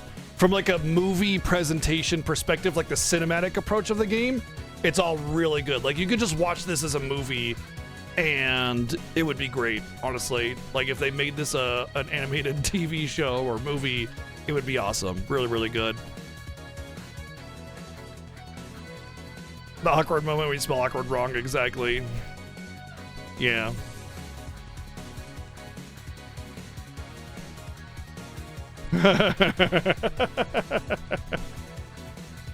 Gameplay. Now this is kind of where the game starts to take a little bit of a hit.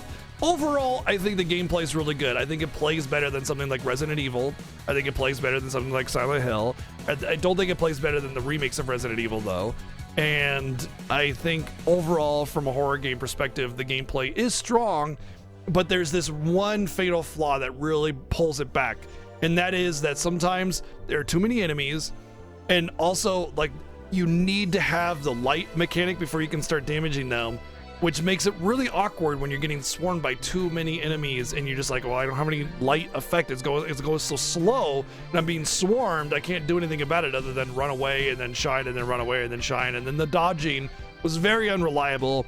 Even when you do get a cutscene dodge where it like slows down the cinematic dodge, you still get hit by other things. And it's like, there's no iframes. It's just a cinematic thing. And that's a problem. If you're going to make a dodge a big thing, then you need to make it a reliable dodge.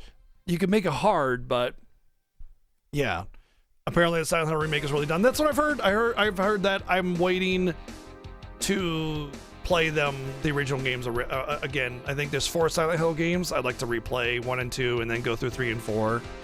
Maybe next year on Spooky Week, we'll do the Silent Hill games. I don't know. But that's a little bit bigger than just the Wakeverse, you know? But overall, I think the gameplay's strong. I think it plays nicely. It's simple without being too overly complex and gives the player options without overwhelming them. So I will say it does get a little repetitive because they don't really keep introducing any new mechanics or making new ways of going about defeating your opponent, other than, like, I guess on episode 3 they give you the flashbang, which is more of a I win button than it is a mechanic.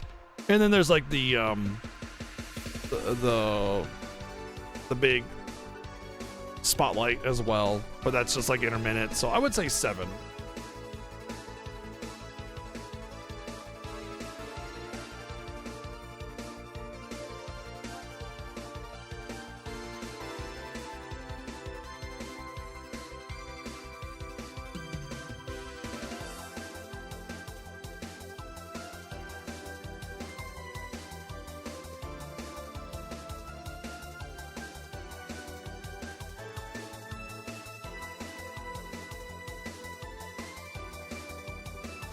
And story. Oh, the story is great. It's just fantastic all the way through. First off, the voice acting is phenomenal. The story in general is really written really carefully to make it feel like there's this prophetic storytelling without giving away too much. And it just has all the little breadcrumbs perfectly placed throughout the game, and I think it's really, really strongly done.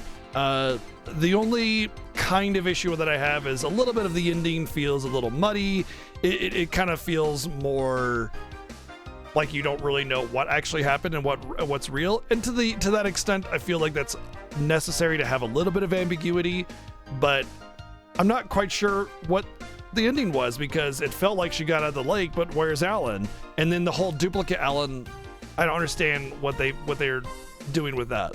So the open-endedness of the ending, I think, is really strong, because obviously it leads into Alan Wake 2. We'll see how that goes, which we're going to play after Control.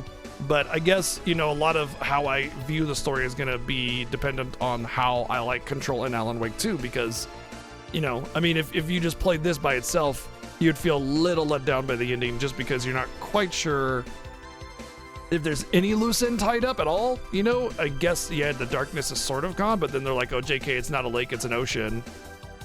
Maybe that was like a sort of, what do you call it? Like a last-ditch effort of the darkness to keep itself going, knowing that Alan Wake was working against it, I'd say 9.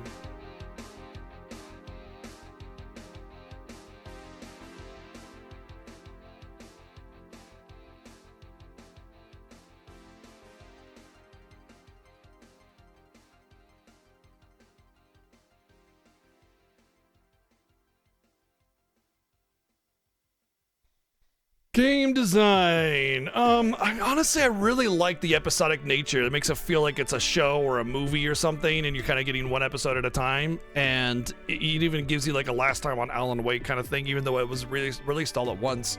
So I think it's just and then of course it lets you just sort of chapter select right away, which I think is really good. Overall, I would say strong. Amazing, not really, but strong. Like combat's decent. The structure of the game is all right. Most of the levels feel okay, and it gives you just enough story between. It's just that the biggest issue I have is, of course, the unreliable dodge. I got like a cat hair on my nose or something. I keep having to itch it, which is pretty common, I guess, for me. Cats. Anyway, the unreliable dodging, and then sometimes there's just too many enemies with the very slow-moving light mechanic. Sometimes it can feel just a little bit too much. It needs to go a little bit faster. I understand that you need to have like boss enemies or elite enemies or harder to kill enemies, but oftentimes it just kind of felt like you should just run through this and skip everything, you know? So I would say overall,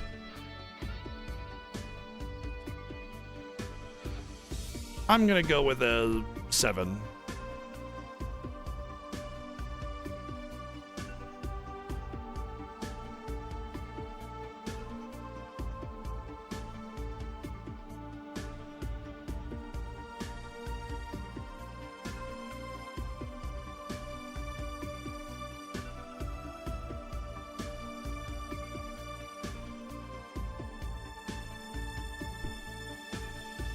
Enjoyment? Oh, 9. Easy 9.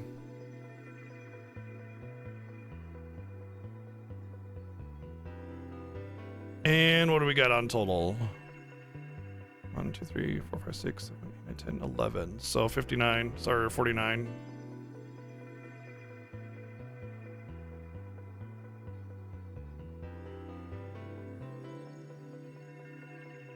Yep, very good. Almost excellent. And I would say it's a good 8 out of 10 game. I would say, even though I gave it a lot of 8s and 9s, I would say overall I think it's a 8 out of 10 game. I think it's great, but, you know what I mean? It's great, but there's just a couple little things here and there that pull you out. This is way better as a story than it is as a game, but the game is not a bad part of it. You know, it's just less than the story gives.